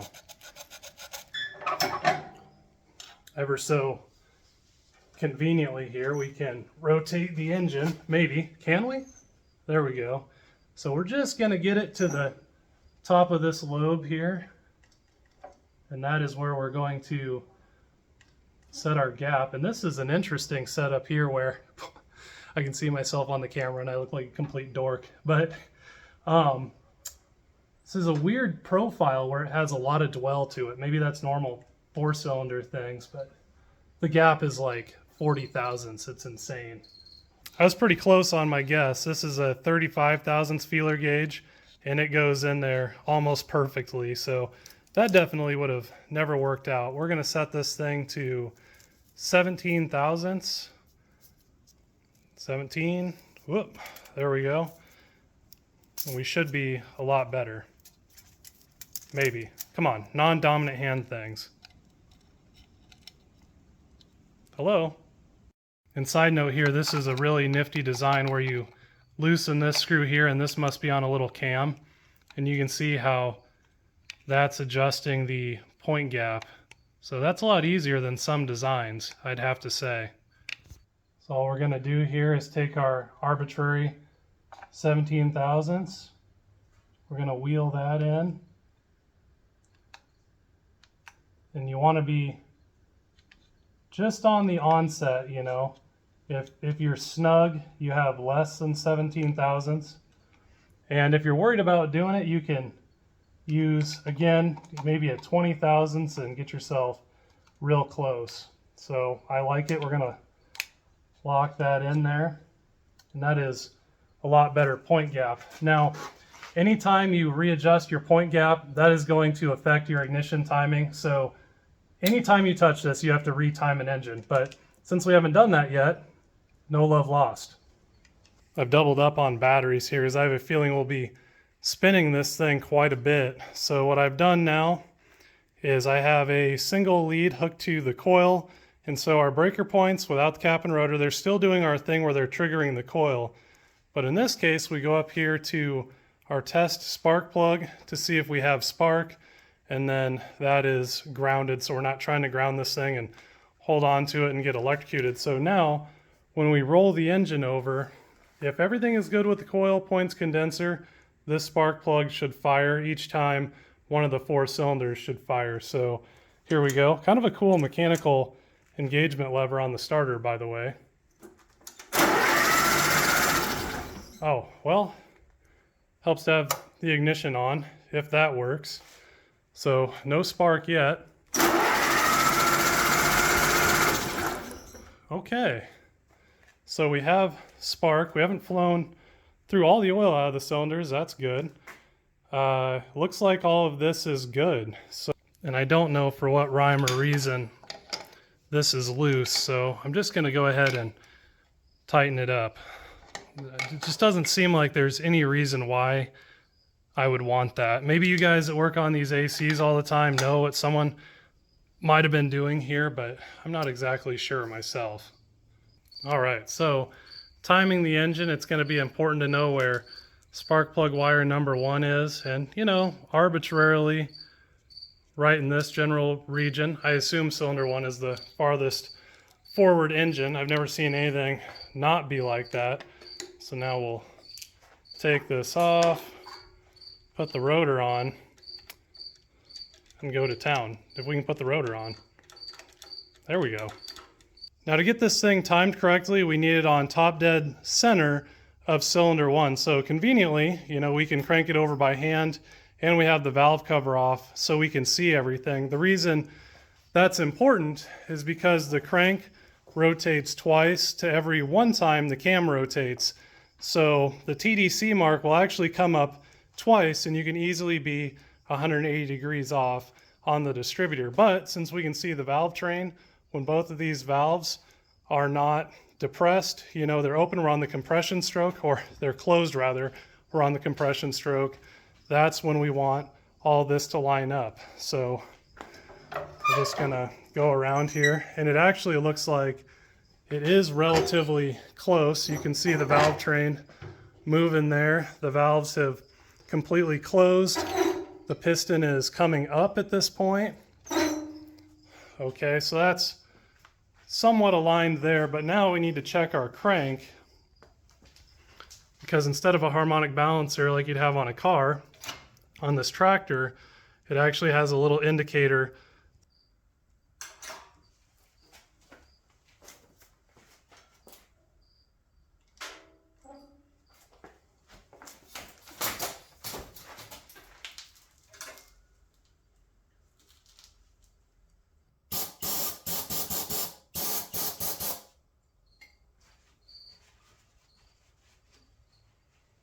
All right, so this is what we would be looking for with our timing light. See how that says fire? So I'm going to spray a little silver paint on that thing, and then I'm going to draw a white line with the paint marker across that so I can see it with a timing light.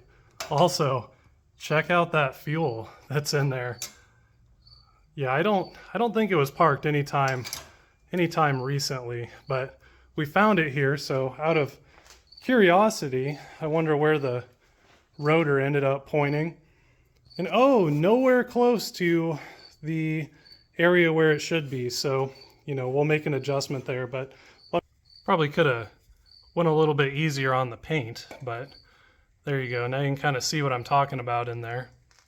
All right, so with these bolts loose, I'm just going to arbitrarily, if I can close one eye and hold my tongue in my mouth just at the right angle. So now we're aligned at least. So that should give us some timing that's within the realm of reasonability to at least start up. If it's going to start, that's still extremely optimistic, but we'll just leave, there's actually two bolts, we'll leave one loose and this one snug so we can rotate it if we have to. Got the paint to dry there, and now we have a nice line scribed across the fire mark, so we should be able to see that with a timing light. You know, keywords should be. They're always kind of hard to see on tractors like this. All right, so in theory, this should try and at least pop off, hopefully. There's a lot of unknowns still, but we've done our due diligence where I think we're at the point where we can shoot a little spray down the carb and roll it over, and if it's gonna run, we should hear it at least do something. So fingers crossed. Let's see what happens. So here we go. The big bad carb cleaner spray. Not really sure what went on with someone painting that, but that looks like a typical Facebook Marketplace Craigslist rebuild. So all of that aside, battery cables look questionable. Ignition, and let's hit it. Maybe. Come on.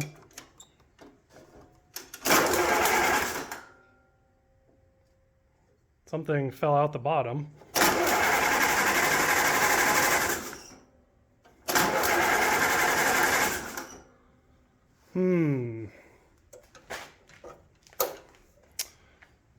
Interesting, but not surprising.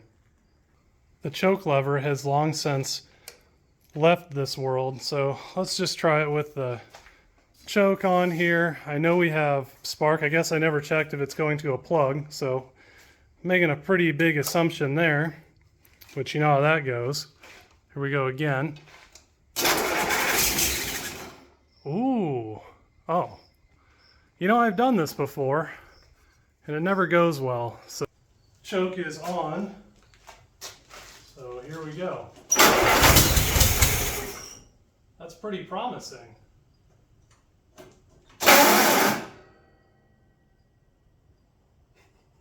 That hurt my soul. So the starter's questionable. Probably really smart to be doing next to this light, but you know how it is. I got a crisp $3 bill that says whatever this is isn't flammable anyway. Oh, it's so gooey. Look at that. Cheers. Just kidding, we're not doing that. Not today, at least. Good amount of rust in the bottom. A lot of this goo is like caramelized onto here, so I don't know if that's like a tank liner or something. Someone's messed with the gas tank, had it off before. It being a different color, I thought it was a new tank, but you can see that it in fact isn't. So I know the gas tank is completely empty. So quit breaking stuff. So I think I'm just going to imagine I didn't see any of that and just put fresh gas in it and hope for the best. There's some sort of a tank liner on the cap also. So someone at one point in the last Vietnam or two tried to do something with it, seemingly. How optimistic do we want to be? Put the full tank in it, why not? It's only like, this is like the weirdest tank. It's like 2.5 gallons. A weird numeric. So we're just going to open the valve. That definitely leaks. I'm just going to move the light to somewhere else where it will definitely shatter like they always do. And now, ignition. This is kind of annoying with the choke the way it is. So it is closed right now. You can tell I'm getting a little excited here that this might actually work. Stop it. Just do your job. Be a starter.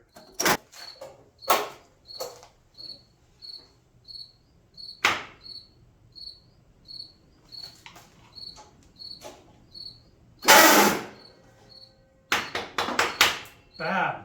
Quit it.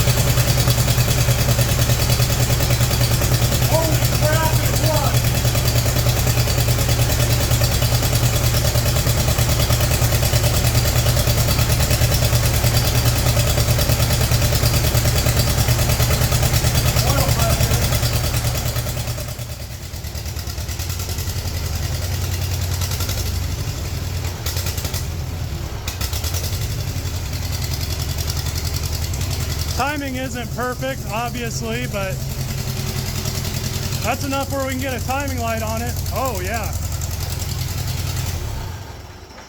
Okay, good enough for me. I remembered that they said the radiator was drained, in quotes. Just now I remembered, unfortunately, so luckily we only ran for a very minimal amount of time. There's no temp in the block. Radiator drained. Did it self-drain? Let's take a look at that. That is wicked cool. I had zero faith that that would work. It's a little petcock down here. Maybe that was just open. I guess we'll fill it with coolant now. See what happens. Interesting area for a radiator drain, but that does look like where the coolant was coming from. You know, I'm just hoping that the radiator itself does not have a puncture hole in it, because that would not be the first time I've encountered such things. Too cool, man. That's just way too cool. I'm hoping that I can at least get it started one more time with the starter, and then hopefully then I can get it timed decent. It's not timed bad, but I can tell it's not perfect. And then at least get to the point where I can hand start it if the starter does in fact go out, or shred the teeth on the starter or the flywheel or both of them, or all the other calamities that could happen with said starter that's probably expensive to replace. Probably worth more than this whole tractor is. Got kind of a sweet smell coming out of the radiator. Hoping that's the sweet smell of victory and not the sweet smell of exhaust fumes, because it has a blown head gasket. But like I said, everything gets parked for a reason, and actually finding that push rod the way it was, I really hope that, you know, that and the timing and all of those things combined is why it ultimately got parked, and not because I need to pull the cylinder head off.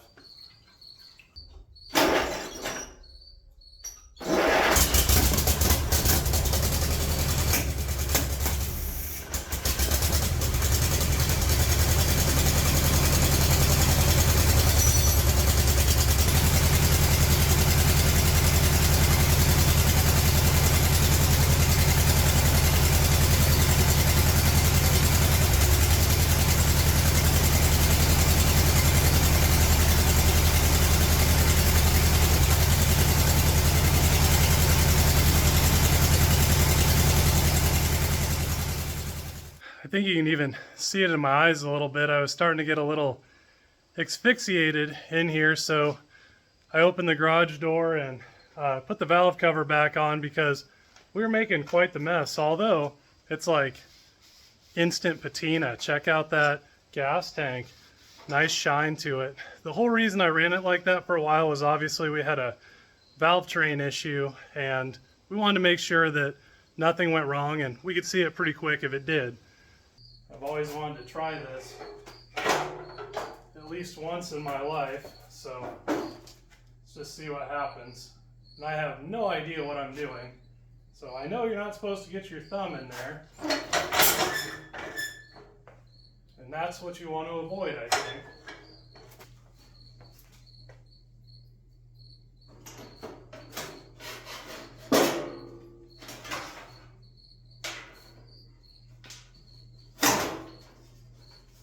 My old Ford tractor is watching me put this hood on, and it's just crying inside, wondering why it doesn't get the same treatment.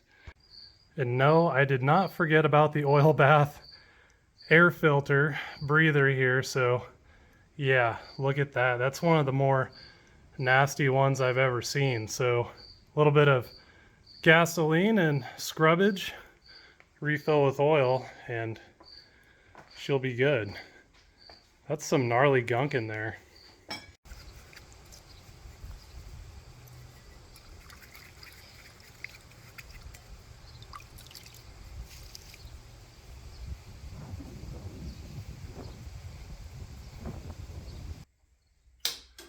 I'll tell you what, this old car and tractor stuff is a lot like an archaeological dig, you know, trying to figure out why something was parked, put away, left for dead, neglected. So in the case of this rig, I think if anyone else bought it at the auction, you know, I don't know if they would have put the time into it to figure out the valve train thing and go through all the ignition and everything. So I'm glad she ended up here, and it was a lot of fun. But with that, I think she's all cleaned up.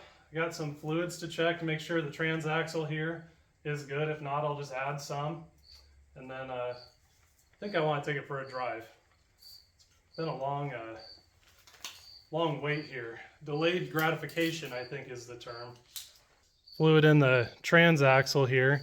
I wouldn't call it low, but it's not all the way to the top, but it's surprisingly clean, so enough to drive on here. The final drives down here on these ACs, they use a final drive where it goes through the transaxle, and then there's another gear set. So I've checked both of those, which is a terrible process, and they're good, surprisingly, which I almost never see on AC tractors. I'm sure you noticed my cinder block here because my tire likes to go flat, which is concerning. You can see here it's pretty rusted out around the bead, and it has this goo running out of it. One thing I have struggled with old tractors is definitely whatever this corrosive liquid they put in the rear tires for weight. I don't know why it had to be as corrosive as it is. I assume it's related to the cost, you know, and so it doesn't freeze. Probably why you don't use coolant, because it's expensive. But man, you know, years later, you know, 30, 40, 50 years, which granted, no one probably thought it would last this long, but you know, in today's world, all this stuff kind of rusts out the rims by this point. You know, I assume this tractor sat with this being down here for an extended period of time, and it just kind of rotted out the rim. But luckily, this tire still takes air, and I have this really cool thing that we can hook to. We can basically take a spark plug out. Oh, I've been in here too long with the fumes, and use the engine to air up the tires. So for the fun of it, let's see if she can do it. I just love old stuff like this. Stuff you don't see anymore. Very vintage style artwork and graphics here. And it's a pretty neat little valve. You know, one might say, well, you're going to get a bunch of, you know, gasoline in your tire, it's going to explode. I mean, maybe, and it's totally possible. But it does have a little valve body in here, is my understanding. So when the intake valve opens, this also opens allegedly, so it mitigates the draw from the carburetor, so it shouldn't draw any fuel into the cylinder, or at least a minimal amount as it's airing up your tire. I think this was meant to be more of an emergency item that you would just put in the trunk of your car, like that, what is this called over here? This Gremlin, like a Gremlin. But anyway, we're gonna try it here on this tractor. I don't have an air compressor in here, or I would probably use it. But this is gonna be much more fun, I think. So cylinder 3 is our victim. All right, so we're hooked into the tire, and somehow we're drawing air out of the tire at the moment, which isn't good. We have a nice little gauge on it, and we're hooked into cylinder 3. So let's roll this thing over and see what happens.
Okay, did its job.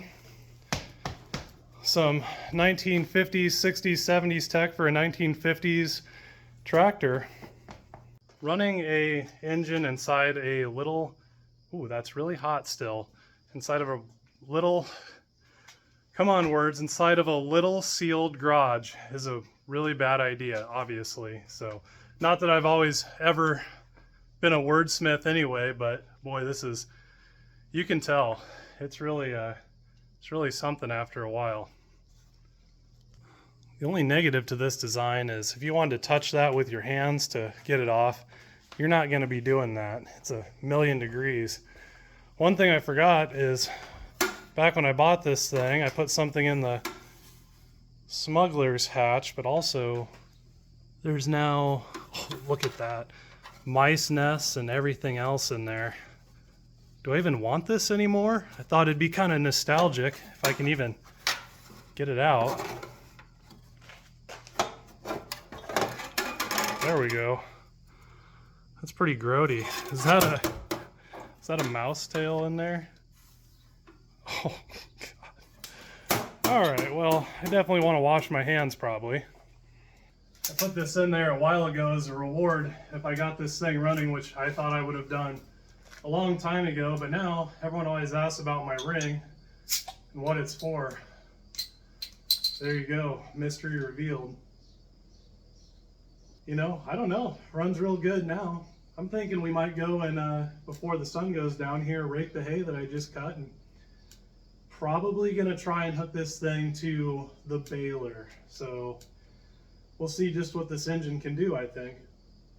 It's definitely true what they say. It's always better out of a glass bottle, but you know, most things like this tractor and pretty much everything was better seemingly before I was born. Anytime that, you know, I'm a young guy, anytime I step back in history, it was harder work, to be fair, but it's stuff that you would be just more so proud of. I feel like more mechanical, mechanized, stood the test of time. Everything had a lot more personality, and you know, I'm a programmer and automation guy by day, which is probably hilarious because I do all this carbureted stuff, but I can tell you from being on both sides of things, this stuff is where it was at. And if you lived in this generation, just remember that you were definitely one of the lucky ones. So I'm just living in your shadow at this point. All right, well, enough of all that business. Let's finally pull this thing out of here and take it for a spin. And when I say take it for a spin, I mean drive it for 5 minutes and then immediately hook it to the hay rake and go and try and rake our hay field, because I definitely need to get that done today.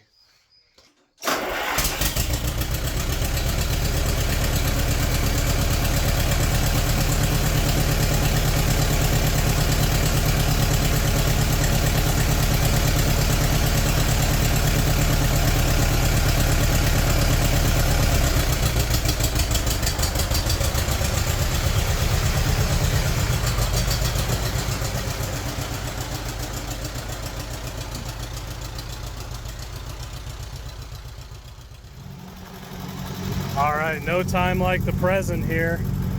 Give it a good full load test. We're all the way at idle. We're in third gear here. Let's just see how good our governor is.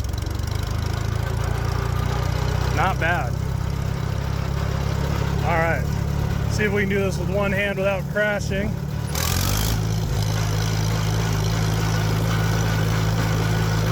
She is a runner.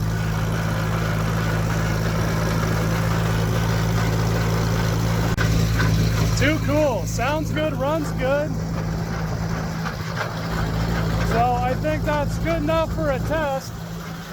I guess it's time to immediately put it to work. This tire definitely has a flat spot.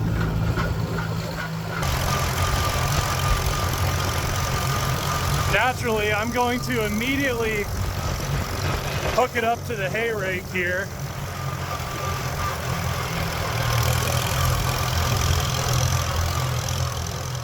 All right, here we go. All poised and ready for war here. So, oh man, the AC tractors never had a good way to get up on them. That is my only grievance with them. Other than that, they've always treated me well. Man, what a runner. All right.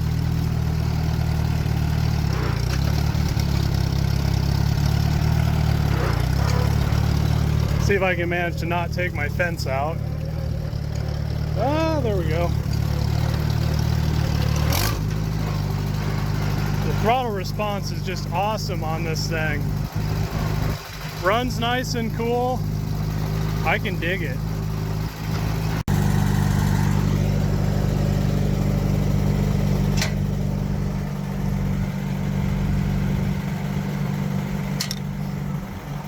Ouch.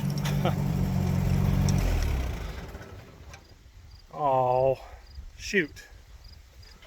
Not sure what that was. I'm just going to lower this into position and make sure I don't have a problem. It's probably the minimal amount of fuel I got in there.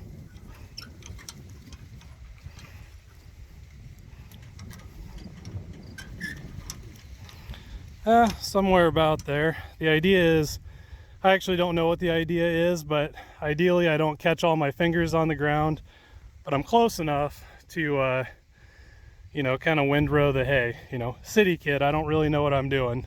I just kind of make it up as I go. Yeah, I'm gonna call that out of fuel. I got the valve open and this loosened up all the way, and fuel isn't pouring out at an egregious rate, so big surprise. Now, I always seem to do this, run out of gas, not put enough gas in a tank when I'm as far away as I possibly can. So, you know, good times. Going for the walk here. A classic Obama gas can moment here, but I think someone sells adapter kits on Amazon so you can convert these so you don't have to stand here for 10 years trying to fill a tank, but for whatever reason, I've never bought any, and I have like 8 of these gas cans, which also doesn't make sense. Actually, a lot of things I do don't make sense. So says my wife, at least, but Anyway, I'll check back in an hour when I finally have this tank full. All right, here we go again. The brakes leave a lot to be desired here, so. Man, she starts up so nice. Nothing like a well-tuned engine, I tell you what. So, I'm trying something a little bit different with hay this year where I cut it and then let it sit for 2 or 3 days to dry out so I don't have to flip it 10 times. I don't know if that's a good idea, but you know, you don't know till you try. So let's give her some RPM here.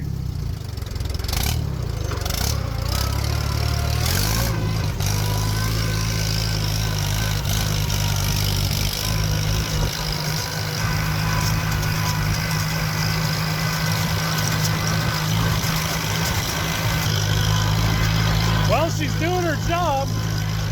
I got her moving at a pretty good clip too, because it's in a hurry. We're gonna run out of light more than likely, unless I really hammer down on this thing.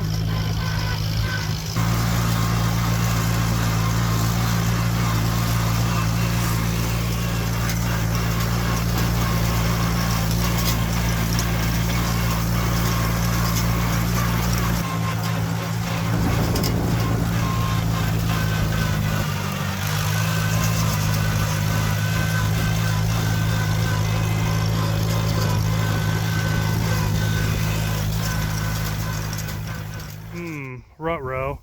Hit some pretty gnarly bumps. Usually this is kind of like a soupy sinkhole thing, so from previous hay cuttings it's got a bunch of divots and stuff going on. Anyway, I hit that at Mach 10 and then it shut off and now I can't get it to restart. What in the world is that? Oh, look, a Monarch. Hey little buddy, we're busy. There you go.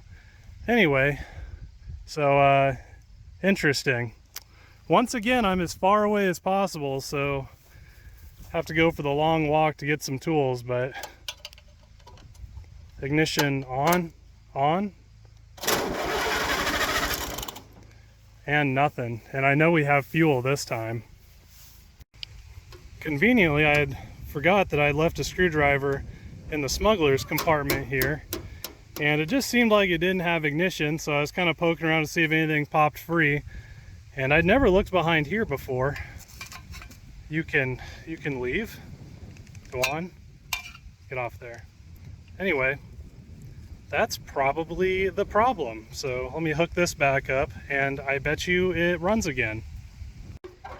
All right, let's give that a shot here. Out, we're in neutral, standing right in front of the tractor because that's safe. Big surprise. I don't know if any of you chaps have ever had one of these, but man, oh man, this is the most uncomfortable seat. Hits you right in the curve of your spine. Need to put some old foam in that thing or something. Gee whiz. Once again, Allis Chalmers. Really good, tough units, but boy, the ergonomics, man, I tell you. It's like they had a blind man design it. All right, so things are going pretty good. And so since I'm a city boy and I have no agriculture folks in my family whatsoever to ask these questions to, I'm just gonna ask you guys. Now, when I'm doing these windrows, I slightly overlap my rake, because if I don't, it seems like when I run my baler, unless I put my fingers really deep and run the risk of snapping them off on my baler, you know, I leave stuff that looks like this on the ground. Now if I overlap, it seems like it picks all that stuff up and blends it. I don't know if that's what people normally do. That's kind of what I'm doing here, but yeah, guys, words here. If you guys have any suggestions for me, you know, I don't really know what I'm doing, so I definitely listen, and I'd appreciate it. We're almost done. It's almost made it the whole way. What a rig.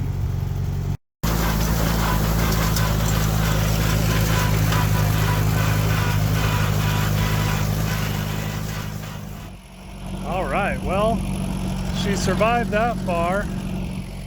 Got all of the braking done, so I don't know.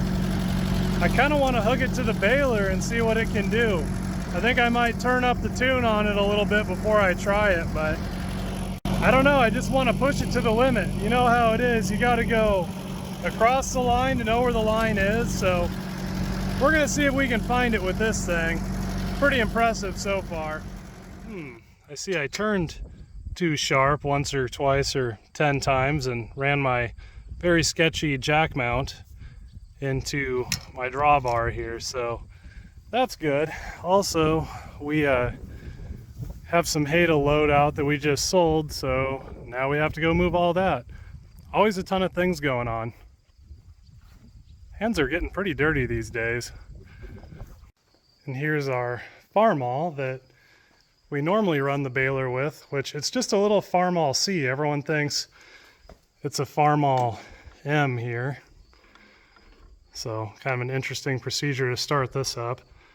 You can see how much schmoo is in the gas tank of this thing, but the breather doesn't really like to work on the gas tank here. I'm out of breath because I just had to, since our jack was busted, I just had to pull the hay wagon out by hand. What do you think? Oh, she's gonna hide.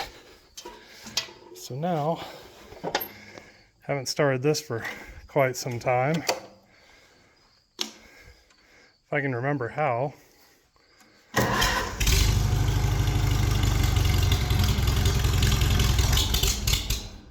Oh, not enough hands to run the choke.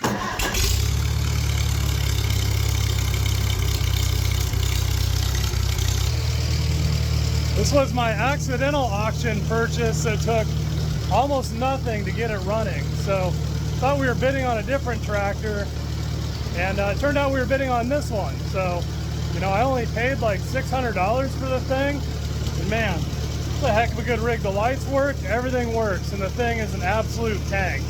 There's a reason why this is what I normally use to run the baler. Not a good reason, but I don't know, works good. See if we can weasel out of here.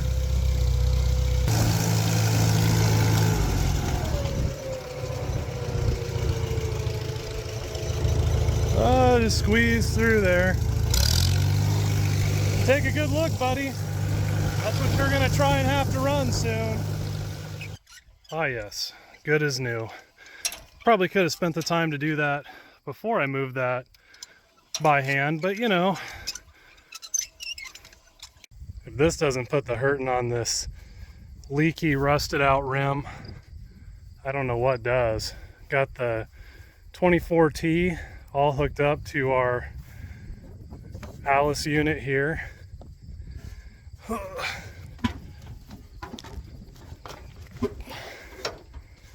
Oh, I forgot to turn the fuel on.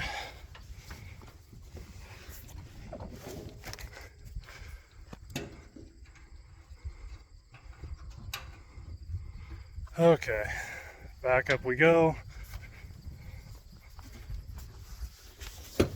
No good way whatsoever.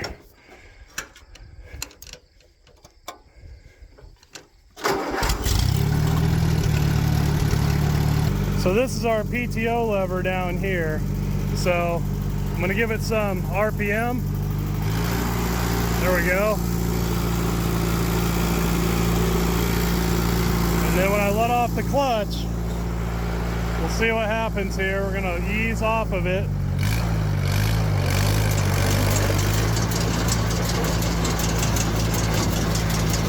Holy cow.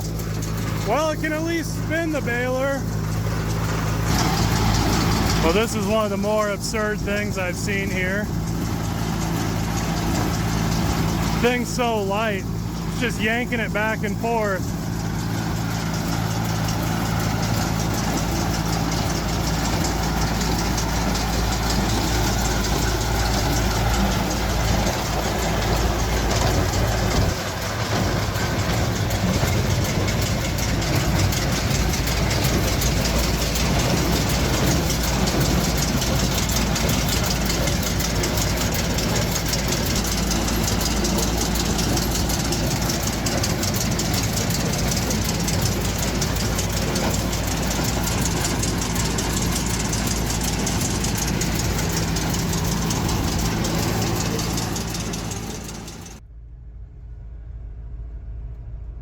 goes a bunch of our hay. Not sure if we make enough money to constitute all the effort it takes, but it is fun to do nonetheless. I think. That's what I tell myself. At least it's fun when you use stuff like this.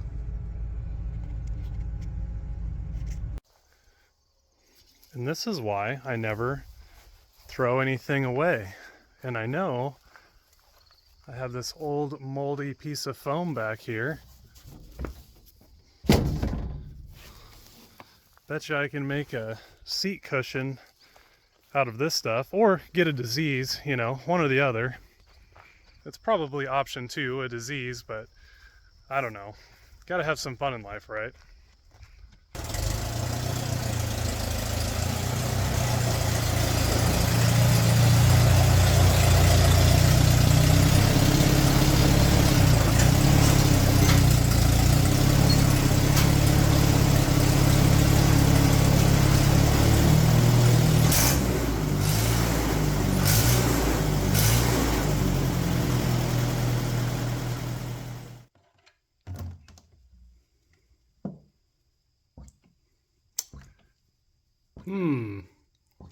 Doesn't look the best.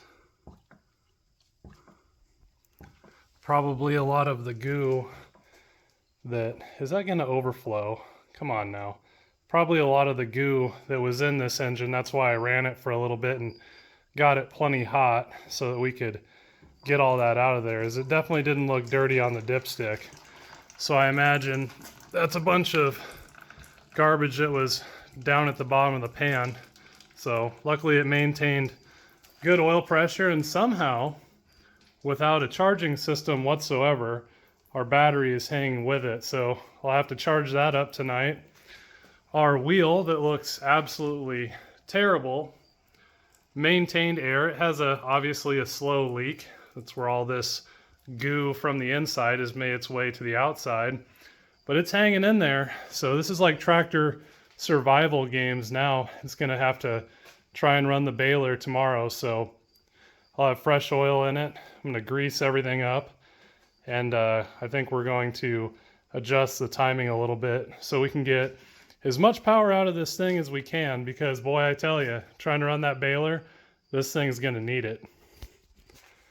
After getting a good look at the inside of this oil filter, I have mild regrets of not immediately changing the oil, so let that be a lesson to you. If it looks good on the dipstick, looks clean, you know, should still probably change it, which I hadn't intent to, but I was going to run it for a little bit just to work out any anomalies that might further, you know, dirty any fresh oil that I would have put in it. But seeing all this, check that out.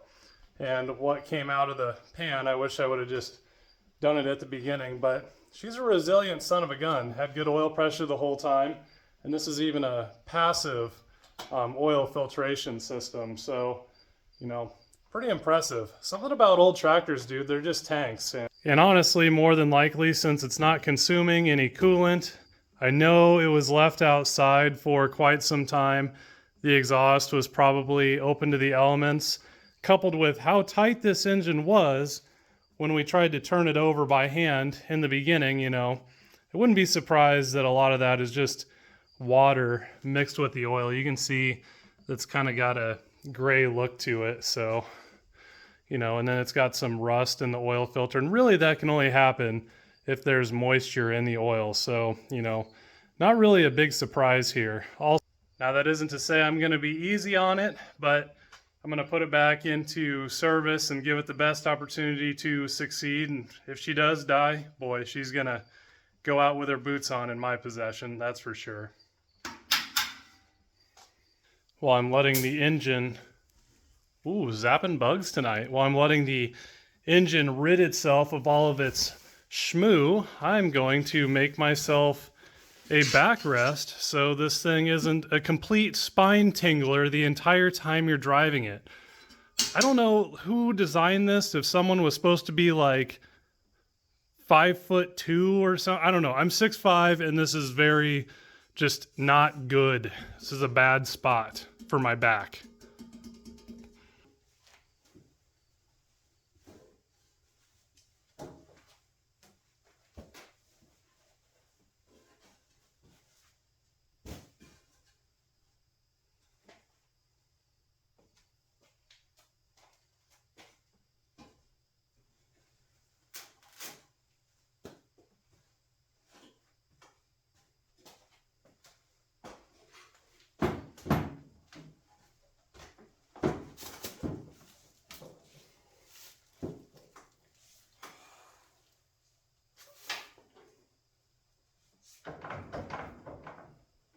I don't know, sure beats running my spinal cord through my backside or whatever this was designed to do. It's a Luke torture device. It's Saturday night, and here I am talking to myself into a camera and working on an old dilapidated tractor. Tell me you have no friends without telling me you have no friends. Well, apparently that's me, so I don't know. This is what I do for fun, I guess. Drink your juice, little buddy. Fresh oil, new filter. One Luke inside of a garage with the door shut. Ignition on. And now we twiddle our thumbs and wait for oil pressure.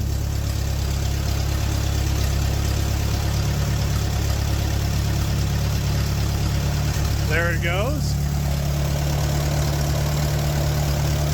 It is in the normal range, whatever that means. Giving everything that's greasable here this good old apple flavored goo. Gotta be the worst grease gun I've ever bought. What a piece of junk. This side took like 37 pumps before it ever showed any grease. I also had a little mishap with my grease gun, but you'll have that. But anyway, you know, that was probably running dry. I'm feeling worse and worse about not doing this stuff before I ran the hay rake.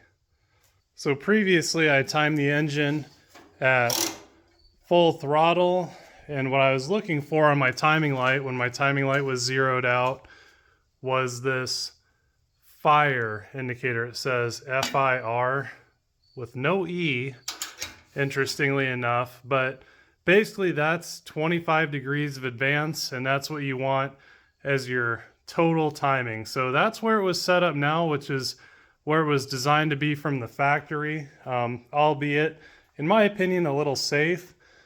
So if I jump in here, and I believe it's when this crank is straight down. So trying to do this with 3 appendages here.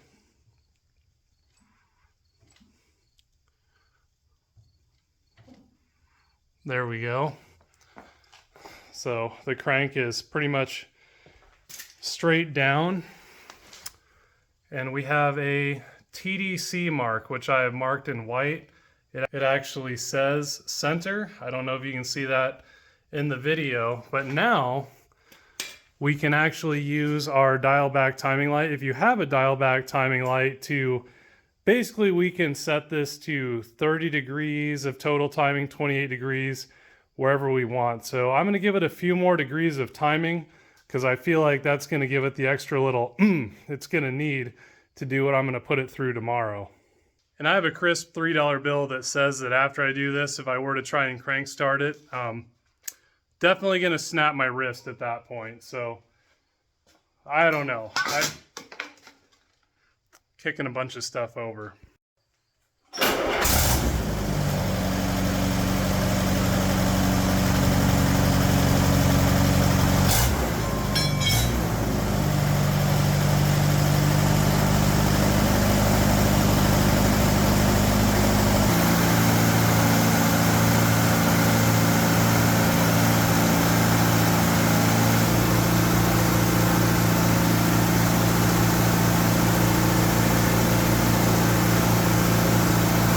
Telling you what, man, dial back timing lights are extremely handy.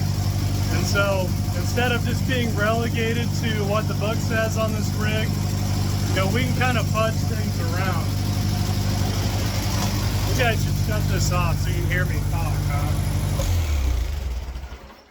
All right, so dial back timing lights, extremely handy. Basically, you can make your own rules. This is a low compression engine, okay? So the lower the compression, the lower the cylinder PSI, the slower the burn rate. So in order to ignite the mixture at the right time in the cylinder stroke, oftentimes it takes more ignition timing. This is why when you have like boosted applications, you pull ignition timing based on the PSI, because it's not about more advanced, it's just about firing the cylinder charge at the right time. That's all you're trying to do. Advance isn't power, just firing the mixture at the right time in the cylinder stroke is where you get your power from. So usually factory settings are pretty safe, but I've turned it up a little bit here where I went until I could see 30 degrees. To advance the ignition timing on this AC, you rotate it counterclockwise, and to retard the timing, you rotate it clockwise. So anyway, with a dial back timing light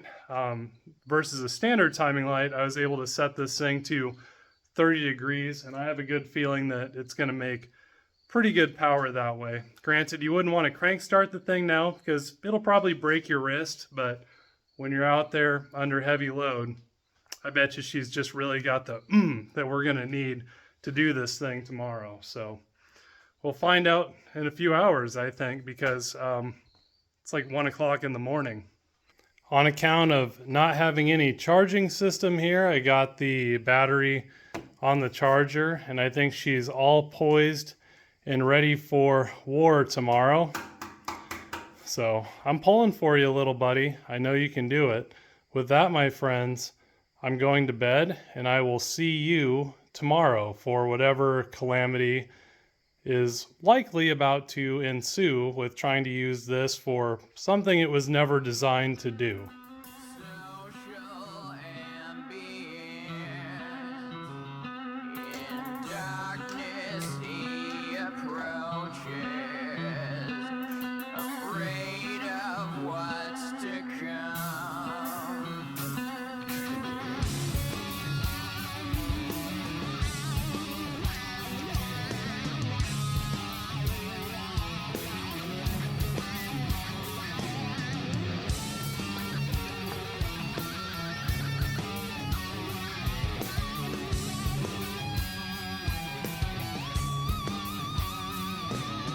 I've been blessed with these lesions.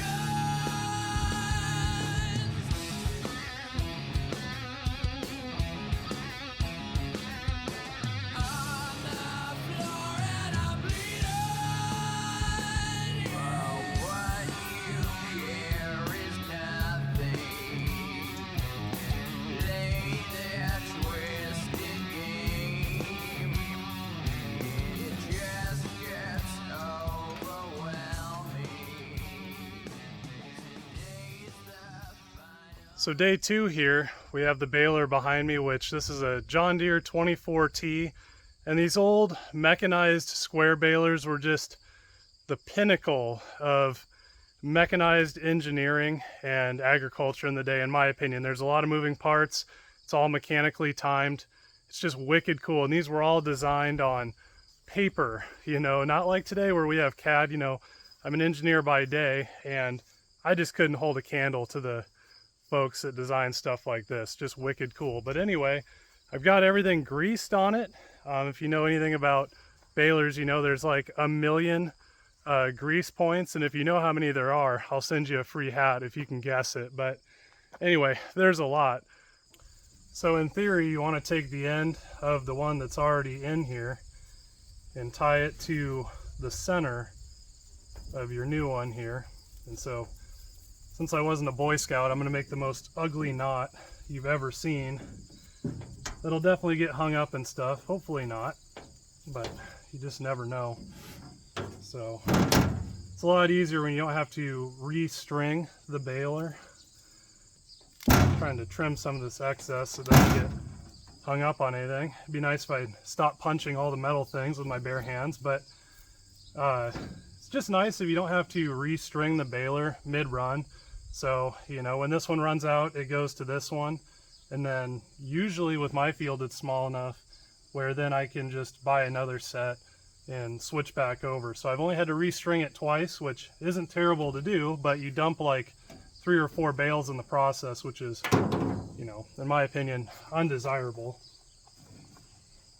All these grease points, you can see that, you know, there's just a ton on all of this mechanized stuff here, but it is definitely a wonderment of engineering, and it seems like if I keep it good and greased, and every 350 bales or so, I go through and re-grease everything, and it's held up pretty good, at least in my ownership. I have it all adjusted out. Get out of here, little spider. Oh, he's a smart guy. Anyway, I got everything adjusted here really well, and knock on wood. Is there any wood? I don't really know what purpose that serves, but anyway, I don't miss any bales at all. The thing runs absolutely perfect, which is just unbelievable for a square baler. We'll see how this goes here. It's already questionable if this tractor is going to have enough power to do all this, you know. I don't think anyone would normally try this, so for science I'm going to give it a go. But I think the thing that will stop me in my tracks is this rim down here. It's really rusty. I don't know, just let's hope that rim holds out. I really want to see this thing run that baler. It'd just be wicked cool. And just to give you a general idea, I'm actually amazed it's even holding air, but you can see how rotted out it is. It's got some foamy air leaks even right now as we're talking. So no time like the present here. First start of the day with fresh oil, no choke.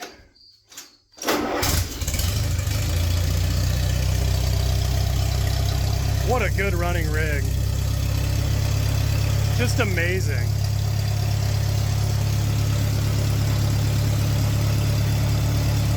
Oh, I'm gonna run over my hammer. Bummer. Ooh, almost took my head off.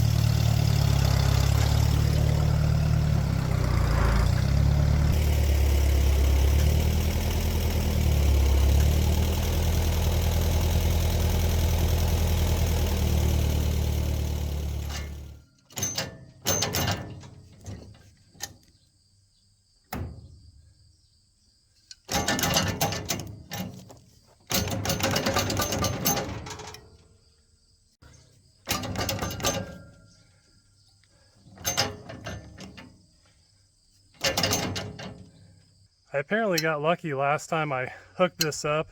Usually you can have this PTO indexed any which way on most tractors, but this one has an adapter since this tractor is so old. It was from the days of a smaller PTO shaft, so the adapter that's over it only has one area that has a relief for the locking pin. And yeah, if you don't notice that, it gives you kind of a time. So that was my own stupidity. I could have just used my eyes, but it's on there now, so good.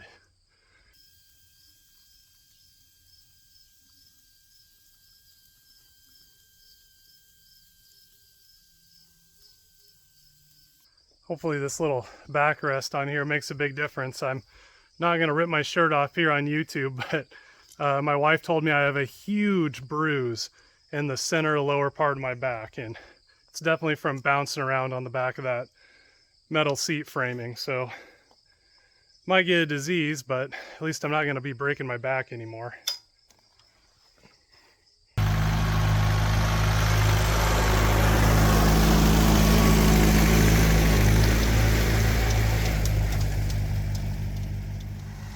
All right, here we go. Gonna lower it into position 3, I think, here. Again, I just don't want my fingers snapping off on the ground. You know, I don't know what I'm supposed to do, but I feel comfortable like that, and I'll probably have to raise it up depending on where I'm at, because I don't have a good flat grade. So let's see what happens. Holy crap, it's doing it. Pretty rough ride, but she's laying it down. Check that out. I wouldn't believe it unless I was seeing it right now. This thing is just an absolute tank. So I've encountered my first problem here. This has always kind of been loose, which has never been good.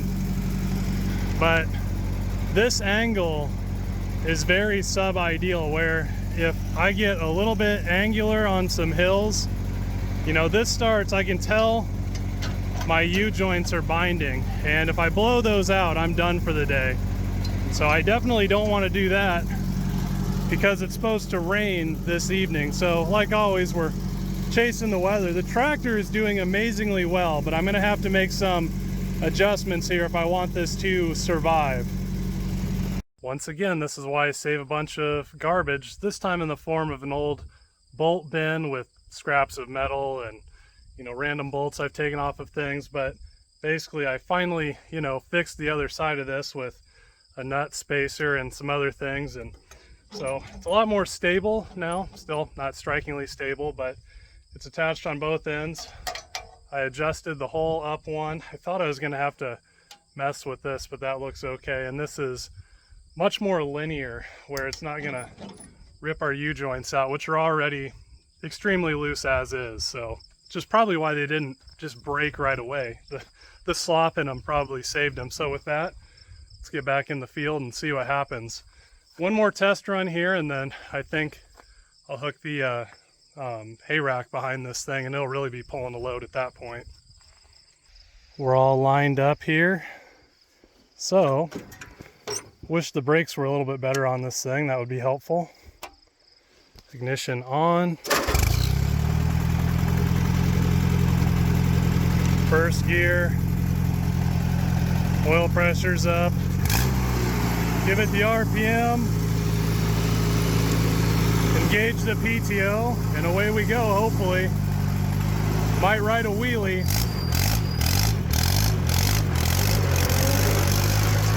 There we go. Didn't help that I stopped it when it was full.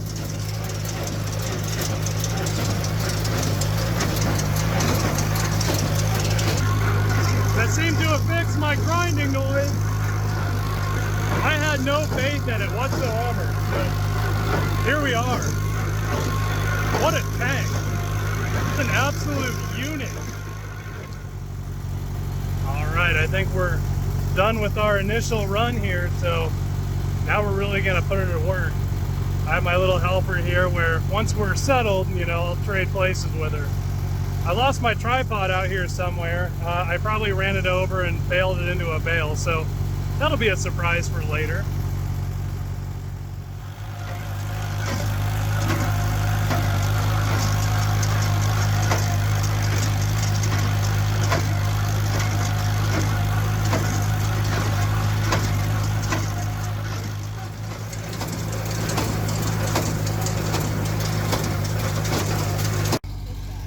I don't think it's in our bales. Like I said, it's...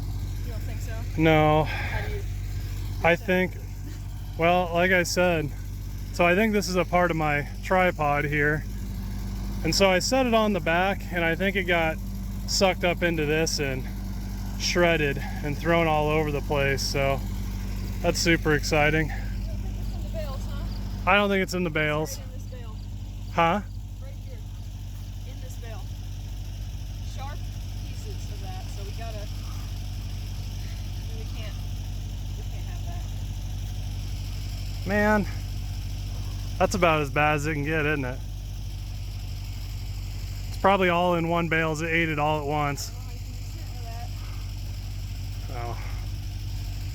Yeah, that's definitely it. It died a very brutal death. Yep. There it is. God. That looks like a tripod to me. Pretty sure it wasn't in the bale, huh? Alright, let's open this thing. There's the one piece. Where? There's probably the rest of it. Yep. Oh. We're rolling. That's what I didn't think this tractor would hold. That's alright. I didn't put the brake on. If it goes into the corn, we're... I'll just back up.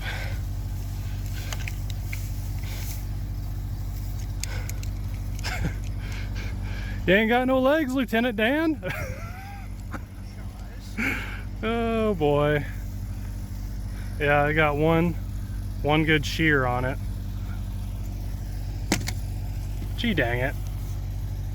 I think all of our pieces are accounted for here. We're just making one last check, but of all the failures today, that's not the one that I thought we would experience.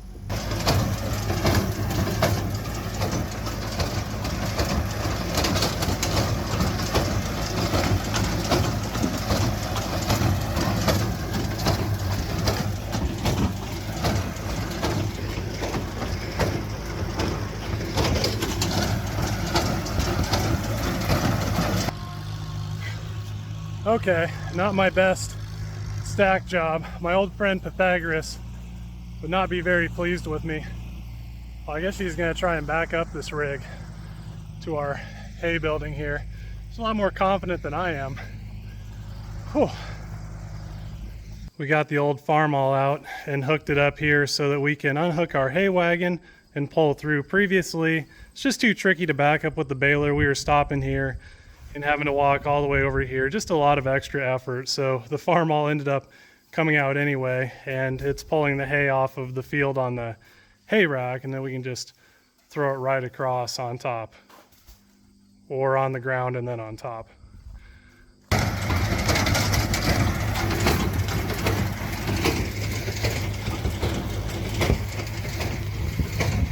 Shucks.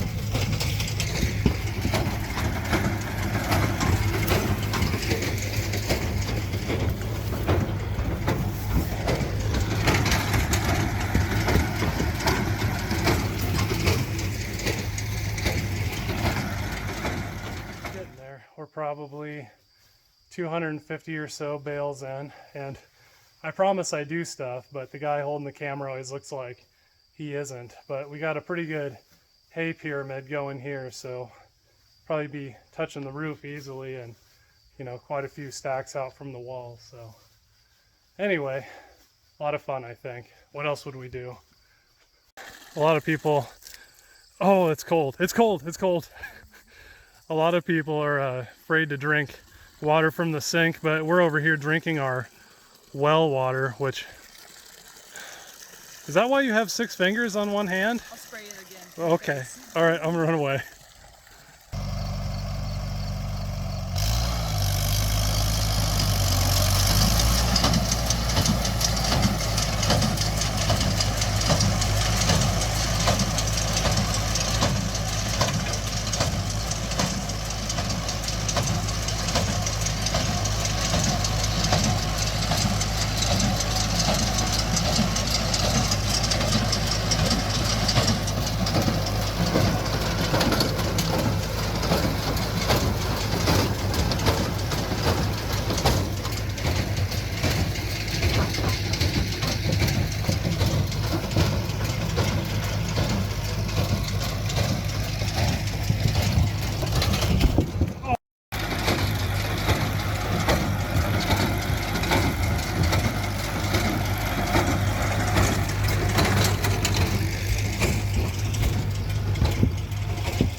I just cannot believe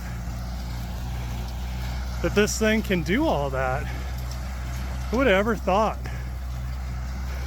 It's got a pretty hefty load on it. We're really pushing it at this point.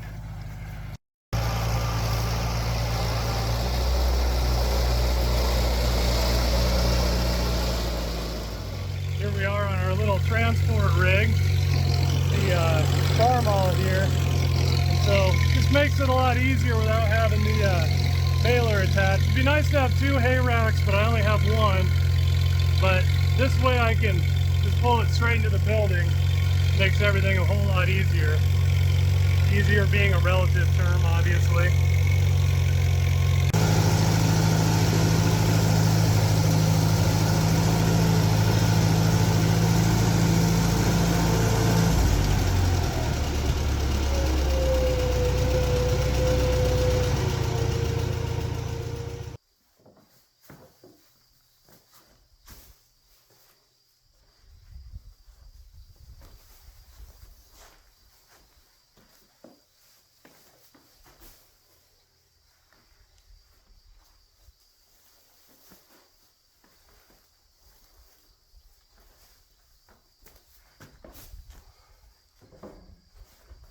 We tried something a little bit different when we were stacking hay this time, which seemed to be pretty effective of not dumping anything off the hay rack. So I have 1, 2, 3, and then my next layer would be 1, 2, 3, and that stayed stitched together pretty well. This is a junky hay rack that doesn't have a back to it. So anyway, I don't know if that's what you're supposed to do, but it does seem to work well. I think we did it. That's a clear field. Picked clean. Indeed. A little bit of a hay rack mishap still to pick up, along with my test bales here, just to see if this thing could do it, but obviously it could. Emily up there at the helm and myself and my father back here doing the grunt work, but this is one heck of a good baler. I tell you what, this doesn't seem to miss anything. I think she's telling me to pick up these bales. I'm being lazy at the moment. Hey, roll forward just a little bit. You made it just in time. The tire just blew. Roll forward. Keep going. Right there. Yep, shut her down. She did her job. Just enough. I thought it was really hanging up at the end, maybe more resistance. Yeah, I'm not surprised. That Weaker.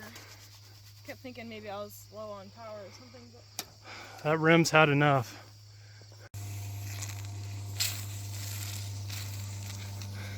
I expected the rim to go, not the tire. Just about done here. The little Allis Chalmers that could.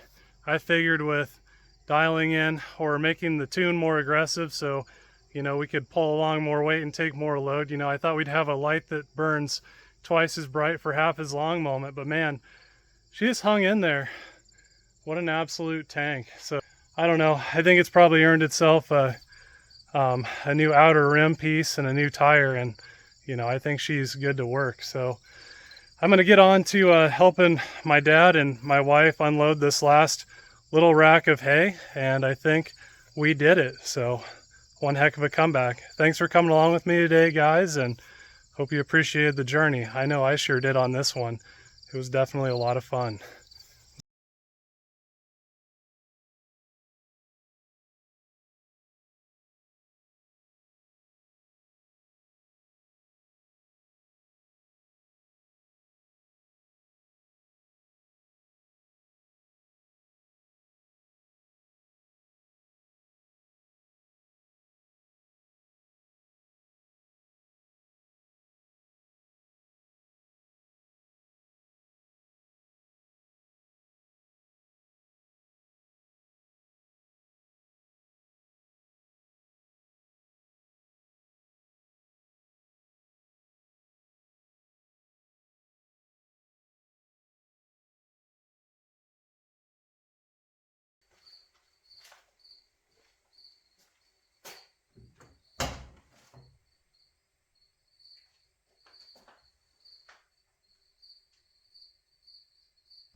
How'd you get back there?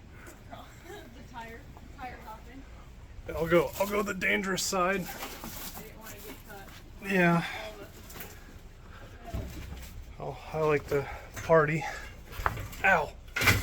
I hit my head instead. I don't have to worry about that very much. Yeah. Look at that. A Grimmy. Oh, bees! Bees! Bees! Bees! Okay, you're fine. Easy. Yeah, there's a lot of them, so just keep coming this way where they're not.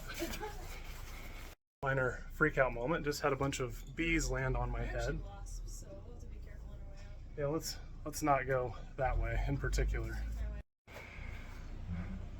All right. There's the bins, like the metal bins and old sleds. There's all kinds of neat things. It's too cool. Who knows how long it's been here. AMC Gremlin. We have purchased it and we are going to pull it out of here. And you are going to drive it to work. Right. I mean, it fits you, right? A gremlin. You're kind of a little gremlin, so yeah. That's nice. I know. It's in pretty good shape. Pretty good shape.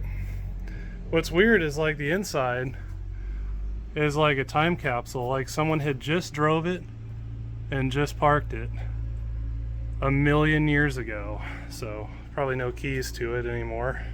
She said she has title though. Oh, that's good. I didn't even think to ask about that. She has a title.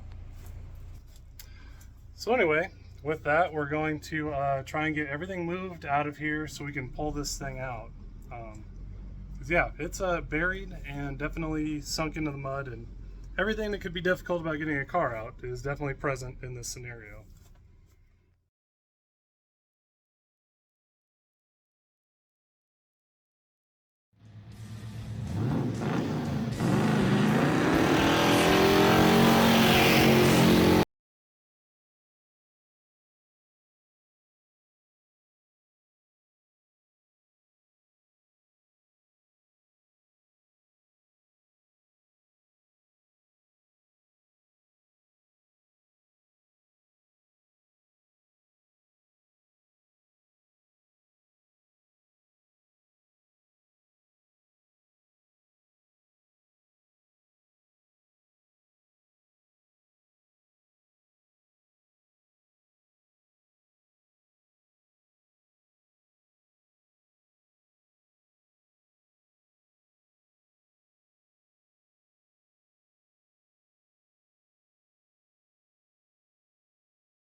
I've resisted the temptation to turn it into a shelf. You see it's backed into the corner with old tools, and everything else will shed some light here on this predicament.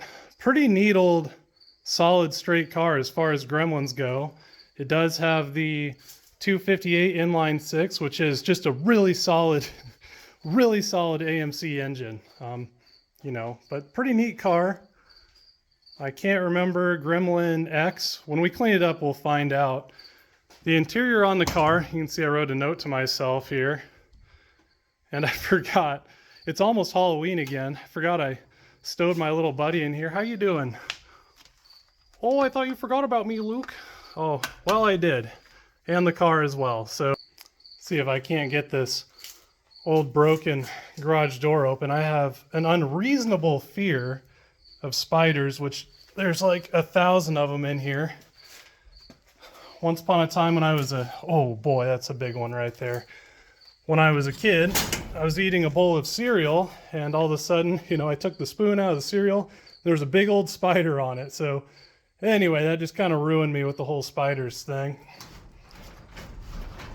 Oh, I guess we're gonna have to go outside to get this. Pretty janky door.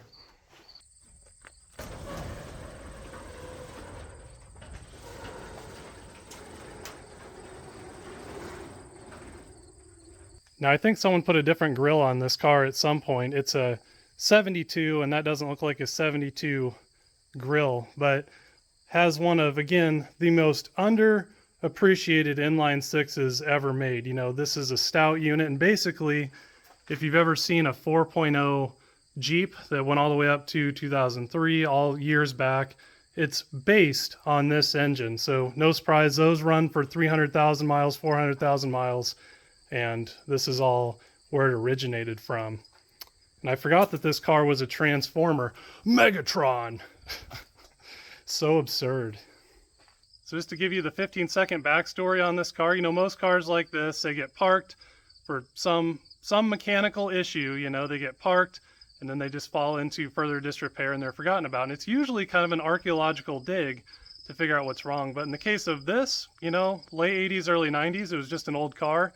The lady who drove it got a new car, and she just parked it in the barn. The battery died, and then no one ever fixed it, and it just sat there, you know, for the rest of time. So, and it was actually going to end up going to the crusher, if you can believe it or not. I was there to buy hay equipment and then saw this, and anyway, you know, the rest of the story is history. Now it's here. But a carbureted pushrod engine is a carbureted pushrod engine. They're all the same methodology, so should be standard off on this one. Pretty dusty in here. Definitely been sitting for a super long time. This could be over before we ever even start. Oh, there we go. A little something. Maybe. Let's go this way so I don't cut my hand on the fan. Ooh, I even heard compression. Come on, Wiener Arms. It's just a little AMC, right? Okay, that looks pretty good. We have moved the crank quite a ways, so I think because it was parked in a really humid environment, I'm going to pull all the plugs, put a little oil down the cylinder, and we're just going to see if we can get this engine rotating over with a wrench on the crank. I feel a lot better doing that because we're not going to destroy the engine immediately that way. The plug wires were labeled at one point, but obviously I can't read that anymore. So the obvious solution is just to waste a bunch of zip ties labeling the plug wires in sequence here, because, you know, that makes sense. I don't even know why I'm doing this. They're so petrified they'd stay right in place.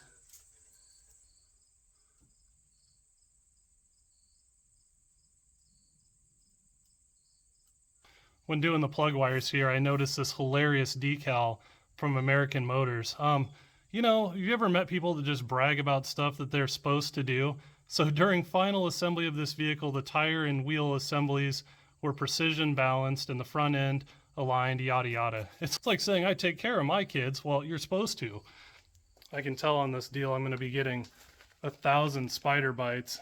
I got bit on the ankle by one of these bad boys once. And though they look small, and we're in the Midwest where you Southern folk have things that are as big as your hand, they're still pretty potent. Like, look at all them spider sac things. So we're not dealing with that today.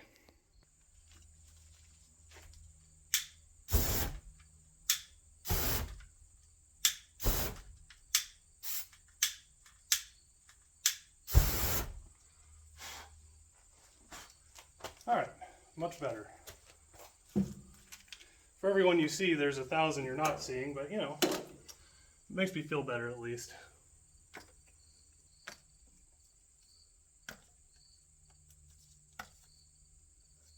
Yeah, I definitely didn't need to number these. It's an oily son of a gun, very preserved.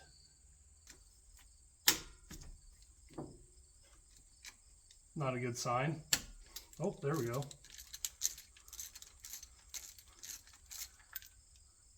Oh, off to a good start, I see. That's too bad. A lot of corrosion on that one, so wouldn't be surprised if we're going to have some problems here. Boy, that thing's brittle.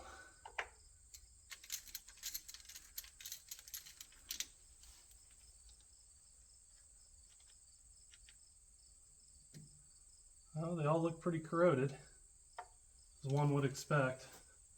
Should count my blessings that the crank even moves. Oh, that sounded like I broke another one.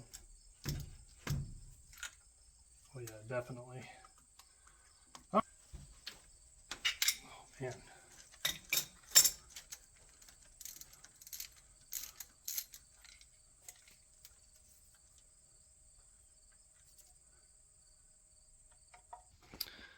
So I broke 3 spark plugs trying to get this thing disassembled, and it's really weird. It's almost like there's no connection other than the porcelain between the part where your plug wire goes on and the rest of the plug. You know, definitely indicative of some moisture in there, but not too bad. But I'm going to smash open this Autolite plug and just show that, you know, this is definitely not the norm. I've never seen that before, and that would be just a super brittle design. By where your socket goes, Nope, actually I just broke it way down there, but granted, we're hitting it with a hammer. Did that look as stupid as it felt? Because it felt pretty aggressive. But anyway, you can see that the part that the plug wire clips onto, you know, that's all one piece here. And so, you know, just normal wrenching on it with a socket isn't going to snap that off like those. Never seen that before. And now I have another prime candidate for making a new piston stop. But enough about that. That's deep engine science, which we're not doing today. Hopefully, we'll see. All right, back to business here. I can always get a little distracted with science. So we're just going to give all these cylinders a little splash of lubricant. There we go. I generally use ATF here. Just makes me feel better, nice and thin. Well, we're making a pretty solid mess. Again, I just feel better cranking over a dry engine that's sat since 3 Vietnams ago. It's got a little bit of lubricant in it. Those cylinders are dead dry and quite possibly corroded. All right, see with the spark plugs out, we can do this by hand. Very convenient.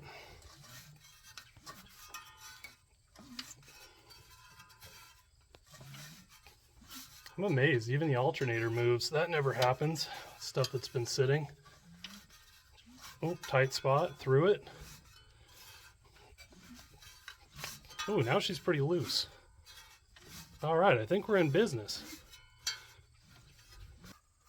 Before we get too buck wild spinning the engine over here with the starter, which seems pretty promising with the crank and everything, it's always a good idea to take the air filter off. There's a bunch of mice nests in here. We don't want to suck that right into the engine and ruin all of our chances of success.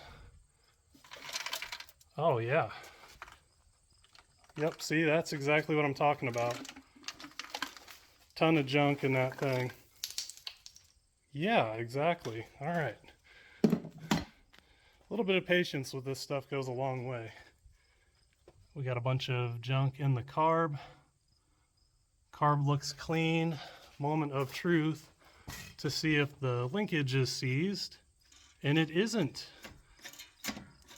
That's super rare. That would have been highly annoying. So we're doing pretty good. I think she wants to run. What did I see on this? 258. So it's the McBeef inline 6, I think. Before we get too excited here, if the fuel pump does work and there is a bunch of garbage in the tank, we don't want to pump that up into the carb, and that can do a lot of weird stuff with seizing valve train. So before we get too buck wild, let me just snap this off of here. There we go. Now we're not going to put anything in the carb. Definitely petrified. And let's get the battery out and get our jump pack on. Look at this thing. Megatron. Oh boy. It's an Autobot. Oh no, it's locked in with a super rusty bolt. What do you know? Not getting bit by spiders today, but we're getting stung by bees. How'd that feel, little buddy? Go on, get. Feel bad, you know. You don't want to hurt the bees, but sometimes they sure like to hurt you. Trusty Jump Pack 1000 on here. There we go.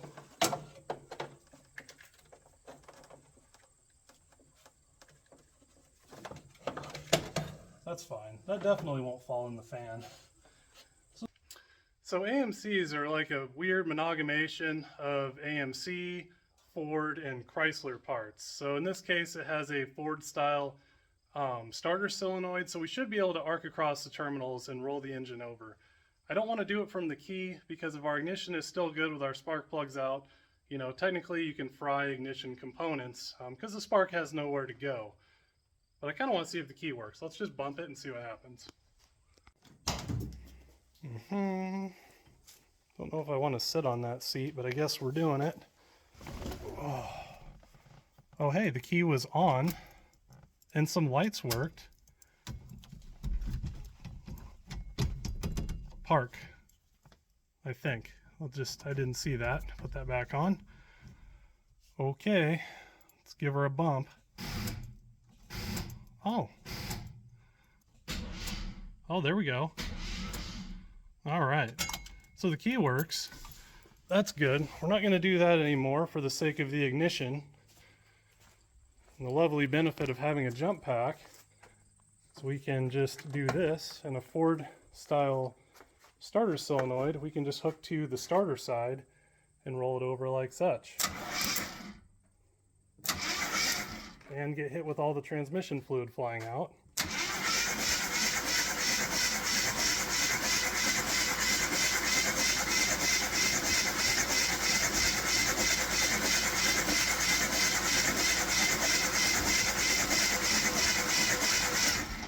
That actually cranks and sounds like an engine. The darn thing sounds really good, which kind of lends to the story that this car was just parked because they got a new car, and that was really it. There wasn't necessarily a problem. The oil looks extremely clean, so normally I don't run it, at least for initial fire off, but in this case, I just might. Parts Master. If you know where that oil filter came from, let me know. I'm not familiar. I take all these precautionary steps because it's a real shame if you have something good to just go buck wild through the thing and ultimately destroy something that could have otherwise been fine. So I think at this point I do have every reason to believe that this car was just parked in the early 80s because, you know, it was just a budget cheap car, kind of like a Ford Focus, you know, of today. And, you know, when they got a new car, farmers, a lot of times they just keep stuff around, got pushed into a barn, and eventually it just kind of sits there long enough where it gets stuck, buried in, and it's never driven again. That does seem like the story with this one. Everything seems pretty good. So, all right, we got everything unscrewed here. Try not to knock too much dirt down in the thing. And it does indeed look like points. And I really should have done this before I spun the engine over, to be fair. See if this is... Oh, they're definitely... You can see all that corrosion. But they aren't seized, so we ought to be able to get some sandpaper in here and clean this up. Very corroded, actually. But no surprise. Iowa in the summer is like 95 to 100 degrees and 100% humidity. So it does a number on stuff like this. All right, everything cleaned up nice. You're just basically putting a piece of sandpaper between the point gap here and sanding that out. So that looks good. Mechanical advance still works. How about our vacuum advance? So if you suck on this tube here, it should pull the vacuum advance mechanism in. And you can see that that actually does work, which is extremely rare for a car that's sat a long time, which is really good. Shaft play, let's get this out of here. Has a little bit of play, but really not too much. Definitely enough that it's probably, let's look at the mileage. That's an easy way to determine. And that'll actually mess with, ouch, dinked my noggin right on the hood there. That'll actually mess with your dwell and your timing because that actually alters the point gap as it moves around. Another crux of points ignition. It always works, but it can be temperamental. So 25,000 miles or so. So it's probably more like 125,000 miles, if I had to guess, just from the shaft play on that distributor. It's up to interpretation at this point, but what I can tell from this thing is it looks like it has a good chance of running. So let's reassemble everything and then throw some gas down the thing and just see what happens. I don't think we're going to cause too many issues. Seems like it's quite possibly a healthy engine in here. And I don't think we've done anything that's going to cause problems when we roll it over now. Forgot about our little spark plug problem here. Any parts stores close to me are closed, and I'm kind of impatient. So what I'm going to do is I'm just going to set this guy right back on here. And for all three of these, I'm just going to tape them on because that'll be fine. Sad part is it would probably run forever like this. I took the rubber out of the spark plug wrench this time, and I'm just hoping we don't break any more. It'd be pretty hard to diagnose an intermittent spark issue, even though we'd probably know the spark plugs that are garbage. Not saying they'll even work as they are right now, but I'm just going to take the optimistic path. Electrical tape fixes everything.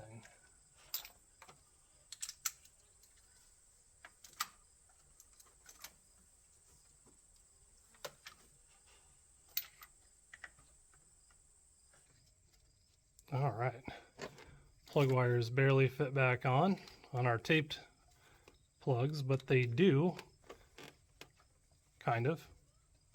Is that one on? It's not even a taped one. There we go. Before we get too wild, I'm going to steal the fire extinguisher out of the F-250 here. Check out that wicked cool vintage massive snowblower. So far I've been 0 for 2 with the winter here in Iowa, living out in the boonies, so hopefully with that thing we do pretty good. This old F-250 has 190,000 original miles.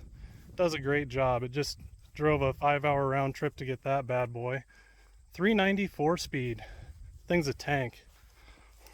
I'm going to try and do this the rightest wrong way possible, since we don't really have a fuel system at the moment. I'm going to fill the float bowl of the carb with a syringe and give it a little spritz and see what she does. Don't ask me why I have syringes. My wife's a veterinarian. All right, we're just gonna find the bowl vent here. And in she goes. We'll do this like 5 times probably. All right, and a little spritz here for good luck down the throat of the carb. And now we'll just see what happens. Normally I'll rebuild a carb, but these tiny 1 barrels, all of this was built for torque, and this carb is so small that it doesn't really need an accelerator pump to do its thing. And I could be mistaken, but I don't believe, is this a Carter carb? Not sure, but it does not have an accelerator pump, I don't think. So we might just be okay. Oh man. First impressions is that, was this seat move? Not very far. So whoever drove these cars is really short. You gotta angle your legs just right. Granted, I'm 6'7", so you'll have that. All right, keys on. This could be the moment here before I burn down my garage. Normally I pull stuff out, but you know, fire extinguisher, that'll be fine.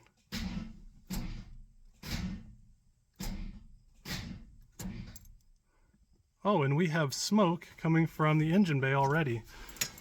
Super, and a bad battery connection.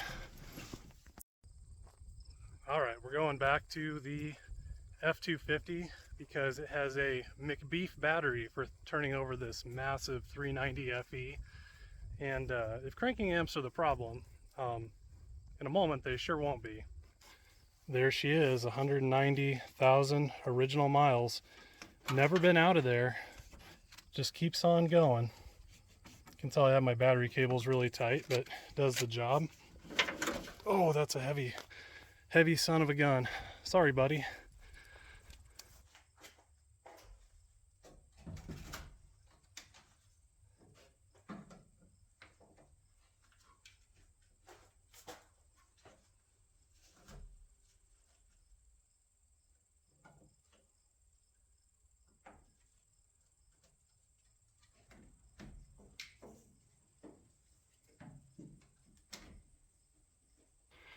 All right, round 2. It's highly plausible that the starter is pretty ratty on this thing. It was sitting down in the dirt pretty good. All right. Well, it cranked now. Hey, that's way better. What do you know? Okay.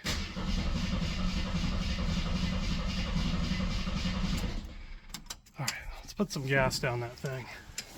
Probably evaporated everything out we had in it.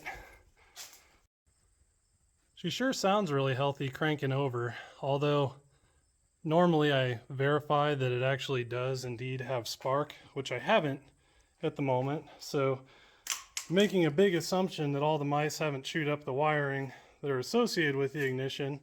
But yeah, we're just going for it. Round 2.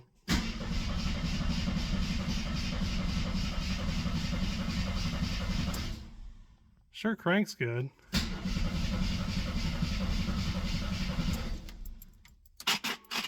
Oh, our radio does work.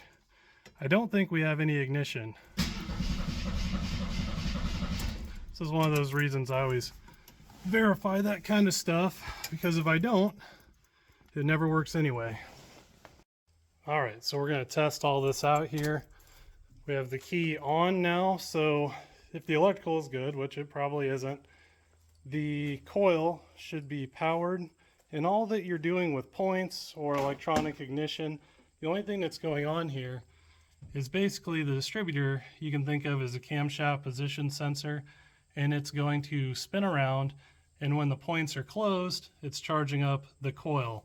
Now what it does when the points are opened, it interrupts the ground and it sends the spark along to the spark plug. I can get a lot more scientific about that, but you know, just at a glance, that's what's going on. So what I've done here is I've unhooked a lead from the ignition coil, the main coil wire that usually goes into the cap. I've hooked a spark plug to it, and then, you know, I kind of questioned if I get a good ground around here. Probably not. And so we're hooked to a wire which is hooked to the ground of our battery. So if we're getting good spark, we should see every time those points open, that spark plug sparks.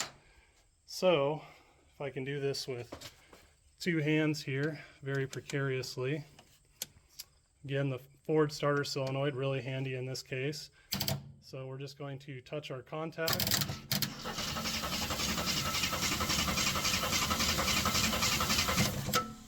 And we aren't getting any spark. So let's get the multimeter out and see with our key on if we even have any voltage to the coil. I'm assuming we have something going on there, you know.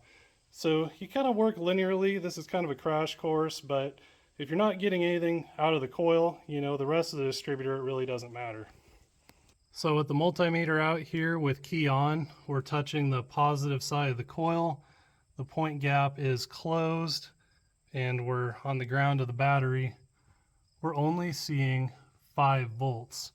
And we know that we have a good 12 volts to our battery. So yeah, the wiring is probably chewed up under the dash there pretty good. All right, so now I have a auxiliary lead running to the battery at the moment. And I don't want to leave this hooked on too long without the engine running, because the coil is going to get really hot this way. But now I get a good probe here. We have 12 volts to the coil. Let me pull this out here. Now this is normally not what you want on a point system. Points are really robust, but they don't do great with a full 12 volts. Usually they have a resistive lead, kind of like the ignition I cobbled together on this tractor to get running. And yes, I have been mowing my property with it like this. I need to get the hood back on. But, you know, usually there's something like this, or that's a ballast resistor, or a resistive lead like you have on Ford. So, you know, we could burn up the points, you know, after a little bit of run time, but at least it will fire off and run this way. So, all right, so clear prop. You can see that spark plug down there sparking. Let me get you a better look in here.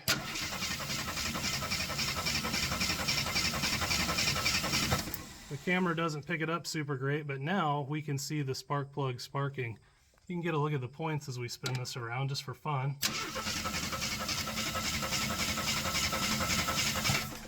You can see it's breaking that connection there. That point gap connection. Maybe you can't see it. Right there. So it's breaking that, interrupting the ground to the coil, and it's sparking. So that's what we want to see. Was about to make the classic blunder here with the cap back on and the rotor not on. That would have been non-functional. Everyone's done that at least once, right? Now really, with this all hooked up like it is, I shouldn't need to turn the key to roll the engine over. We've effectively bypassed all that. So with my auxiliary wire hooked up, I should be able to arc across the starter and, you know, our ignition's hot, and if it's gonna run, it'll run. I hate to be an optimist, that never goes well. Let's just see what happens. Okay, the moment I've all been waiting for. Oh, and naturally, there it goes. That's ridiculous. It's straight up idling. Can't make this up. It's the first time being an optimist has ever paid off. Oh boy, and I want to shut it off. I want to shut it off right now.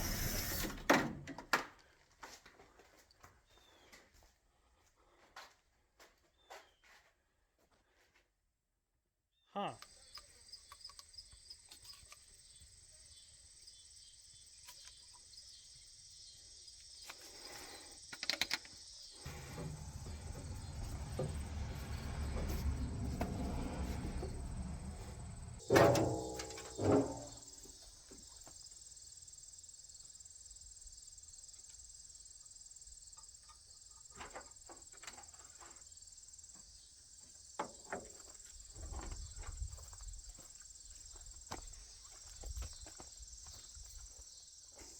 All right, oil's good, coolant is good. Can I figure out how to put that on? There we go. Carburetor is full of fuel. I have a makeshift, very sketchy fuel system rigged up. Probably, again, wishful thinking that the fuel pump will work, but I thought, might as well try. Probably shouldn't try, but we'll just see what happens. Got a battery in it. So in theory, it should be able to start. Granted, everything else that I did before, which was a ton of work. Kind of curious if the headlights... Ooh, the buzzer works. Sounds pretty Wounded Duck-like. Headlights? Maybe not. Headlights, try again. It's kind of hard to see. Granted, it's a 70s car, but they are on, so that's pretty cool. Not all of the wiring is ruined. You gotta love AMCs. They're like a hodgepodge of Ford, Chevrolet, and Mopar parts. So it has a Ford starter on the fender, or starter solenoid rather. So conveniently,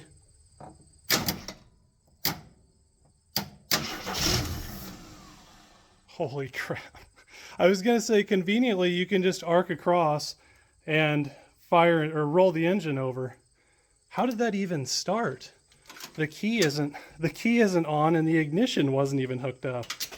Maybe the key is on.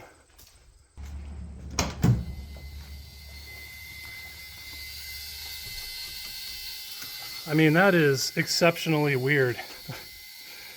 Apparently this car just wants to run. Here, buddy, you hold on to those for me. Thanks. Okay, so this time we're just going to, you can see we have ignition there. This just goes to the positive of the coil, essentially bypassing all of the old electrical that, you know, is fairly questionable at this point. So,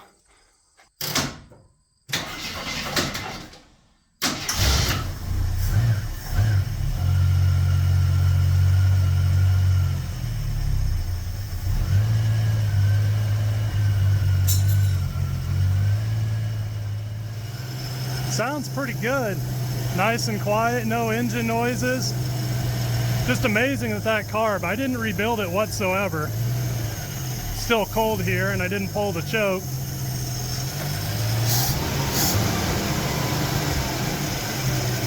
And apparently that fuel pump is in fact working, so that's pretty cool.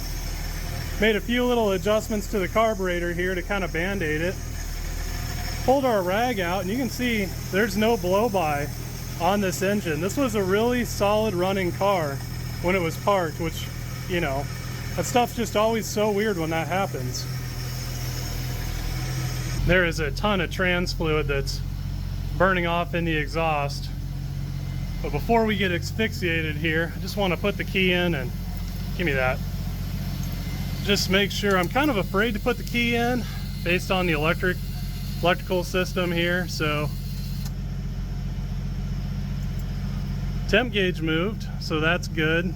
At least has the resemblance of working, and I don't see any oil lights, which the engine sounds good and healthy. It'd be making a ton of noise if it didn't have oil pressure. So I think we're going to open the other side of the garage here, see if we can't get some airflow in here.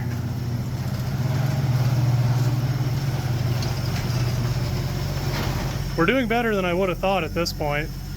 Still no blow by, so pretty solid engine and probably a pretty solid car. See if it has any blow by if we rev it out here.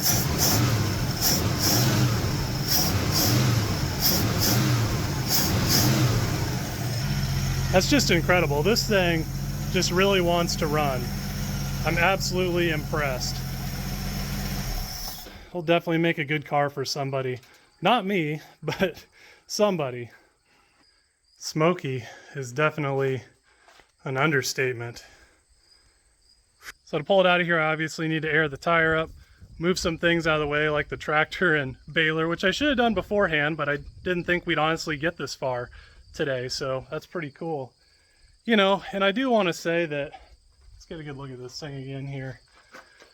You know, and it's not that I don't like the car, okay? A lot of these YouTubers, they get this stuff running, and then they park it out in their own woods and weeds after they film it, and it just sits forever, and I'm not like that. You know, I have a lot of classic cars that I really enjoy. If you follow me for a long time, you've seen them on this channel that I drive all the time. There comes to be a point where you just can't maintain everything, and you're almost doing, you know, cars like this a disservice to hang on to them and not pass them forward to someone who can appreciate them and enjoy them, because, you know, another decade or so, this stuff just isn't going to be around anymore. You all probably remember this tractor that I bought at auction. It's been a real good rig, you know, not running. You buy them cheap and then you can get them going again. I always kind of have a thing for the forsaken, abandoned, things that no one ever gives a chance again. So maybe it's relatable to me, I don't know. Obviously, with a little bit of work, she's an excellent runner.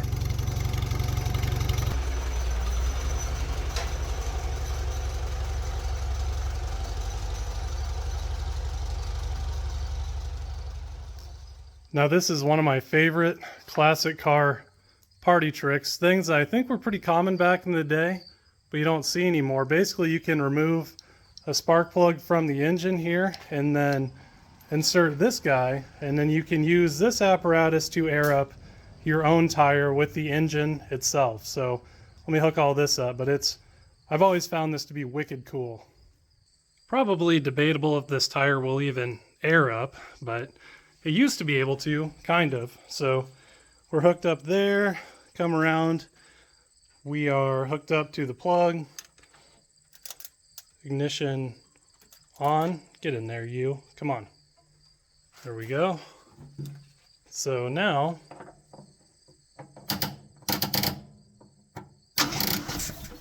come on hands.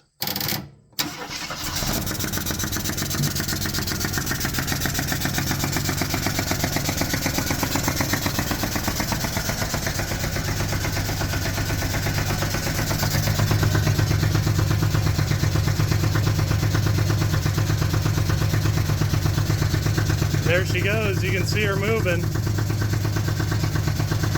How high do we want the tire to go? I don't know, it's probably about to explode, so I think it can roll on that. That's good enough for me for now.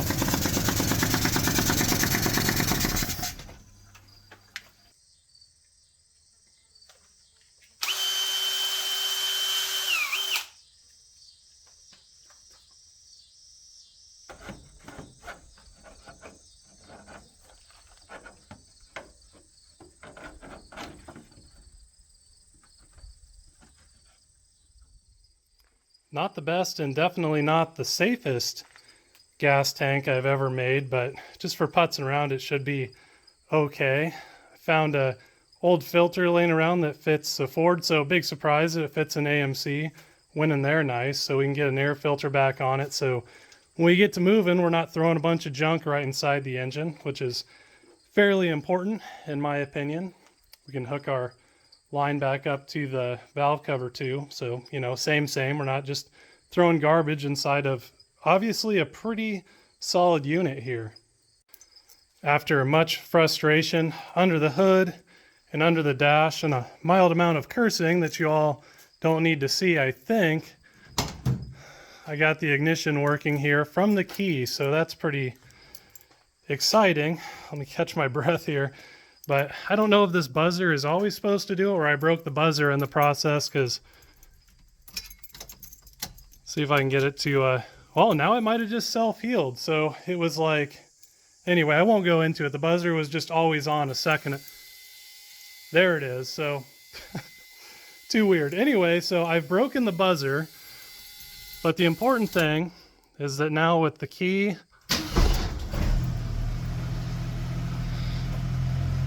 she runs, and a few extra carb adjustments, it fires right up with the bump of a key. So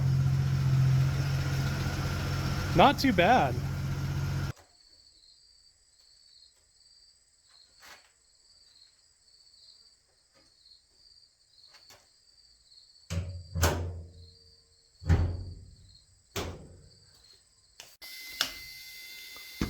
Get our good friend out of here who's been standing watch for a long time. Thanks, buddy.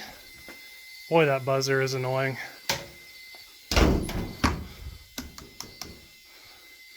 Probably a little hard on the paint.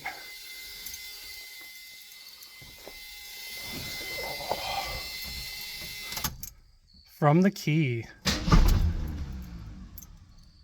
Maybe.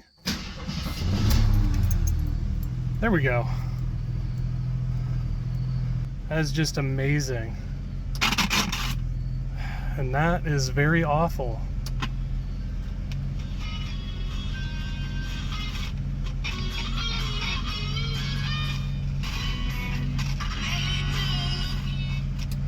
I'm amazed that works. Kind of. All right. Let's pull her out of here. Might want to clean the windshield.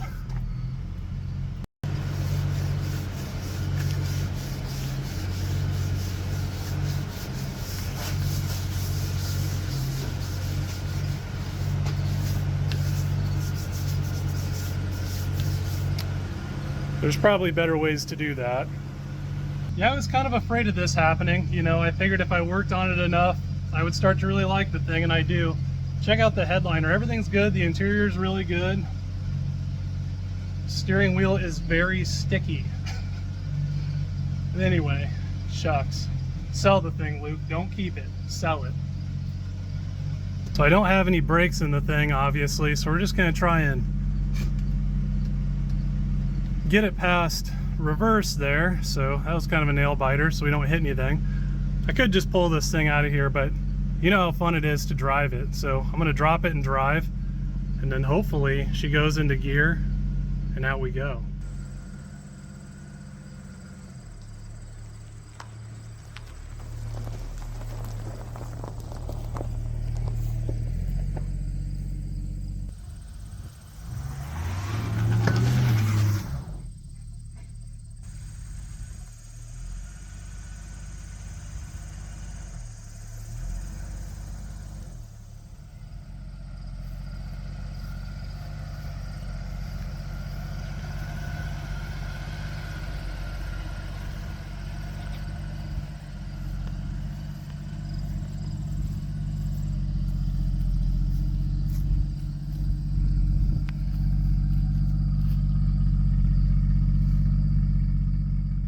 It's like 10 times better than I remember it being now that it's out in the daylight.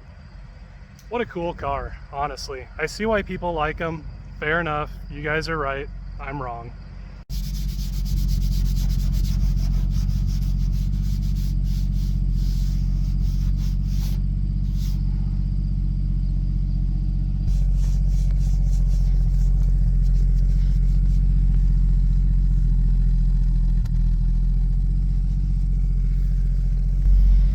Man, this thing is super cool. This shelf is just wicked neat. I guess I never even looked in here. That must be actually the window sticker and everything to this car. Super cool. Would have figured the mice would have gotten to that, but trying to pull it up here where I can wash it. It's fairly precarious with no brakes, so it's kind of like one of these drive neutral. Just trying to inch it along here and, you know, not run into anything else. Got pretty excited for a second. I thought this was a locket, but it looks like just two stampings that were folded together. So one owner car, well, up until me. I'm having way too much fun with this Walmart skeleton here, but I always feel bad pressure washing cars like this that have sat for 30, 40 years, you know. It took all those years for it to look like this, and, you know, once you spray off the barn dust, you know, that's like minus $1,000 in value, so I'm told on the internet, but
good grief. I was hoping it really wouldn't even clean up that good. I mean, it's borderline shiny. It did have a roof over it to some degree while it sat forever, but I mean, I didn't expect it to quite come back like that. All things considered, I mean, it's a pretty darn good looking car at this point. I was really hoping it wasn't going to be. Well, I suppose it's not that hard of a choice to figure out what I need to switch places with. Obviously, not the Maverick. It's my daily driver. This empty spot is obviously my wife, so I would die 1,000 deaths if I put the Gremlin there. The 64 is what my wife and I go places together in, so again, 1,000 deaths if I chose that one. But right here, our good friend, the 1970 Volkswagen. It's a shame. I've been trying to get some work done on it, but I've just kind of not had a lot of time. So I think we're going to fire this up for the first time since spring, pull it out of here, and sadly shove it back in our 1940s building and hopefully not forget about it. And if you're wondering why I'm saying I should sell the Gremlin, you know, it's because I do have a few neat old cars, and at this point it's really just hoarding.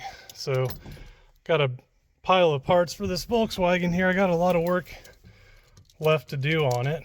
So first start in a really long time here. Had to steal a battery from one of my tractors.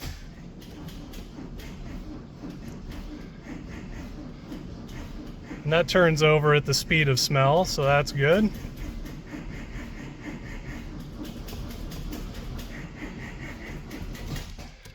Okay. All right, just gonna need some help, I can see. Got to get fuel all the way from here to there, and these fuel pumps aren't even good when everything's doing what it's supposed to do. Hey, little buddy. Don't know how much I love these filters. Definitely wouldn't want to be out in the rain with it. But anyway, this is... Oh, that's absolute sacrilege. I hate doing stuff like that. Didn't plan on doing a Volkswagen revival.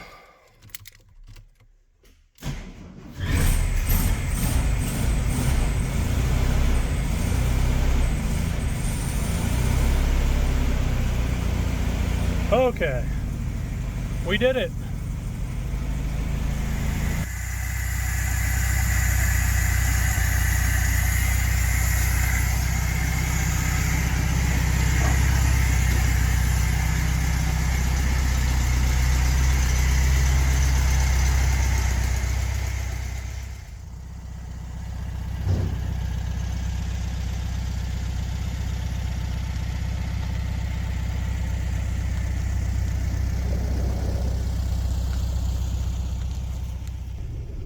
The brakes do not like going in reverse right now for some reason. Almost at the end of the driveway. Oh. All right. I feel like fat guy in a little coat. Let's see if we can weasel around all this other tomfoolery we got parked out here and get this thing out of the way.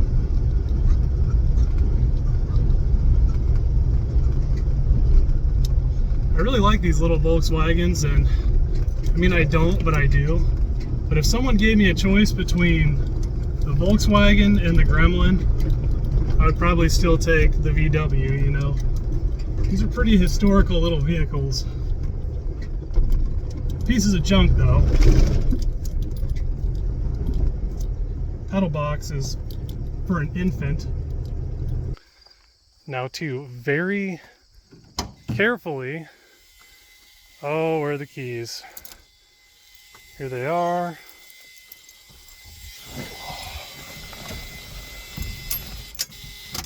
That buzzer's pushing its luck, I tell you what. Almost here. Maybe we actually have to hit the gas pedal since it's sat a while. And she's up and running and idling. I don't know, little Volkswagen. This one's not too bad. Alright, so with a parking brake, see if we can just get past reverse. Parking brake that doesn't work and everything, we're just gonna try and, I'm gonna drive right through the front yard, I think. So we're just gonna go drive, kind of putts, neutral, and we're going downhill, which is bad. Drive again. Neutral.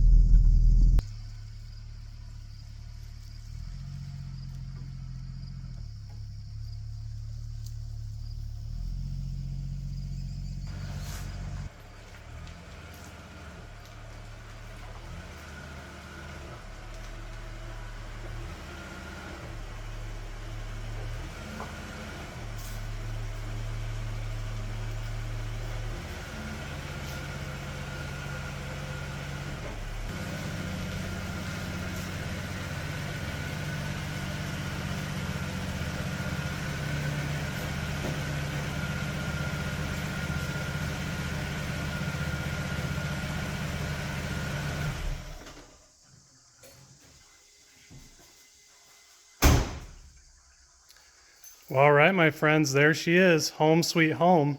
I have some old white letter takeoffs that would fit on this car. They're the same thing that's on the Maverick over there, the old tires from it, but they should suffice for a little bit on the car. Look pretty neat on it, I think, but anyway, man, it's just so cool.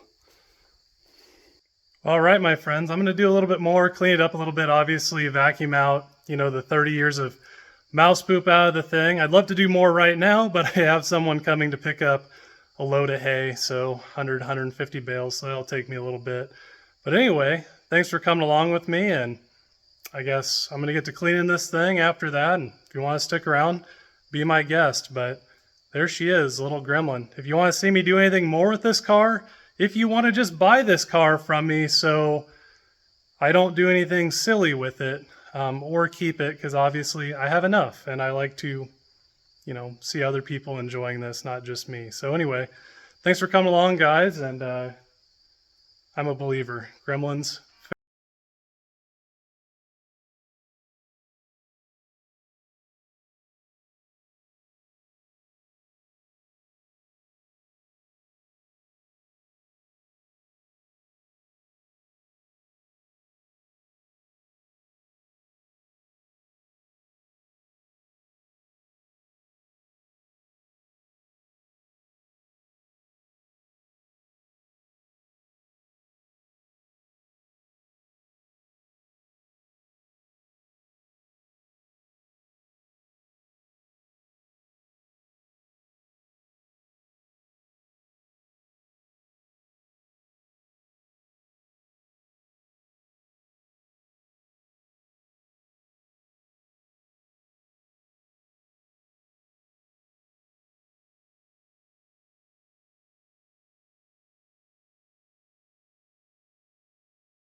Now this is a new one for me. I don't know if I've ever filmed an intro to my intro before here, but some things I want to point out before we jump into this video with this very original classic 1970 Torino. As we get under the hood and start going through some stuff, you're going to see things that you might consider to be hackery, you know, and you might be tempted to make some comments about that.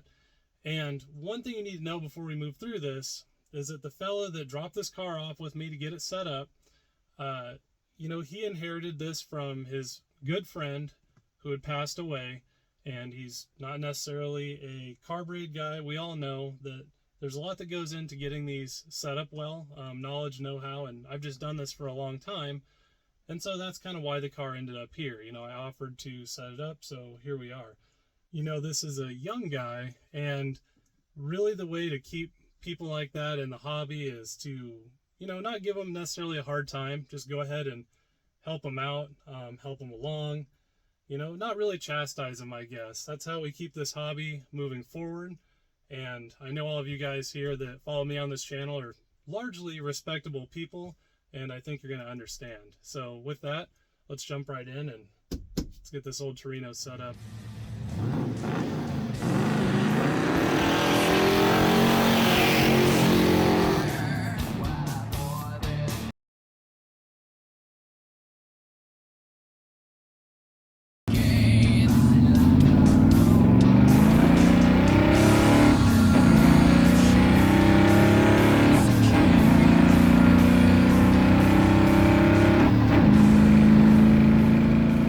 Howdy my friends, and welcome to the channel today. I'm Luke, Thunderhead289, here on YouTube. And today we have something a little bit different. Folks have reminded me that, hey, do you remember that you're a YouTuber and you're supposed to make videos and all of that? So, you know, I film not a whole lot of what I do, but today we have this fella's car in here, and it is under the hood. There's some serious debacleville going on. It didn't run, it had the trailer in here.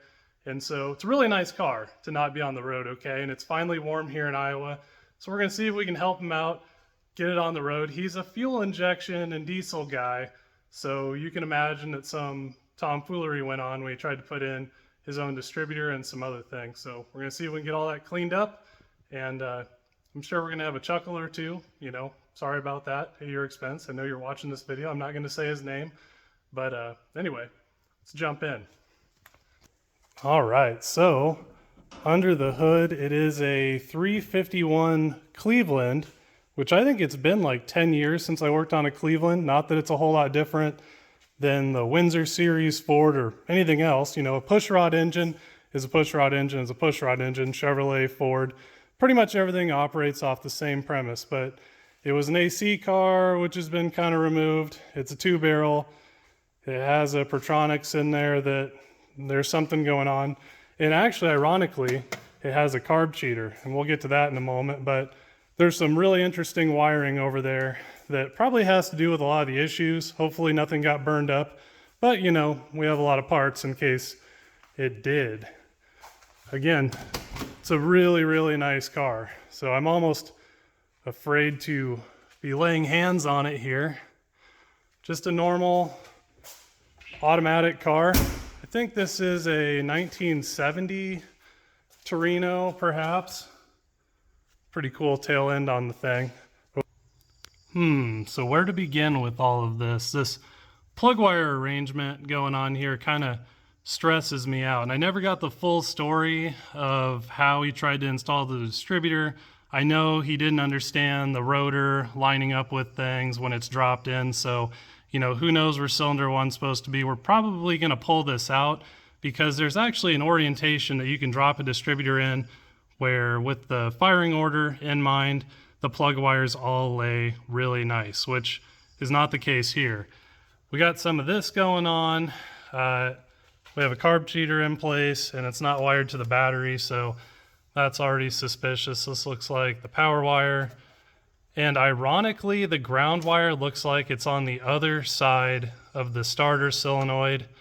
I'm not sure what this is tied to the eye of the starter solenoid. It looks like it goes to this relay. I'm gonna have to actually look at this to be able to explain to you guys what maybe is the intent of what's going on here.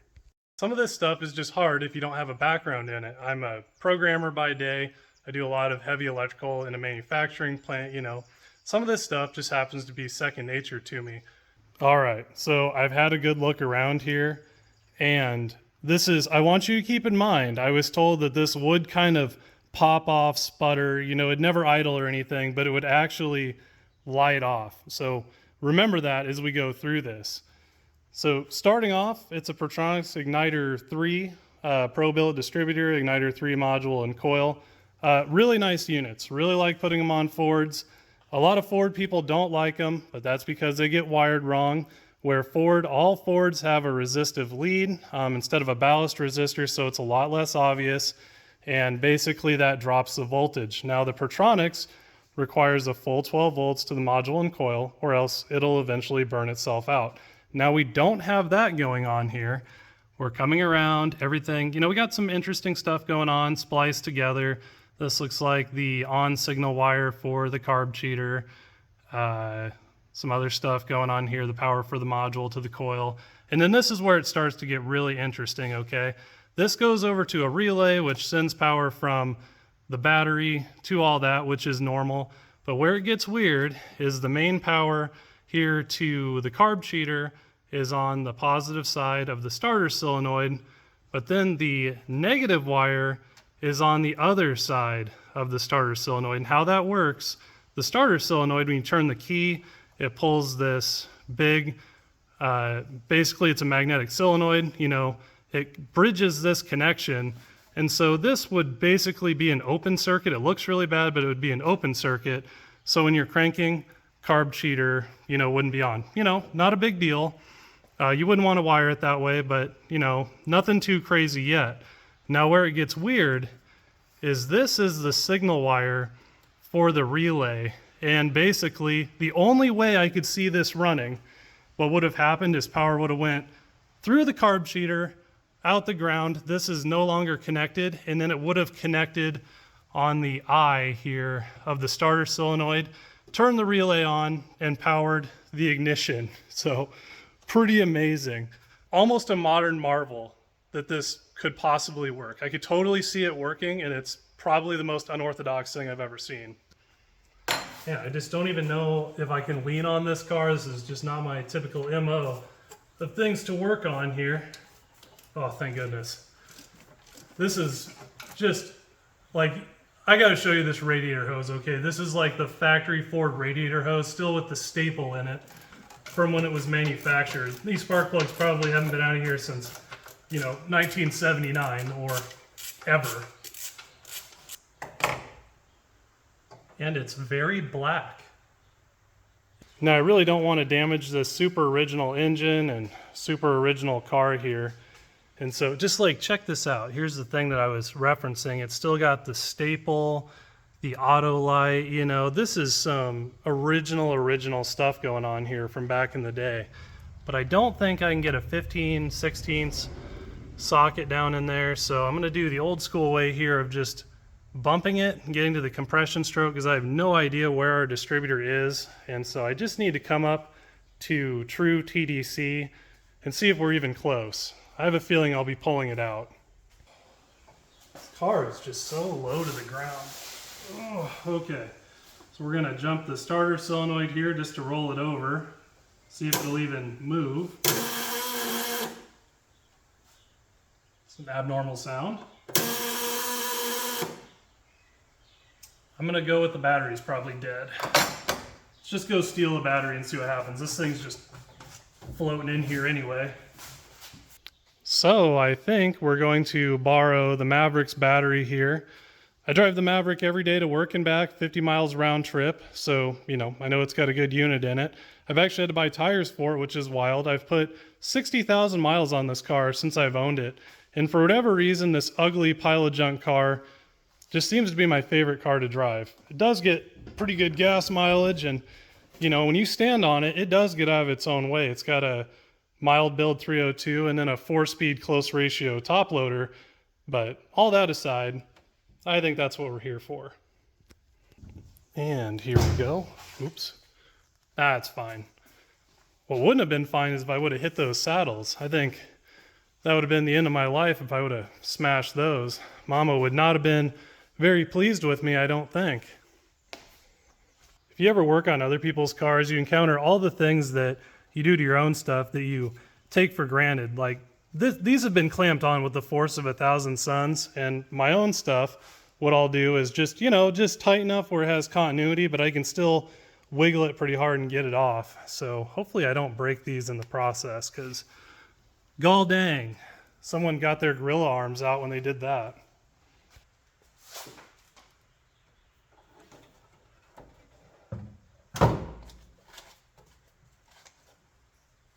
All right, round 2 here. Maybe. There we go. Okay, now we're in business.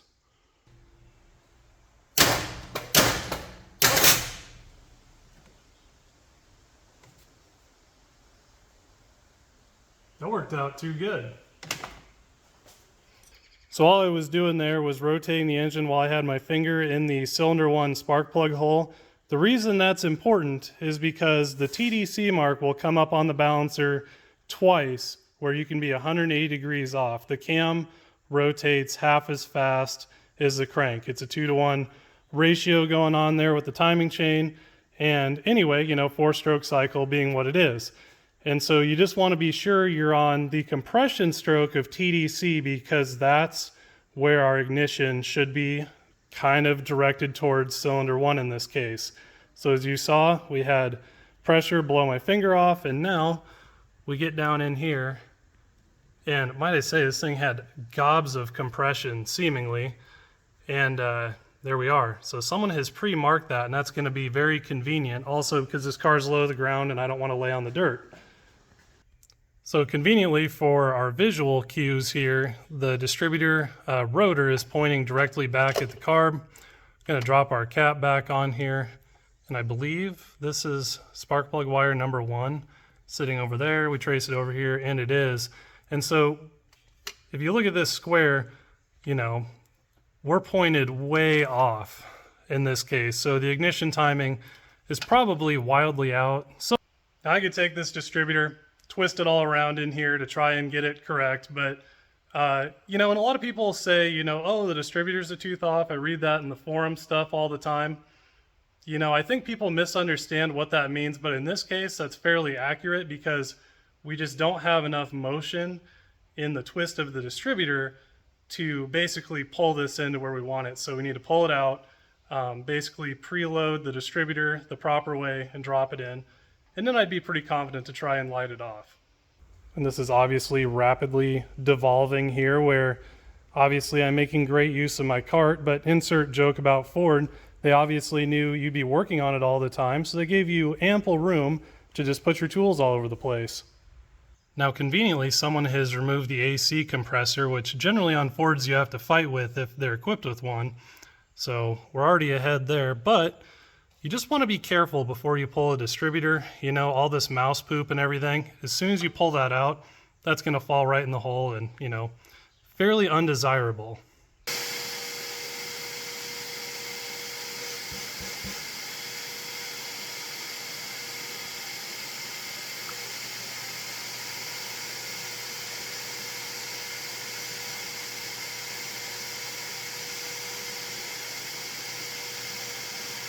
If you kind of go against what it says in the book for plug wire layout and you make this cylinder 1, you can see that the plug wires end up laying very nicely on a Ford distributor. So if you want to take a mental snapshot of that, you know, then they lay pretty nice. Now these were previously cut to length for a different orientation, but you know, they worked out okay. Now there's something with spark plug wires that I would consider to be a myth. I've never experienced it myself, I guess, but you don't want any two cylinders that are firing right beside each other on the cap. You don't want those plug wires touching because apparently you can get like this crosstalk. Now, myself, I've never experienced that, but still, you probably noticed it when we were panning around here in the engine bay. I set up the plug wires over here so that the two cylinders that fired one after another, you know, there was a plug wire kind of splitting the gap between those. So I don't know if you guys have ever experienced that. I haven't. It's easy to avoid, I guess, with a layout, but I don't even know if you have to. Man, it's hotter than a son of a gun today. It's like 90 degrees in old Iowa. Now you can see the cam to distributor gear engagement here. And so you see how it rotates back on itself. So if we wanted it pointed in a certain direction, all we really should have to do is be able to pick it up, pre-clock it, and drop it in. But since Ford likes to have the most overcomplicated distributors on the planet, we cannot do that because the oil pump drive shaft is ever so slightly in the way. Now, one really cool thing about the Pertronix line of distributors is they use what is called a melanized gear. And the reason that's important is because they work for both flat tappet and roller cam engines. So this engine factory had a flat tappet. So the distributor normally would need to have a cast gear, and then if you put a roller cam in it or something, you know, that distributor wouldn't work. Now, I've always thought this sounds hokey, but I've racked up, you know, tons of miles on the Maverick, and then I have an F100 also that I have tons and tons of miles on. Both of them have Pertronix units with the melanized gear. One actually, you know, the Maverick has a flat tappet, the F100 has a roller, and I've never had any issues in all those miles. So that's one really nice positive that makes them really easy to work with. So +1 for Pertronix on that front. And this is why you want to be real careful. Check that out. A nut from probably the old coil before the Pertronix fell in there. And luckily it did not make its way in when we pulled the distributor out. So again, we're going to put some rags in there and clean all this up. Oh look, my nemesis, red RTV. That definitely means an idiot worked on this at some point. Now I've gone over this before, but when you drop in a distributor, you really want to make sure that it's fully seated. In this case, you can see that it's not. We're pointed where we want to go, but it won't go all the way in. And what it's doing is hanging up on the oil pump drive shaft, which in this case, this is the Ford style, you know, overly complex, hex style. And so what you can do, and a lot of people say, is you can kind of set it in there and bump the starter and it will fall in. But, you know, I'm not going to go through it, but some weird stuff can happen when you do that. and you can just simply tape a socket on the end of an extension, and it's a little bit of take the distributor out, move it ever so slightly, drop it back in until it fully seats, and that way you don't risk damaging anything. I know there's quicker ways, but you know, why risk it, especially on a car like this? And just for the sake of reference, if you look way down in there, that tip of the shaft that you can see, just the tip of it sticking, oh boy, just the thing down there that's in the hole, all right? That's what we're trying to engage with. So we're gonna drop down in, just turn it ever so slightly. This is gonna be a game of cat and mouse, I'm sure. So in goes the distributor. Where we want one to be is here. We're going to pre-clock it. Get in there. And it's being kind of ornery. There we go.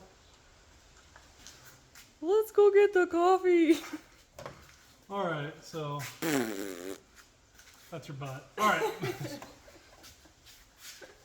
The distributor's in, by the way. All right, smart car stuff, blah, blah, blah.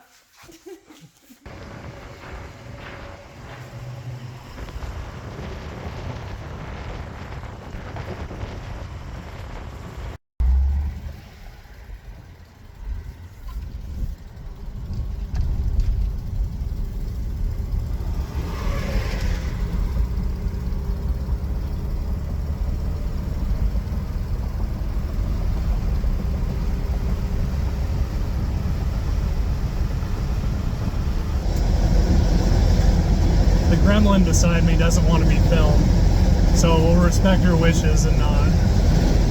Oh, she's leaning forward. Okay, she's over there, I promise. So after a short intermission here, our distributor is in fact in. We can look back here. Our rotor is lined up with our mark we made on our distributor body that coincides with spark plug wire number 1 on the cap. I've advanced it ever so slightly. You know, we're still lined up at TDC with the crank. Normally I'll actually advance the crank 10 degrees or so and drop the distributor in square at that point, but just with how we did it, it was easier to do this than just advance the body of the distributor. It's clocked the way we want, where our cap is going to look good. So all that's good.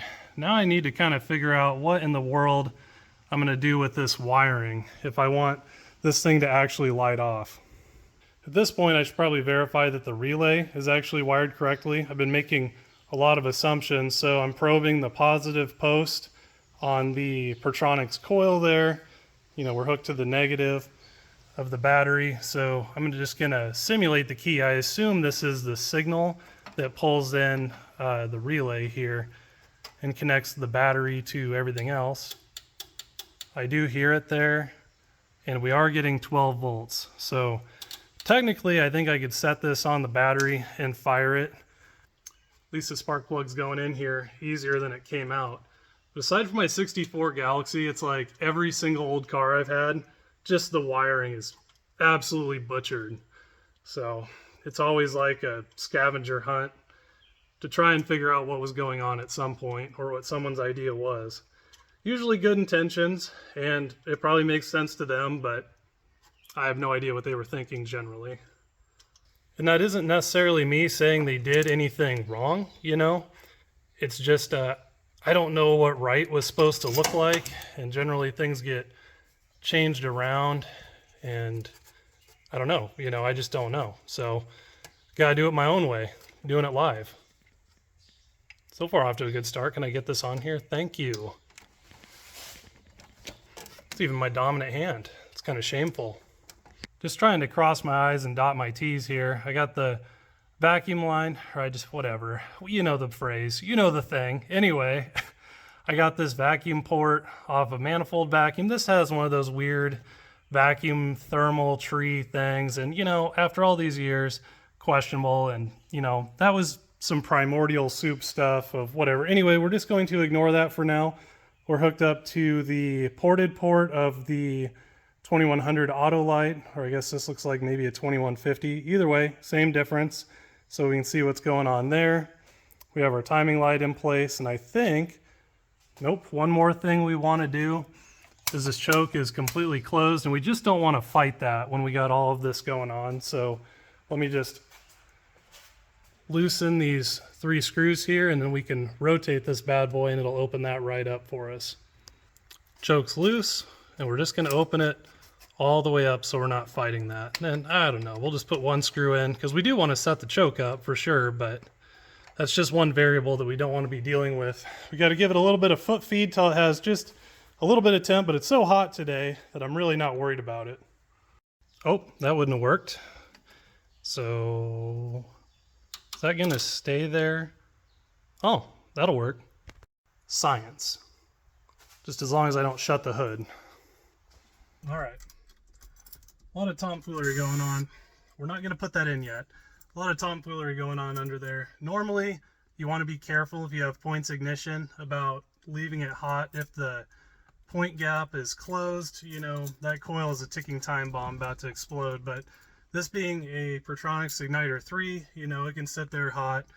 It's not going to do anything without cranking RPM, you know. Ultimately just going to run the battery down, and that's about it. So maybe if I shut the door, this will shut up. Oh, my arm's my camera mount. All right, we're going to give it 1 pump, hold it like a 1/4 throttle maybe.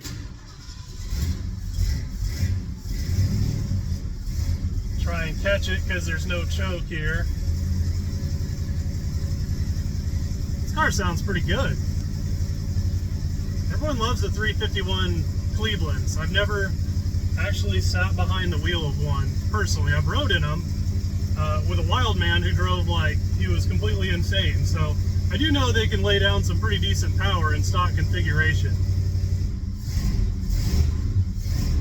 Timing doesn't seem perfect, but gotta hold it for a second here until we can get some temp and it'll idle on its own.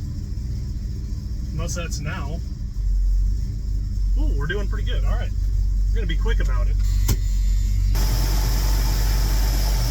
So it's definitely got the danger fan on it. Use my extra ridiculously long fingers here.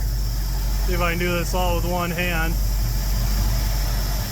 Pretty darn hard to see down there. Looks like we're at 6 degrees or so.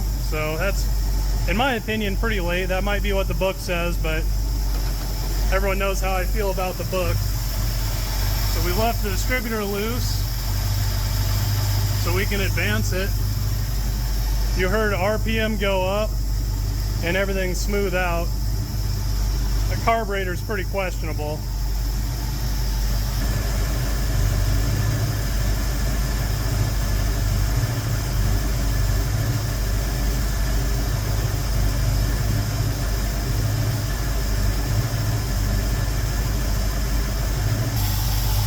This fan scenario is very sub-ideal. Carburetor is not very happy, but on the ported port it is good, so it doesn't have too much curb idle screw. As you see, as you increase the curb idle, you can see the ported vacuum starts showing vacuum, or the ported port starts showing vacuum rather, so you know that looks okay. It's just definitely like the idle circuit's kind of questionable. That belt's really annoying. Let's go hear what it sounds like from the back end. That's a weird thing to say. It's either burning a lot of oil or it's actively trying to flood. So we'll look at the carburetor in a second.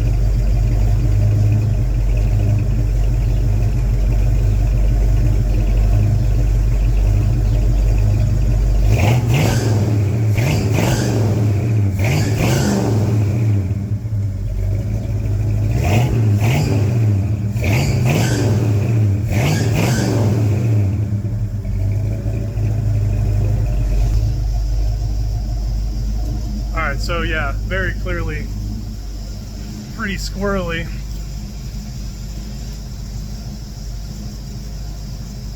Oh yeah, that's right. Duh. Hot wired. See if we can get this all in one clip here. Ta-da! Okay, so we don't want to run that too long like it is. First thing I'm going to do is try and set the mix screws equally and refire it, but you know, there could just be a lot of squirrely stuff going on. I'm not a super big fan of the Autolite 2150. I'm pretty sure this is I'm not going to go through reading all this stuff, but you can kind of tell a difference where the 2150 has this kind of rounded look, where the older school style ones are more flat, and they do seem to be more reliable and less temperamental. But I've never loved where the mix screws are. They're very inaccessible. Maybe that was by intent because they didn't want people monkeying with them back in the day, but pretty annoying now. So what I've done is I've ran both of them all the way in, and I've went a half turn out. Now, this engine should not run like that, at least very well. And if it does, that tells me that this thing is flooding somewhere. And I don't have a carburetor rebuild kit or anything for it, so I'd hate to have to pull the top off and start monkeying around. It doesn't look like it's been opened since, like, I don't know, 37 Vietnams ago. So let's just hit the key and see what happens. It's probably why it fired off so easy without any form of choke whatsoever, but really seems like it's flooding. Oh, come on.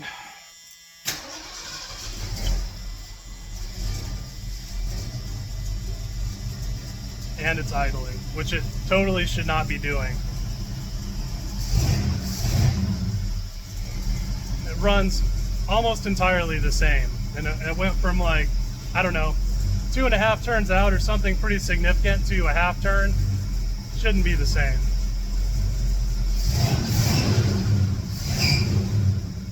If I had to guess, we're gonna get out of here. This is, oh, I guess I don't need this anymore. So if I had to guess, you know, the power valve on a 2100 is just like a Holly, probably petrified, cracked, and we're probably just pulling raw fuel through the power valve right now in this thing. You know, it sat a long time. It only has, like, I mean, this is probably 17,000 original miles, so, you know, it's the crux of the diaphragm stuff. It doesn't last too long sitting around. And the only time I've ever had stitches in my life is I put my hand in a fan, just like something we have here. Luckily, I still have all my fingers. Shh, quiet now. So anyway, I need to kind of decide what I want to do. I don't really like, quote unquote, giving up on stuff. I wanted to put a 4-barrel on anyway, but I really just kind of want to make it work right the way it is. I don't know. I better just see what I have here. Oh boy.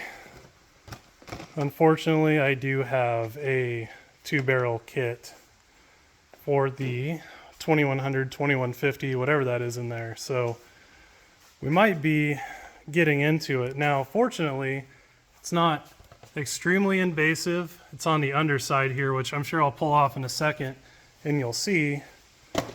But on like a Holly, a power valve, you know, this is a metering block here. It's kind of this guy here. Let me flip this around the right orientation. And basically it has restrictor orifices in it where when a certain vacuum rating is met, it'll supply extra fuel to the primary circuit. So you have a cruising AFR and then you have a hard throttle AFR.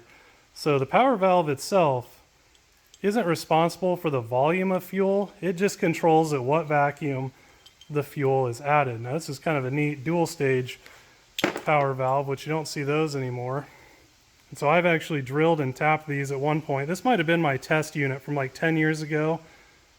These are where your restrictor orifices are, and usually they're cast in. You know, I've clearly modified these. But on a power valve, oftentimes they say the vacuum rating that they open at, so 6.5. But if they rupture, it's a diaphragm in there. If it were to rupture, then you have fuel from the bowl going into the engine completely unregulated. And sometimes an engine will kind of run. It just depends on how bad the rupture is. But one thing you can be sure is that the more you drive it, if this is the case, the worse it's going to get. Is this what's going on here? I don't know. We'll see. Now, a lot of folks think I have like some weird dislike for Edelbrock's, and that's not necessarily the case. In fact, I have a new one right here, and there's a few of them over on the shelf. But all of that aside, I think it has the superior design on the enrichment because it uses springs and needles. And although they might get seized in place, you know, you can always free them up and get them working where, you know, a diaphragm, after it sits, Generally, it's just going to get petrified and hard and eventually rupture, and it's all over. All right, I think everything is free. Nope. One vacuum line. There we go. Nope. Two vacuum lines. Now it's free. There we go. Don't spill fuel. Pouring one out for my dead homies.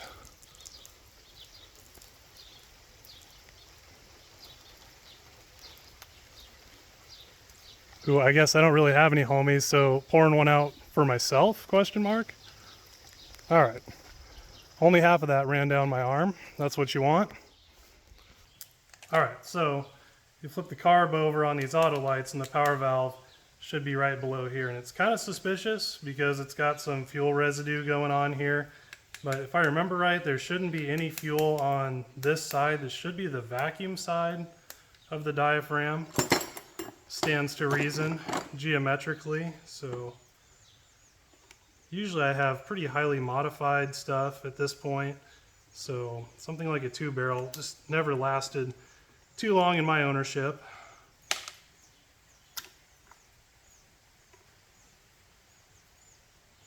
And would you look at that, there is.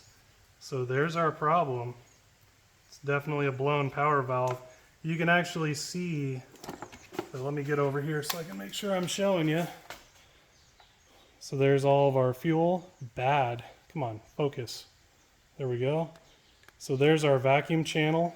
Comes right through here, manifold vacuum, right into here. So our power valve was indeed blown, passing fuel just raw and unmetered into the engine, which, you know, non-atomized fuel just isn't going to do too well. And it was a pretty telltale sign when we ran the mix screws in, it was still able to run. So it was getting plenty of supplemental fuel through the power valve. Now, unfortunately, I don't have a cameraman, so you're going to have to deal with looking at my nipples, but I wanted to get this in real time because this is one of those things that people say all the time that totally isn't true. Now, just because that came loose really easily, so I'm sure it's not going to be the case. And it's not a Holly technically. Long thread on this guy. You can see how wet that is, so that soldier has definitely played his part and he is done. But a lot of times you'll see that the power valve gasket splits, and a lot of people will say it has two gaskets, and that is not the case. They just dead shear, and if you try and use one or the other side of that, it will not seal. I've tried it for the sake of science. It is a waste of your time, especially on a Holly where it's pretty invasive to get to. Do not do it. Now, it didn't happen here, but it's definitely happens on Hollys a lot, almost every time, honestly. You just always want to use a new gasket, and this thing, it's been on here for a long time, just dead petrified.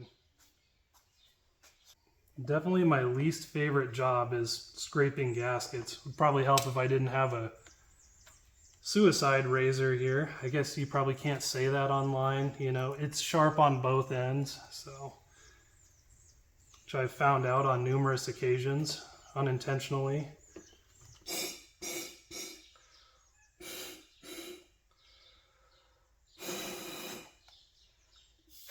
Side note, there's your power valve restrictors in the Autolite.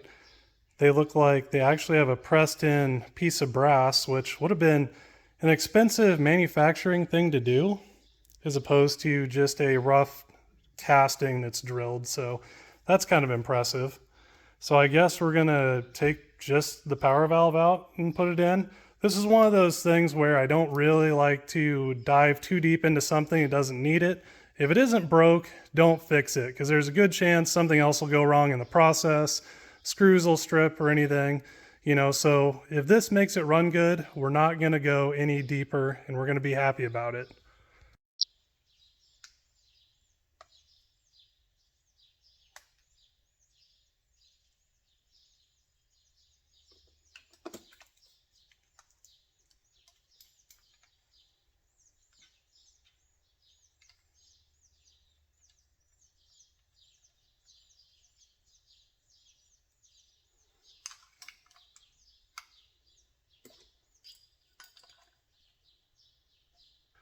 So now we got our mix screws ran all the way in, and the auto lights are a little bit different than the Hollies, and so I think I'm just going to start with 1/2, 1, maybe 1.5 turns out, see where that gets us. Now keep in mind, it's real easy to look at screws and start thinking that they're supposed to look the same. You know, when they're bottomed out, the slot on the screw is different from one side to the other. It's extremely important, especially on a dual plane like this, to keep them the same. So obviously this one started at a different position, so, and I already forgot as I was talking. So there's 1/2, 1, and that's 1.5, we think. At least we've done our due diligence. So let me put this cover back on. We'll slap this back on the engine.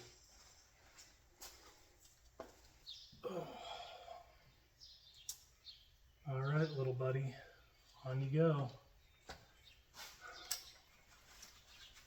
I have high hopes for improvement, because clearly that was a pretty significant problem that looks like we have figured out. So really don't want to take the top of this carb apart. Everything's hooked back up, carb's back on, fuel line is secure, fuel line is secure, fuel line is secure, because I've done that before. That'd be really a shame in this engine bay. So it's going to crank for a little moment here, I'm sure. Get out of the way, door. Come on now. Oh, boy. Did I have to make all those old man sounds when I got in? Oh, my goodness. Shh. Be all right. All right. That was probably just all the residual fuel in the intake. Oh. Oh, there we go. Burning all that garbage out. What? Oh, we're not sending clouds out the back. Big surprise.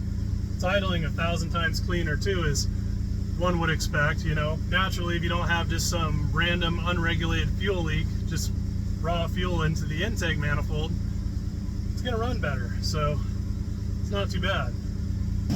Obviously a vast improvement here.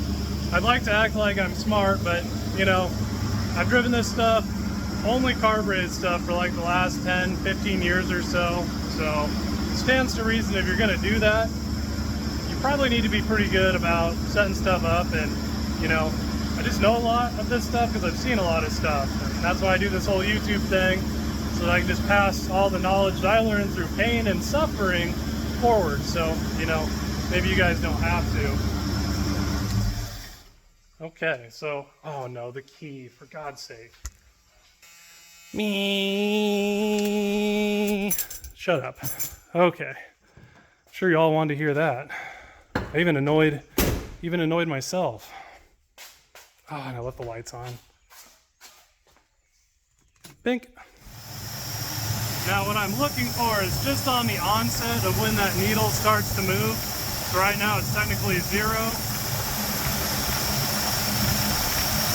So you see it there, it kind of moved a little bit. So that's pretty good. It's right where, as soon as you get into the throttle at all, we're engaging the timed vacuum or the ported port. Believe it or not, you can close it down too far, and that's also bad. You underexpose the transfer slots, and the transition is really poor. In fact, here, I'll just do it for you. So why don't I just lower it too far here? See how it kind of stumbles and falls on its face, even though vacuum looks good? Here we go.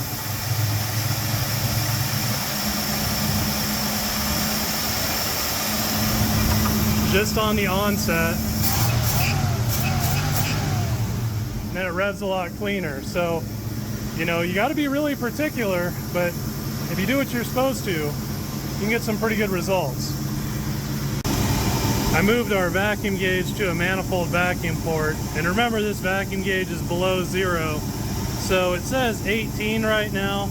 so it's pretty darn close to 20. It's nice and steady, so we know the valve train is good. If you see a rapidly moving needle, usually you have a bad valve somewhere. AFR looks okay, but we're still letting temp come up. Now, we went through the idle adjustment, and you can tell that it's still idling ever so slightly too high. And this is the thing where it's like, well, what initial timing do I run? Now, so check this out here.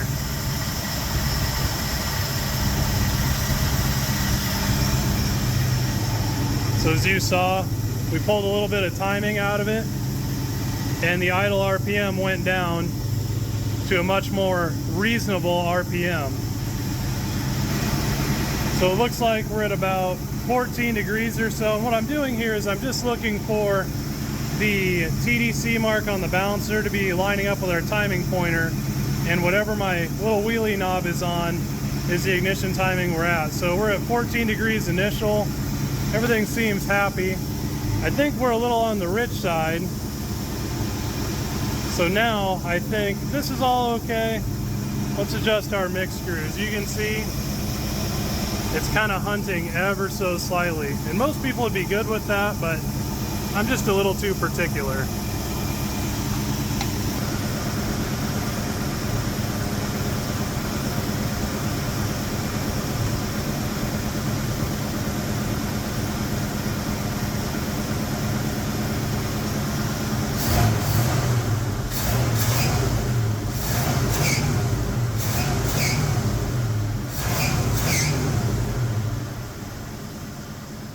Now, I know I've said this a lot in other videos, but I really want to drive this point home because I see it get regurgitated incorrectly a lot lately on the internet. The internet goes through cycles, you know. It'll grab onto a piece of bad tech and just perpetuate it for a while. So the truth of setting mix screws with a vacuum gauge is it's the easiest way to do it is to start out too rich and then lean it out. And as you lean it down, you'll reach a point of the highest manifold vacuum, and then you can actually lean it farther and it's going to dwell. The vacuum is going to dwell there. You want to go to that first onset of being lean, okay? That first point of the highest vacuum, and then you want to go 1/8 to 1/4 turn richer from there. Reason being, as soon as you shut the hood, everything goes on, you know, fuel being the way it is today, all that extra underhood heat affects the fuel density, and you're going to want that extra 1/8 to 1/4 of a turn, I promise you. You know, you don't want to take my word for it, you can go give it a shot, because it's pretty revealing. But it's kind of hard to tell when I'm, you know, under the hood what I'm doing, but that's the general idea there. So I think the carburetor's pretty good, at least for a preliminary test, but there's some stuff we definitely need to do with the ignition now that we have our initial timing figured out. So we have the cap and rotor off of our Pertronix Igniter 3 distributor, and we can see the advanced mechanism and all the goings on there, which is, if you're familiar with Fords like I am or have watched my stuff, you know that this is just a superior design to the factory Ford stuff. Now, all you really in-depth guys that got machines like that, you know, and stuff, I understand that, you know, you might have a different opinion, but for the everyday hot rodder, which is the info I try and put forward, you know, these are really nice. Electronic ignition, everyone thinks it's all about the hot spark and all that tomfoolery. Although that's good, what's nice is the ease of tunability and the availability of tuning parts, which the Igniter 3 comes with a setup. And so we're at 14 degrees initial, and we want to be mindful of our total timing. Now, I know from working with these distributors for years and, you know, having the paperwork pretty much permanently burned into my brain that this distributor adds 24 degrees of mechanical timing. So that would be too much with our 14 degrees initial, but the beauty of a tunable aftermarket distributor is you have advanced stops, and they're here somewhere in this car.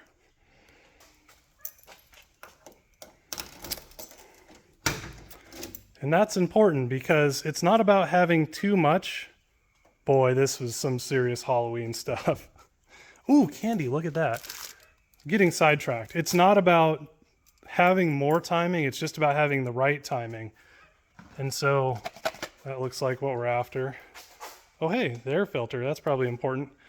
And anyway, with 14 degrees initial and 24 degrees total, that's just too much.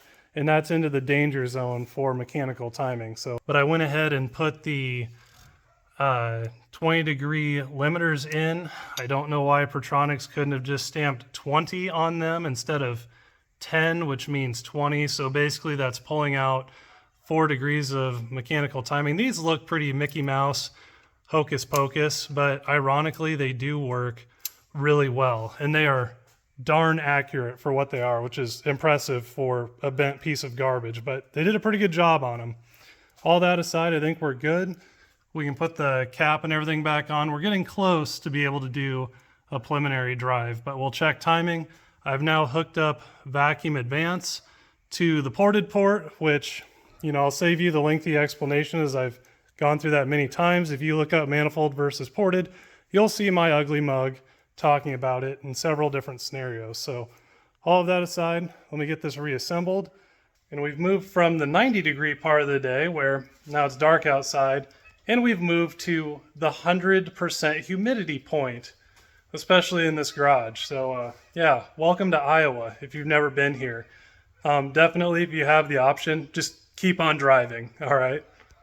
Now you probably saw that I didn't change the advanced springs, and that's because as per the documentation, the silver springs are in the distributor.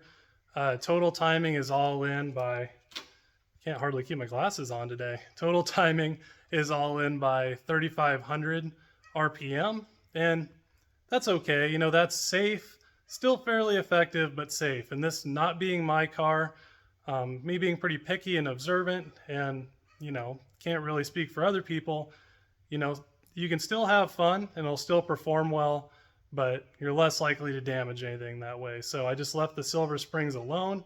But again, when you do all this stuff, it's real tunable. You can look at the documentation and then, you know, make your spring selection, stop bushing selection, all of that accordingly. I do always recommend verifying with a timing light because I've seen the paperwork not be correct before. So it's definitely a worthwhile endeavor to do so.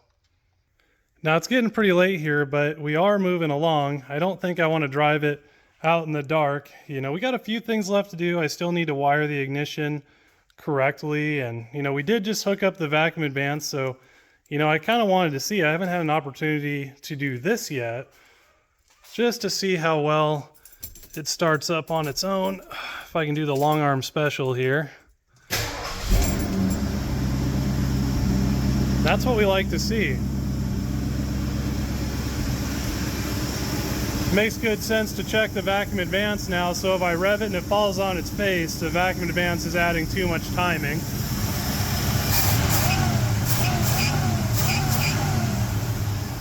Which Pertronix stuff is generally 15 degrees, so you know, that's well within the realm of reasonability.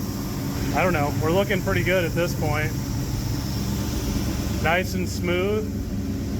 It's nice when a good looking car actually runs as good as it looks.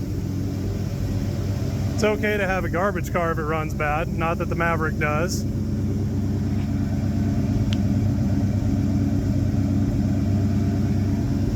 Too cool, I'm digging it.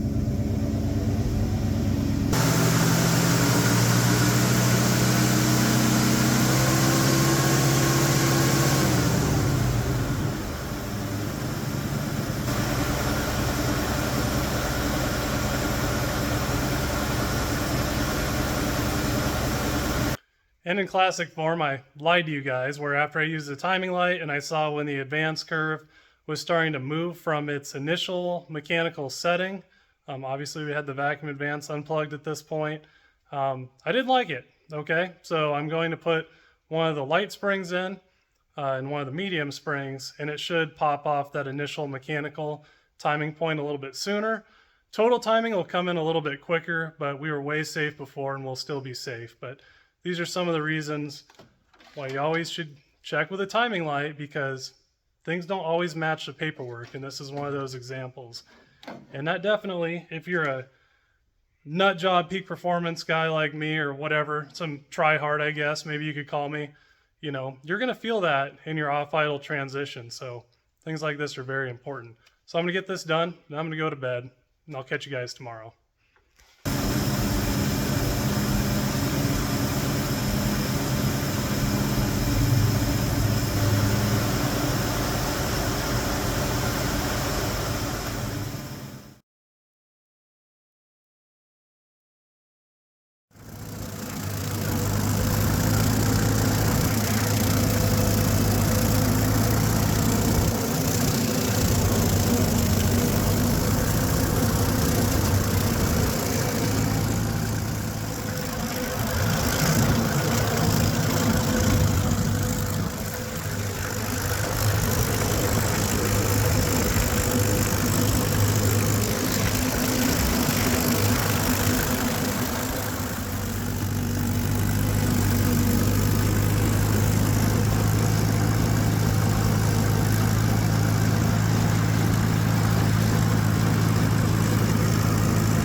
All right, my friends, so it's been a few days, and I don't remember exactly where I was at.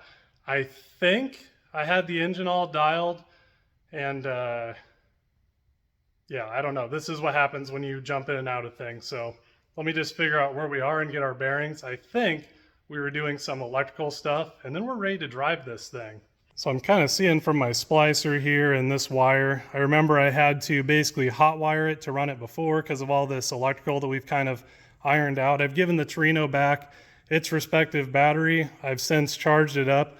The Maverick has received its normal battery back, you know, probably the following day from all this, you know, again, daily driver. You can see I didn't run into the saddle, so that's good. So with that, it looks like I've unhooked the voltage regulator here, and I know one of these is a signal wire from the key, and we ought to be able to tag our wire for our relay, which runs our ignition and things, into that, and so everything should work, and we can pull this thing out. All right, so, oh God, the awful sound here. We'll set the key to run mode. Does the horn work? Oh, nice. And then we'll come around here and I have the multimeter hooked in here. You know, we're just on the negative of the battery and we're probing the connection here. So the green wire looks like it has voltage. I want to say it's the green or the yellow. I could look it up, but I'm lazy, I guess. This is more effort, actually. And that one has voltage. So I think it's the green. So let me turn the key off. And the one we're looking for is the one that doesn't have voltage with the key off. So there we go. That's looking pretty good. Let's take a look at our yellow wire here. And if I can get a good connection. Hello, hands. I don't think, there we go. I don't think that's the one we want. So I think if we tag to the green wire, we'll be okay. So it kind of hurts me to splice into factory wiring, especially on such an original car. But there's already been a little bit of tomfoolery that's gone on with this signal wire here. There's something in line. So, you know, not entirely a love-lost scenario. Now, this shouldn't be pulling a whole lot off the signal because, again, this is just pulling the relay in, and the relay is what's passing power from the battery to everything else. So, you know, we're not really putting any extra load on this signal lead. So hopefully it's pretty inconsequential. And, you know, there's things I recommend doing and things I don't. And kind of this hack together wiring, you know, wouldn't be necessarily what I'm promoting doing, but it's probably going to work here okay and be just fine. Probably won't just because I said that, but let's find out. All right, my friends, first time starting from the key like a normal vehicle. Weird if it works. So 3, 2, 1.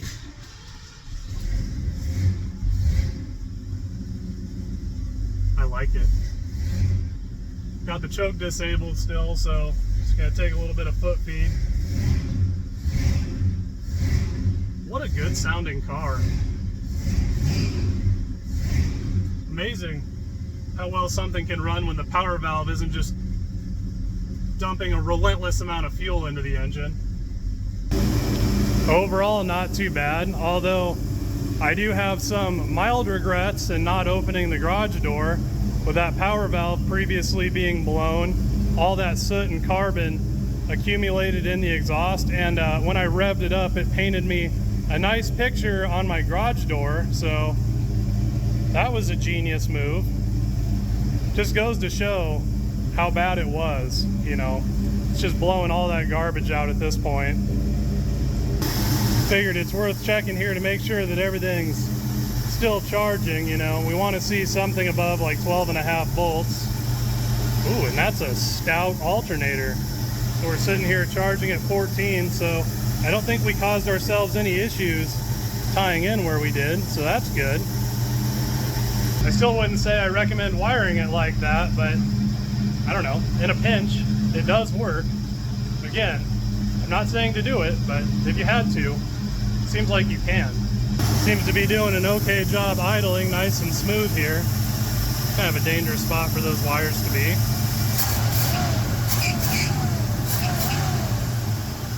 I see the fan belt didn't self-heal, so that's unfortunate.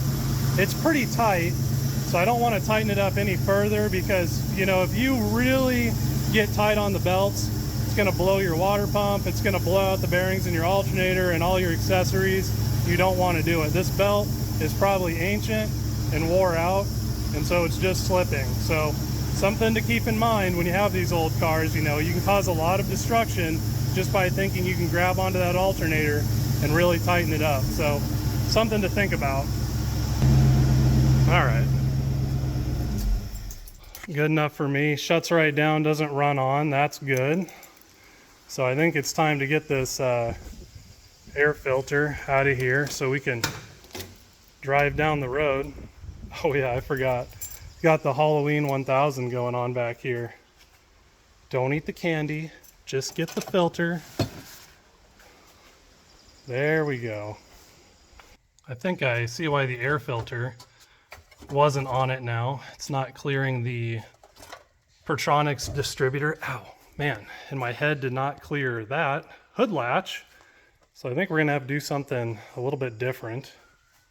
This is really starting to get pretty disorganized over here, but I think this will work out. It's a funny looking apparatus on there, but all of that aside, that should surely clear everything. I'm not gonna say I'm particularly proud of what's going on here, but it should seal, and it does.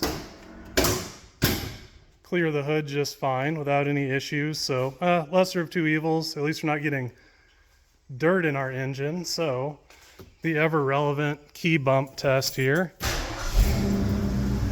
Nice.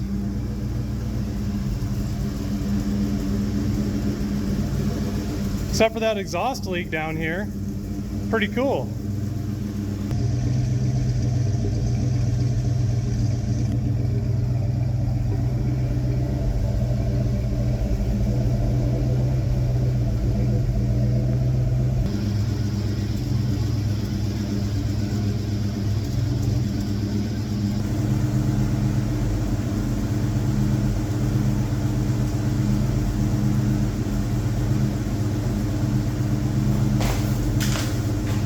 Since it's momentarily devolved into some shenanigans here for a moment, all right, I've come under fire in a recent video where I said that I was 6'5" in passing, and I generally don't talk about myself a lot here on YouTube. And a lot of people said that I'm lying. I don't know why I'd lie about my height, so I got a tape measure here and I'll show you, you know. And it's definitely nothing to be envious about. It just means your back hurts all the time.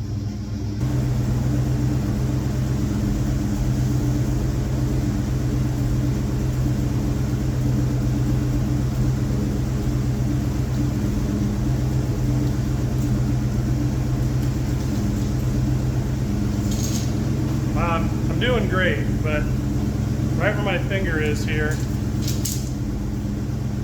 whatever this is, 6'5", 6'6", so there you go. All right, enough shenanigans. Let's drive this thing.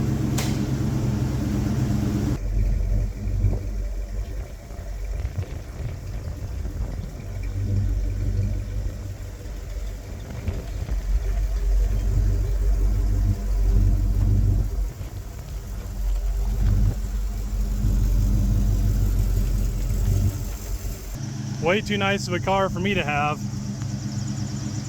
I do despise the automatic transmission though, but just kind of comes with the territory, I think.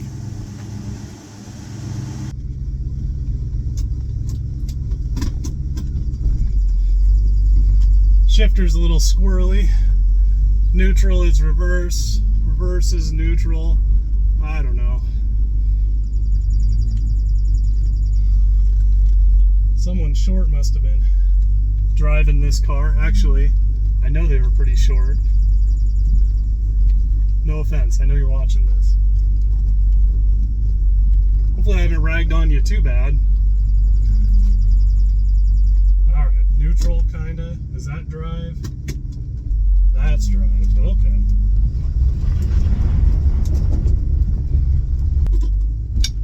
that drive was short-lived. I just looked at the fuel gauge and it says empty.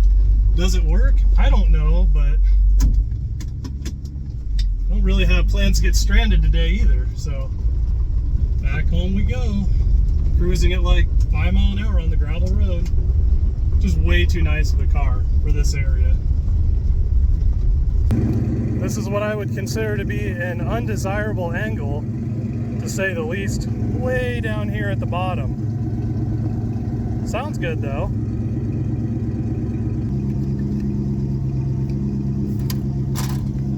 All right, perfect. The old farm rig.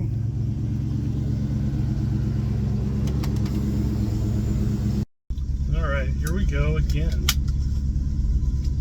Apparently need to go on a diet. Good grief.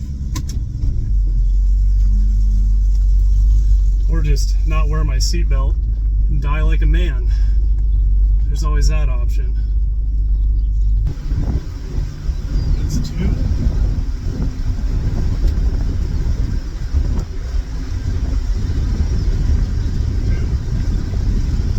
I do not like automatic transmissions. That's neutral.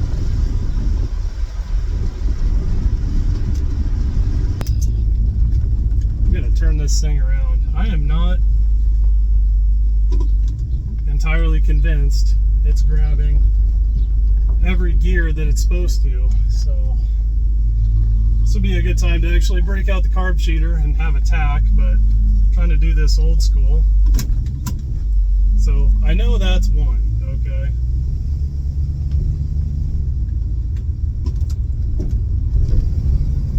And that should be 2. And that's neutral. I don't know what's going on. Oh, see, that's reverse. So that's neutral somewhere here. Neutral. Just creep it in. So that should be drive, right? So, oh boy. It's got plenty of power, that's for sure. 351 Cleveland here.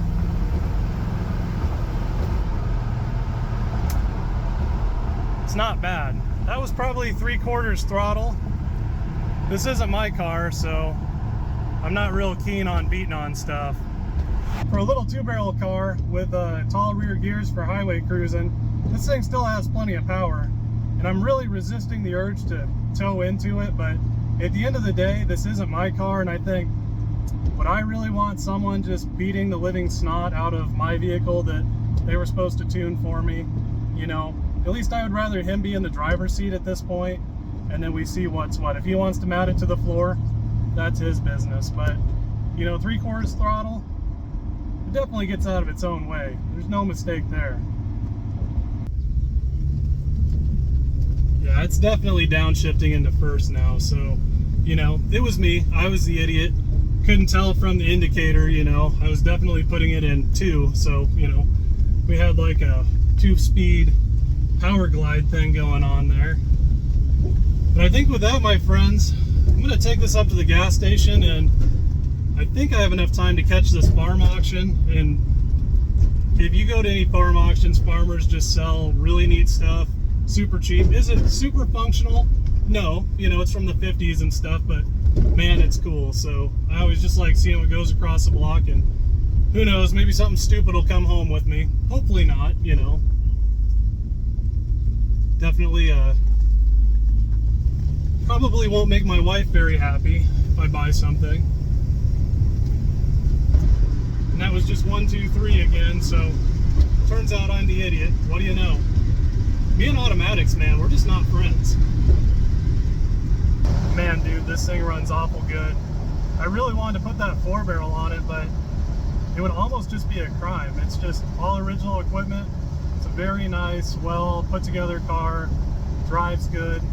Everything's just pretty good. It would just borderline be sacrilege to change anything at this point. I don't think the fuel gauge works, but other than that, everything's pretty good. The auction happens to be just outside of the jail. I've never been there yet, but there's definitely still time.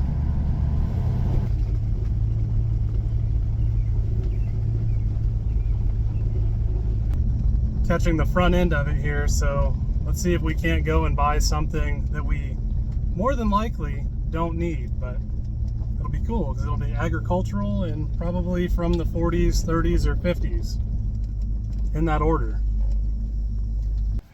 I did get myself a primo parking spot where you're not supposed to park, but you know, I don't think anyone's going to say anything, more than likely. Just hopefully it doesn't get auctioned off while I'm here.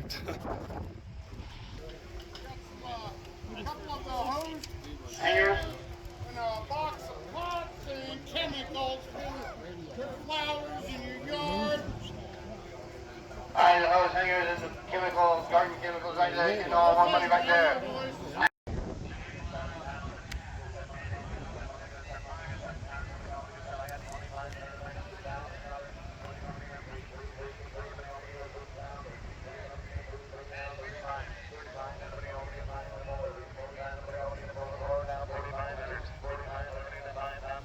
Alright, my friends, thanks for coming along with me today. I think we got this Torino all good and ironed out here.